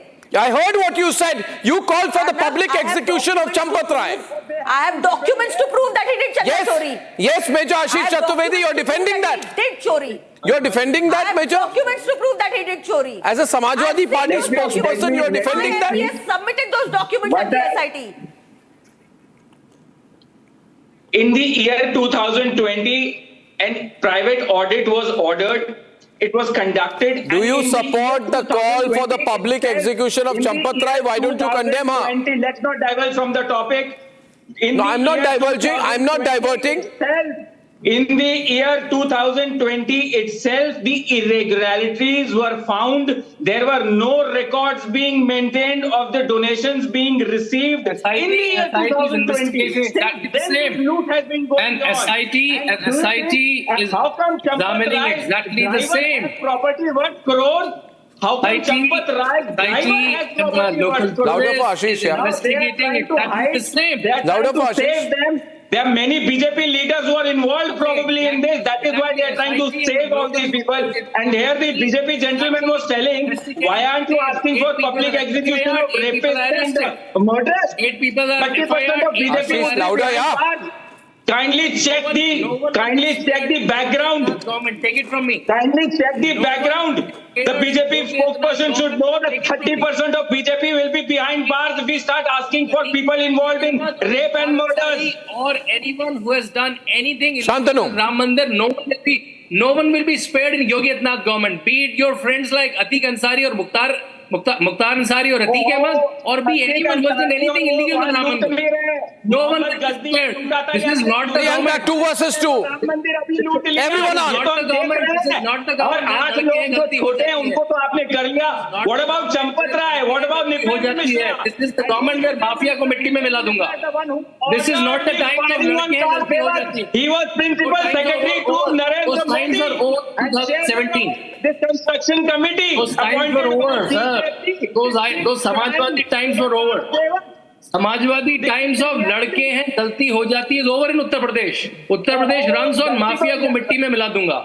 Be it your friends like... Okay, one question is... BJP ने दिया ना जिसने राम भक्त Under the law of India. Under the law of India. Not the Talibani law. Not the Talibani law, but under the law of India, they will get the maximum punishment. Let me correct you. You are unaware. And I believe uneducated to Mr. 200 crore की funding दी आपने. Taliban does not allow its I have studied every single case. Every single case in UP government. No one is spared. You didn't have money for us Indians. Chairman by Narendra Modi. So this shows how much he is concerned about getting executed, or they are there. All your friends, all your mafia friends are in jail, or they are there. No one will be spared. No one will be spared. I don't know, and only rapists are spared and murderers are spared by You will absolve them. There is no FIR against them. There is no janch against them. No one will be spared. Bol do bas aise. Priyanka, may I be on air? One sec. Priyanka, can I come in for a minute? Priyanka, 1 minute. See. Okay, 1 minute. No one will be spared. They will all be taken in BJP. You know what they mean? No one will be spared. We will take them all in BJP and we will give them post and make them safe. Like we did for Mohan Yadav, like we did for Dharmendra. You're jealous of Raghav Chadda, I know that. You're jealous of Raghav Chadda, I know that, Priyanka. They are all welcome in BJP. They have a board. All rapists are welcome you are in jealous BJP. of Raghav Chadda. You listen so much. Okay, I want to ask one question to. I want to ask one question. Who's hollow, contentless, and who wants to be on Instagram all the time. I don't even like social media so much. Okay. Ashish, 1 minute. Ashish, 1 minute. You made a statement here that 30% of BJP leaders are involved in this. Okay, he made that statement. Yes. Okay, 1 minute. It's an official data. Yeah. So okay, that's on. And then you said that directly big BJP leaders are involved in this. Why in this 1 minute. Ashish, don't name one. How would I know? How would I know? What is this? How would I know? How would I know? You just said. What kind of a joke is this? Nalin now he says, how do I know? Validate your comment. Validate it now. Validate it right now. Validate it, Ashish. Which you are not doing. Validate it, Ashish. Don't shout at me, Ashish. Don't shout at me, Ashish. You said BJP leaders are involved. I gave you a democratic opportunity and said name one. It is your network which has failed to find out and expose. I'll give you the names. Ashish, listen. Tinu Yadav looks after temple arrangements. Avinash Shukla, Anukalp Mishra, Lavkash Mishra, Subhash Srivastav, Ramashankar Mishra, Manish Yadav and Karunesh Pandey, cash counting staff. All of them are. Okay. Now, you said that there's a BJP leader involved. I am giving you a democratic opportunity. You should say thank you. I said name one. You should name. Now you're saying, how do I know? Who all are involved? How can I name anyone? Then how are you saying a BJP leader is involved? Okay. 1 minute. Priyanka, don't defend him. Priyanka, don't defend Ashish. Priyanka, don't defend Ashish. You're so scared of Arnab. You're so scared of Champat Rai. Is he sponsoring this show? Why are you so scared of him? Why do you want to execute him? Why are you so scared Why don't of you Champat Rai? apologize for calling for his public execution? No, 1 minute. Why 1 minute? Priyanka, you've called for the public execution. Are you sponsored by the Taliban? Is the Taliban sponsoring you? No. Is the Taliban your boss? Are you ideologically driven by the Taliban? No. Are you impressed by the Taliban? BJP is sponsoring Taliban. Are you part of the Taliban shooting squad? Recently, Why are you talking like that? 200 crores to a government which bans women education. BJP sends money to them. I hope you know that. Both of you are shouting at me. All I'm saying is... Priyanka, please. You are not known Priyanka, for please. Nor are you known for setting No, on the Priyanka, fence. please. You name are not one. known for it. You name Let's one. call a spade a spade. Let's call a spade a spade. Please ask. You stand why for. Can't they name Champat Chor? Champat Rai Chor. Why can't you say this? Nalin Kohli, she calls. I must tell you, Anna, I must point out that Ms. and I'm saying this as, a lawyer. This is a very, very dangerous trend that this Ms. Priyanka ji is going down the route. She's now saying Champat Chor. For Champat Rai. Therefore, tomorrow she could face a defamation case from Champat Rai. Because on national TV, she is meeting all the requirements of defamation under the criminal code. Essentially, it's a public broadcast. she has, without any evidence, gone ahead and referred to a 79-year-old man as chore, which and also asked for his public execution. Before the SIT, honestly, I should say they should be very careful because they are breaking several legal provisions and can end up being in trouble. Before the SIT, I am not here to and he's also put it before the police in 2021, but nothing happened. Okay, one question is, let me get in Ishkaran. Ishkaran, should Champat Rai's name have been in the FIR? I know you're leaning towards the BJP. But should his name have been in the FIR? Now, Champat Rai and Anil Mishra are in responsible positions as General Secretary and Trustee of the Shri Ram Janmabhoomi Tirtha Kshetra Trust. They have resigned from their positions as confirmed by the Director of Information, Government of Uttar Pradesh. Should their names have been in the FIR? Unmute, please, unmute. Arnab, two short answers, because let us not mince words. All those guilty need to be given the harshest punishment possible, because it is not mere chori from the mandir. Absolutely. It is also chori from lakhs of people who contributed, fought for 500 years to make a temple. There are people who are still fighting that government should not control temples.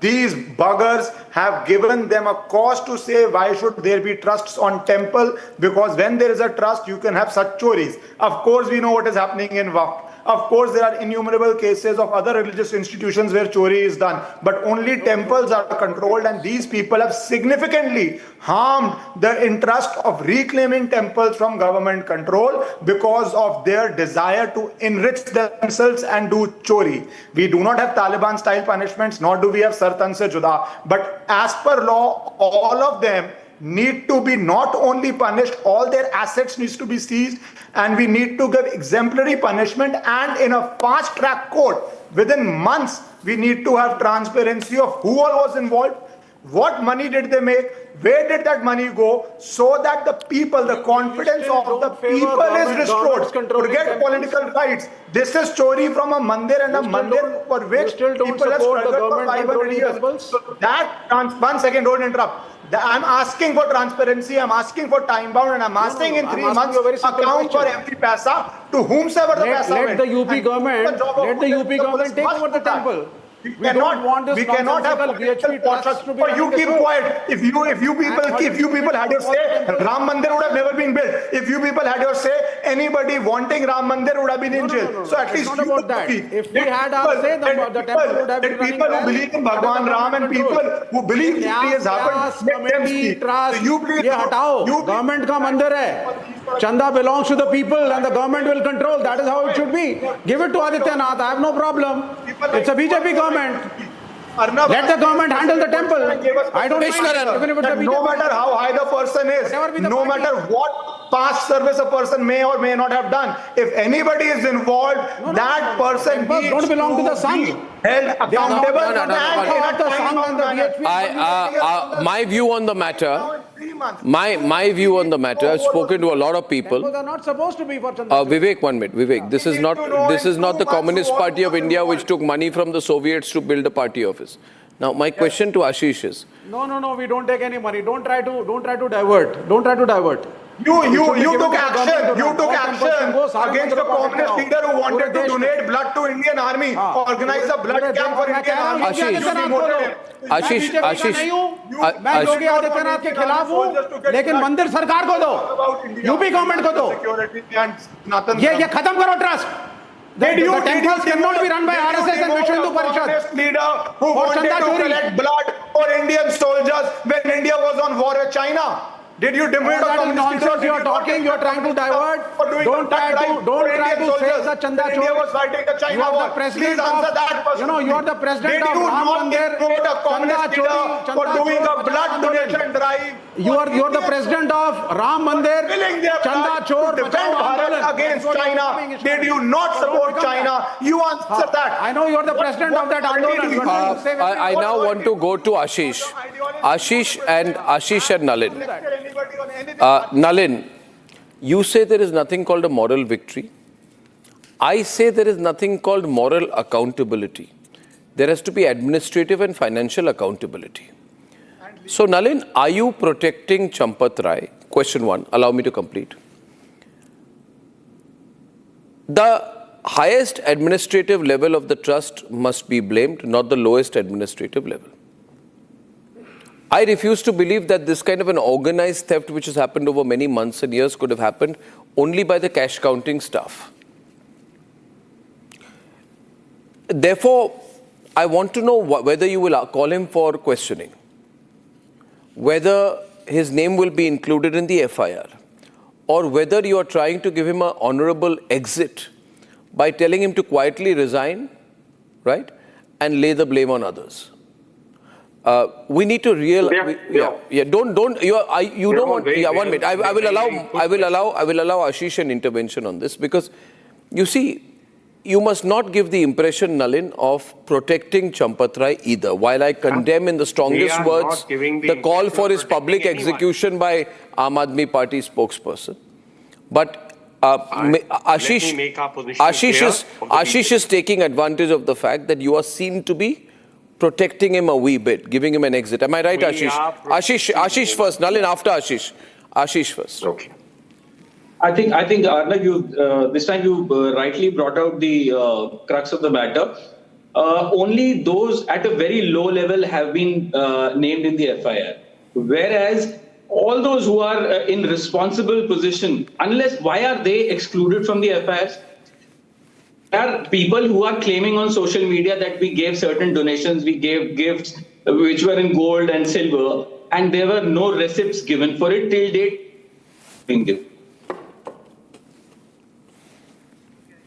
Oh, losing the line there. To which I asked there, and I want to bring Priyanka in. Priyanka, you made a couple of faux pas tonight. I give you one more opportunity. Who are at a very lower level? Or is it not the responsibility of those who are in... Bad link.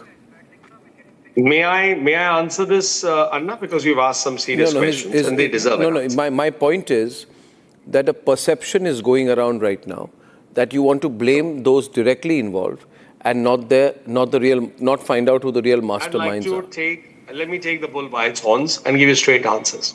Yes. First, no one, and I'm repeating this word clearly, no one who is directly or indirectly responsible for any theft or anything what would be considered illegal in the Ram temple will be spared or protected. That is our clear, unequivocal stand. Two, the question with regard, Priyanka, we don't need you to laugh because you have no faith even in Lord Ram. You've just now on TV asked for the public execution of an old man.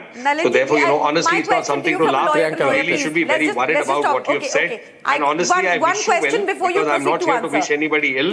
But honestly, you've really crossed all limits by asking for public execution in India. Something that we have seen only done in one question and then you can go on. Okay. So why are you scared of my question? Mr. Goswami. So why are you scared of my question? You've not even named Champat Rai once. You couldn't even take his name. एक छोटा सा सवाल ले लीजिए sir. एक छोटे से कार्यकर्ता से. आप बहुत बड़ी पोजीशन में हैं. I mean, if we need any drama and all this, it can be National School of Drama or Aam Party. But I think we should really continue with the serious part of this debate. Priyanka, he's telling you to go to the National School of Drama. If I have a question, it can't be called a drama. Conscience of the people so it's okay. You can call me whatever names. Okay, so therefore I'm saying, you should see the kind of galis they cast the trolls to give me on my Twitter account. For them to know the stand of the BJP and for them to know where we stand on Ram Temple. Ram Temple is not political. It's a matter of phenomenal faith, and it is something that we will not tolerate anything illegal or anything of breaking. Priyanka ji, either you let me speak. How will you conduct an investigation if you are in love with your voice? As a lawyer, I want to understand. So it's very new. So this is a new kind of investigation. SIT बनी, SIT जिसने देखी, उसने choose किया. FIR किस पे होगी? और जो main perpetrator है, वो resign कर गए. अब आप मेरे को बताओ कि आपने कहा कि जिसने भी किया होगा नहीं छोड़ेंगे. आपने कहा ना जिसने किया होगा नहीं छोड़ेंगे. सर पर कैसे पकड़ोगे जब उसका FIR में नाम ही नहीं है? वो तो किसी के सर जब इन्वेस्टिगेशन ही नहीं होगी तो कैसे पकड़ोगे sir? This is it. I mean, we know what you stand for. मेरे को बताओ ना, पकड़ोगे कैसे जब उनका नाम ही नहीं है FIR में, जब उनका नाम ही नहीं है, कहीं आया ही नहीं, आपने छुपा लिया. Priyanka ji, I can't really solve your legal illiteracy, and I really can't help you. You have called her a legal illiterate. Investigation. Please help me, For that, sir. you will need to join a law school. No, sir. Please, I took a 3-year break to you be can in start. full-time politics. You will learn something, louder. and I seriously suggest. Please tell me, meet sir. your Please apprise me of the law, of the latest law. He will tell you Louder for Nalin. what the How are you criminal going to procedure is. punish somebody? I mean, I'm not going to sit here and now give you a lecture on legal if he's the true perpetrator. How will that happen, sir? Sir, how will that happen? You are not listening. Not even If you don't listen, how will you get an answer? People are saying that No. If you don't listen, how will you get an answer? My question, let me repeat it in a more your own coherent voice manner. is going to be the answer to your own question, then talk to yourself. 1 minute. 1 minute, sir, please, sir, please. Sir, please. No, sir. please what? I I'm was asking, speaking and addressing for Mr. example, Goswami. You're the one who interrupted me. There are several people saying. No, what do you mean that several they people? I gave was answering the Champat Rai question that itna Mr. Goswami chandi, asked me. said You're he the will one give who the interrupted receipt me. later. And you are Or asking me there for are several courtesy. people like Rishikesh Upadhyay who sold a property worth 20 lakh for 18.5 crore while Champat Now, I'm Rai was glad to present. know that you are the because he was Patwari of that mayor's place and you nephew. seem to have all but the he's not details. named in any FIR. At least good to so know how that will you you are the punish Patwari him, of that sir? area. When he's nowhere. No, sir, I have filed a complaint myself. That is why I know. Because Sanjay Singh ji unearthed Very these good. documents. So your I made the complaint will see the FIR. light of the I day, filed it's with not the politically Ayodhya court driven, filing and if it has in merit in it. 2021. But nothing has happened, sir. So my question is, how will you punish him, sir? That is my question, sir. I hope my question was clear. Let me first answer what Mr. Goswami asked me, because after all it is his show, not yours. When you start your own TV channel or a YouTube channel, I'm sure you will have the full right to ask questions to your guests. For now, can I at least answer the questions that Mr. Goswami has asked me? ये लोगों को कम हाँकते हैं. इनको लगता है कि लोगों की IQ बीजेपी नेताओं की जितनी है. They are very mistaken. Now, answer the question. See, you call for the public execution of Champat Rai, and nothing you do after that is going to, cover up for that. Would you like to take back your comment on the public execution or call for a public execution of Champat Rai? You should do that actually before the program. I can make it more polished. Anybody who's involved in chanda chori, unko publicly फांसी देनी चाहिए. That's not anybody. No. Do you take back your previous demand for the public execution of Champat Rai?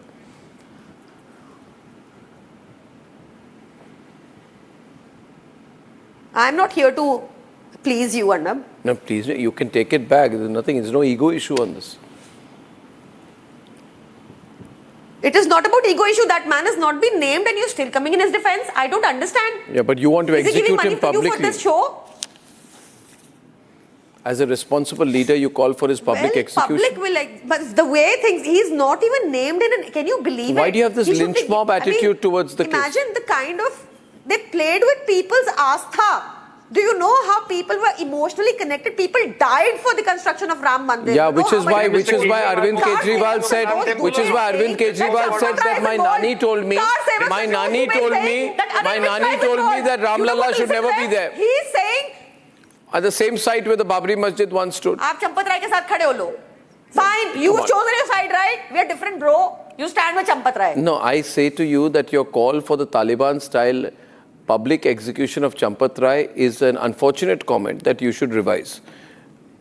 I'm just being But this government supports the Taliban government. They gave them funding even during COVID. 200 crores. You want to discuss geopolitics to Taliban, now? Who has a problem with women getting educated? You stand with that government, okay? See, Priyanka, anything you say. Mr. Goswami, is you on asked record. some serious questions. May I answer those questions? I would say that my question was more specific. See, Shantanu, why is Champat Rai and Anil Mishra's name not in the FIR? Currently, the preliminary report of 60 hours of work by 3 very senior officers. One is a 2004 batch officer, IS officer. One is a 2008 batch IPS officer who was in CBI and Interpol also.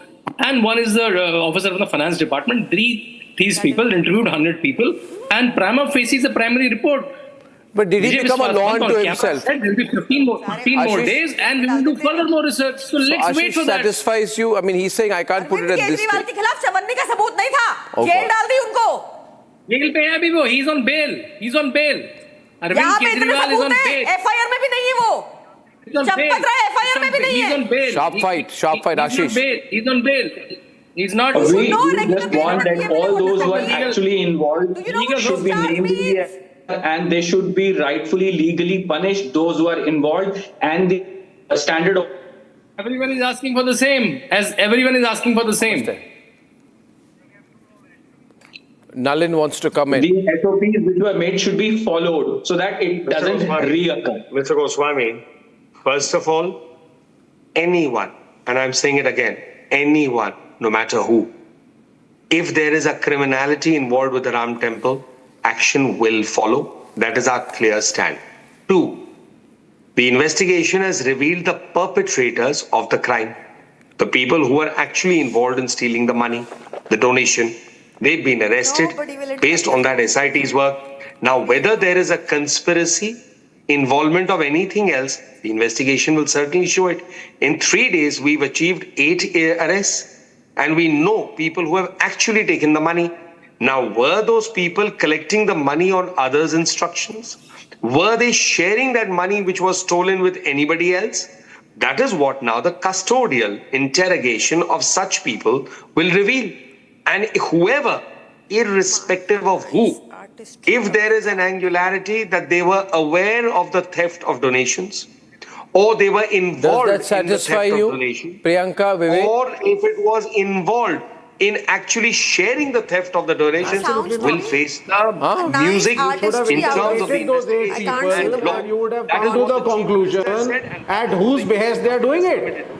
आपने interrogation ही नहीं किया, इसका मतलब 15 दिन में. You have not interrogated these 8 people? In 15 days, what were you doing? Priyanka. In these 8 days, in these 15 Which world days, are you living in, you do man? not Which know world are you living who are the people at whose behest it was happening. Arnab जी, इनको कहिए SIT की report सार्वजनिक कर दें. I think उसी में नाम होगा, तभी रेजिग्नेशन नहीं होगा. Let's see. मेरे को तो समझ नहीं आ रही. PM called that man. He refused. Who is Champat Rai to refuse the summons of our honorable PM? इतना क्यों भाव मिल रहा है उनको? कौन बचा रहा है? Yes. No, even PM Cares Fund is like that. There is no transparency. Nalin. Even PM Cares Fund, no transparency. Nalin, you see, is Champat Rai being given a long rope? लिए जाओ, खाए जाओ. Champat Rai ji's name is synonymous with the Vishwa Hindu Parishad's consistent movement for a Ram temple. That the person who has been accused and arrested was an associate of Champat Rai ji is known. The question that needs to be seen, and we will know that, is whether that person who's actually been involved in the theft of money, whether he was doing that with the knowledge of Champat Rai ji or not. That is what will become clear. But can you ask for Champat Rai ji's execution publicly? Priyanka, you must. I give you one more opportunity. VHP is asking. VHP is asking that Champat Rai's role be assessed. VHP is also asking this. VHP say na, VHP is also raising finger at him. पर ये BJP क्यों बचा रही है? Is beyond me is what I'm asking. Why should you? Today you have a respect for the VHP. No, we just. I want to be clear. Do you respect the VHP? Do you respect the work the Vishwa Hindu Parishad stands for? Are you a believer in the ideals of the Vishwa Hindu Parishad? Now, you know, I think that I would say that I would say probably the appropriate thing. Priyanka, if I may come in. What logic is that? Priyanka, if I would suggest that, you know, nobody should be seen to be getting covered. Priyanka, you must not get too verbally aggressive in your demands for action, which may appear to be sort of this lynch mob mentality. Is not necessary. But I would agree that phase by phase, week by week, day by day, information details must come out on where this investigation is going. Because people have been hurt by it. Yeah. So I would leave it at that. Anyway, when he is not named. Priyanka, I don't think you should call for the public execution of anyone. I think that's unfortunate. I thank you all. Arnab, he should be at least named in the investigation. There's Yeah, but not execution. Yeah, I mean, like, you know, okay, that's a fair demand, but not execution. Okay, this is going a different direction, ladies and gentlemen. I thank you. I thank you. No calls for violence. No calls for violence. And I thank you very much. This is a matter that is deeply concerning, and we'll follow it up. Ladies and gentlemen, I'll see you tomorrow without fail. Good night and goodbye.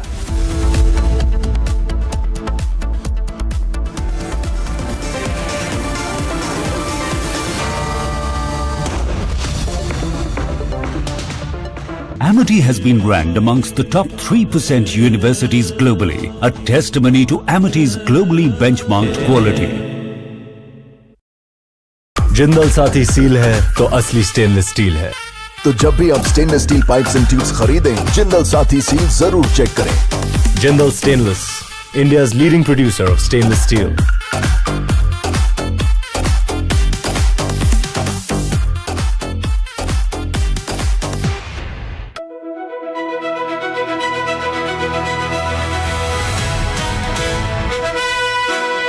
By the way, viewers, I'm driving in Delhi with Delhi wala boy Aman Gupta, who is too busy waving to his fans than talking to me. Please come down to earth, Aman. Yes, I am sorry. You're on my show. I forgot. This is not your show. This is my show. Stop waving to your fans. Be modest. Now everybody look. अरे आप politician हो. आप politician हो. आप ये क्या कर रहे हो? This is too much. आपने बोला humble हो, मैं humble हो रहा हूँ।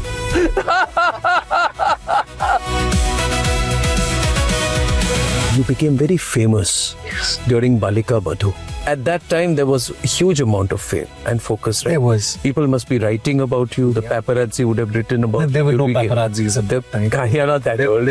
Don't No, I mean it. There were no paparazzi. You were no paparazzi at that time. There were no paparazzis. This has happened now?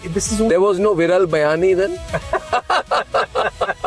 Back then, it was just, What do you mean back then? No, if you keep talking, I'm over a decade older to you. If you keep saying back then I'll stop driving the car here. No, I'm sorry. I don't mean... What am I then? Back then.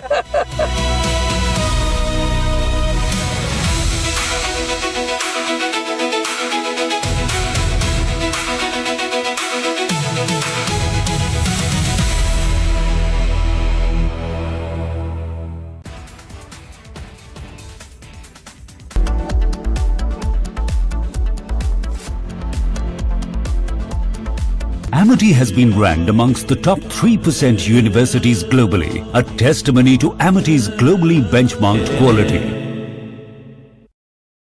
Jindal Saathi seal है तो असली stainless steel है। तो जब भी आप stainless steel pipes and tubes खरीदें, Jindal Saathi seal जरूर चेक करें। Jindal stainless, India's leading producer of stainless steel.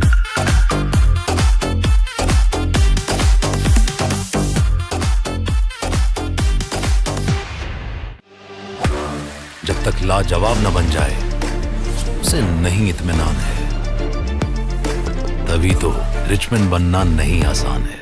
Sir, what about safety from fire? Cable कौन सा लगाया है?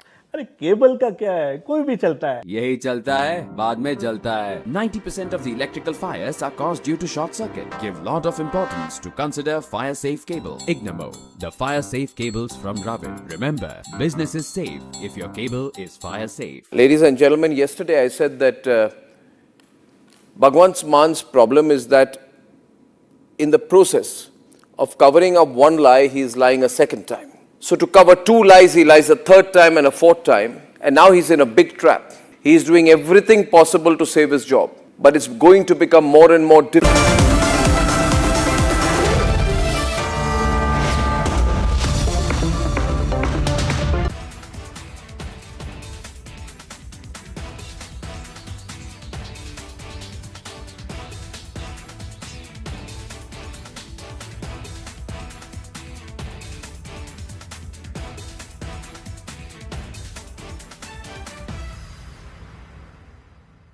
Ladies and gentlemen, I want to talk tonight about an incident where an FIR got registered against 4 people. This is an incident which has happened in Madhya Pradesh, in Ujjain, and there is this strange video which shows a van suspended about 40 feet in the air.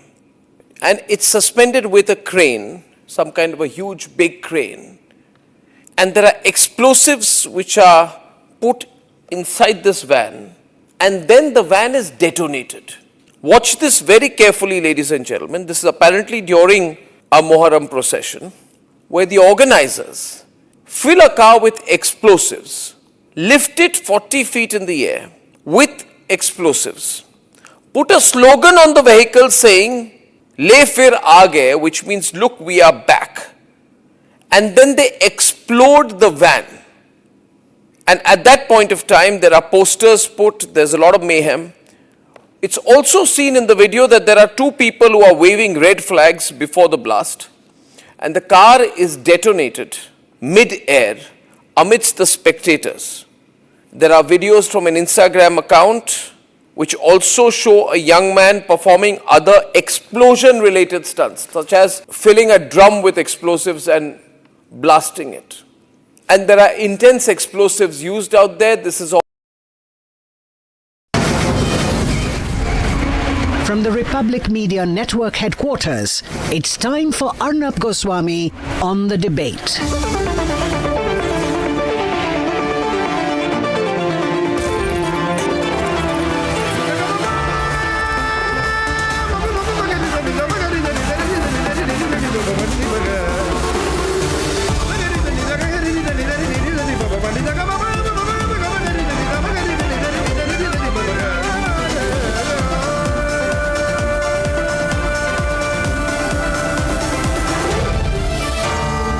Arnab Goswami on the debate.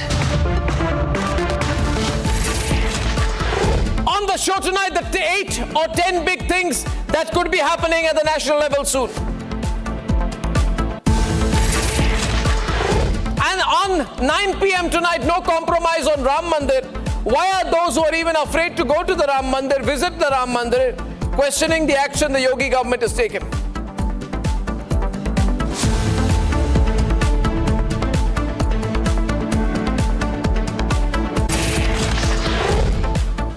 Ladies and gentlemen, there are 10 big things the government may do, and I believe that all of this could happen in the next 10 months. Now, there is nothing on record to say all of this is going to happen, but these are 10 things that the government may do, and I'll tell you their current status. First, we all know the BJP is going to go through a huge organizational reshuffle. You have a new BJP president. The BJP will be restructuring its organization from top down, new central leadership, new teams, major state-level reshuffles, and this is aimed at strengthening the party before the 2027 assembly elections and the 29 Lok Sabha elections. Second big thing which will happen is I think there's going to be a big cabinet reshuffle, widely anticipated. This has been anticipated for the last year or so. Reports are suggesting fresh inductions, new talent, portfolio changes, greater representation to women, though there's been no official confirmation of this. Third, along with the cabinet reshuffle, there's going to be a governor's reshuffle, and the centre is thinking of considering appointments to vacant Raj Bhavans, sending some senior BJP leaders, some retiring NDA leaders, but this is going to complement the cabinet reshuffle. And then there's going to be a huge push for a two-thirds majority. It's already there. The NDA continues to improve the numbers. They're pushing hard to 360.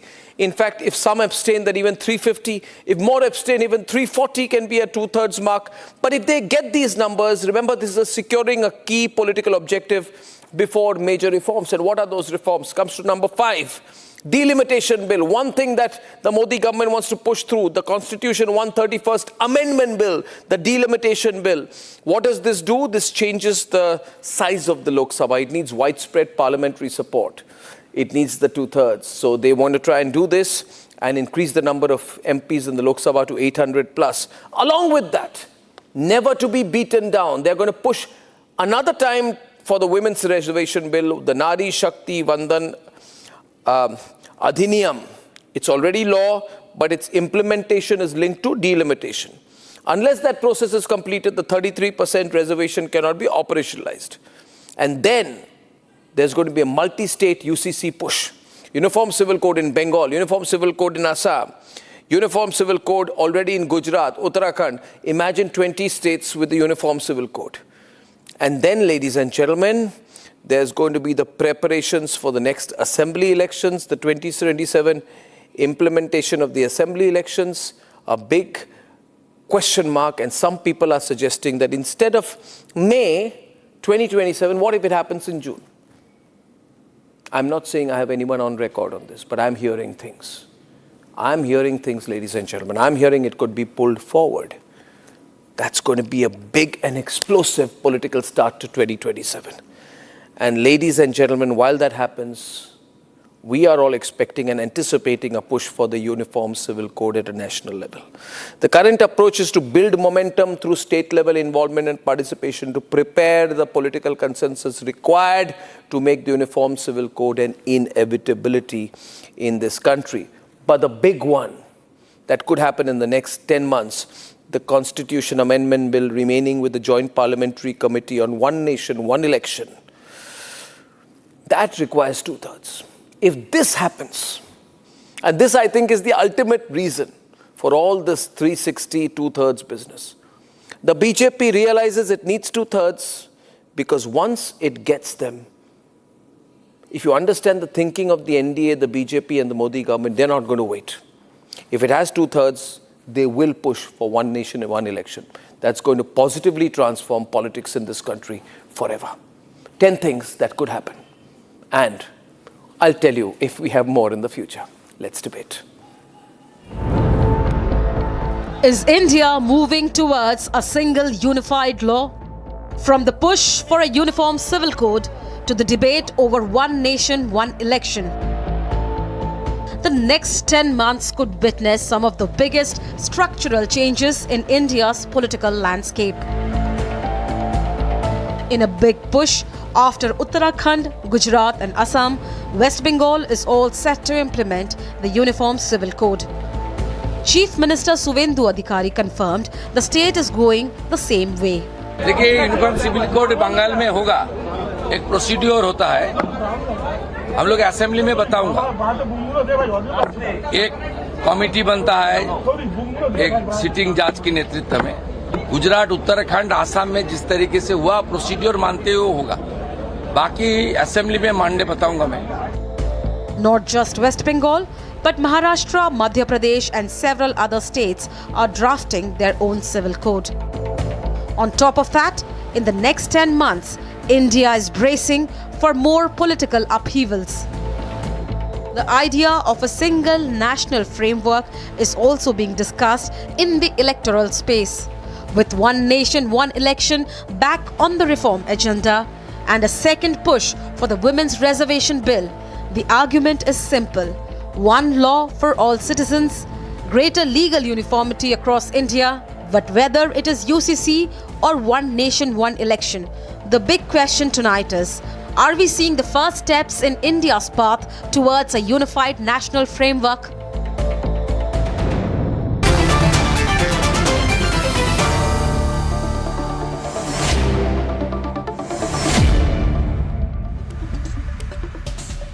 Okay, ladies and gentlemen, starting the debate, I'm just giving a shout out to my producers to check my audio. I don't have audio through, but I'm beginning anyway. Thank you. Ladies and gentlemen, Siddharth Yadav of the BJP, Deepak Reddy of the TDP, Shahid Siddiqui, very senior journalist, veteran journalist with us tonight, Faizan Kidwai, national spokesperson of the Samajwadi Party, and Sanjeev Srivastav, senior journalist, joining us from Jaipur. Now, I began by saying today, I want to start with Shahid Bhai. Shahid Bhai, I began by saying today that these are 10 things that may happen. And I gave my list. I have a feeling that these things are not going to happen in isolation. Many of these things are linked to each other. Delimitation is linked to Women's Bill. Women's Bill is linked to 2/3. 2/3 is in turn linked to the Uniform Civil Code push. The state level Uniform Civil Code push is linked to the National Civil Code Uniform Civil Code push, which again could be linked to the timing of the state elections. Start with Shahid Bhai. Right? So Shahid Bhai, can you hear me? Do you agree with? Do you agree with my assessment? Yes, sir. Which I began that there are 10 things that could happen. Yes, sir. No? Absolutely, everything is linked, but ultimately it's linked to BJP's desire to control India totally, not for the next election, for decades together. They want to leave a stamp of their ideology, of their whatever they believe in for the next for the generation or two. The way Congress left its stamp when the Constitution was made, the way the other political parties left their stamp, now BJP realizing that they may never get 2/3 majority by democratic process. So they have to manipulate it, they have to manage it, and they are trying to manage and manipulate the political system in order to get two-thirds majority and have the constitution the way they want, to have the political system the way they want, and that's by whatever means. Why do you say that? Why do you say that? Manipulate the system. Why do you use the word today? But I will say that they don't have the mandate to do it, because when the makers of the constitution, they put this two-thirds majority issue because they thought that there should be mandate of the nation behind any of these changes. When a party which got 240 seats in the last election tries to manage two-thirds majority by other means, then I don't believe that they have the moral or the political authority to do it. But anyway, they will do it because legally they will have every right if they are able to manage that two-thirds majority. Mr. Siddiqui, that I believe is a very cynical view.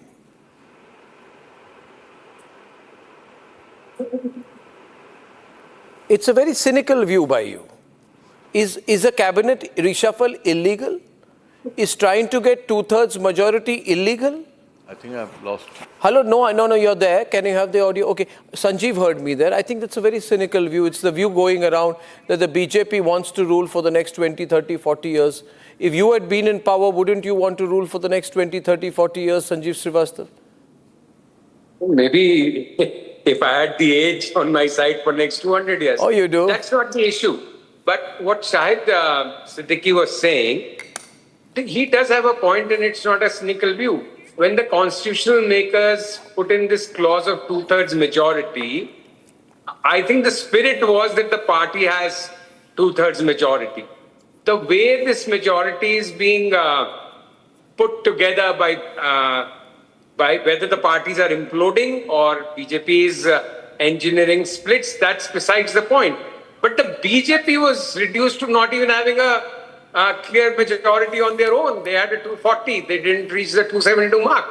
But having said that, if they are able to get the numbers and if they manage the 360 mark, like you mentioned, maybe not 360 less, if they can ensure absentee MPs or abstention, then at least politically they will be well within their right to go ahead with what they have in mind.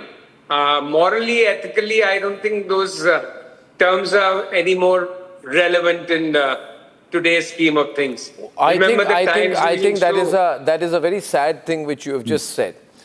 And you are both my seniors.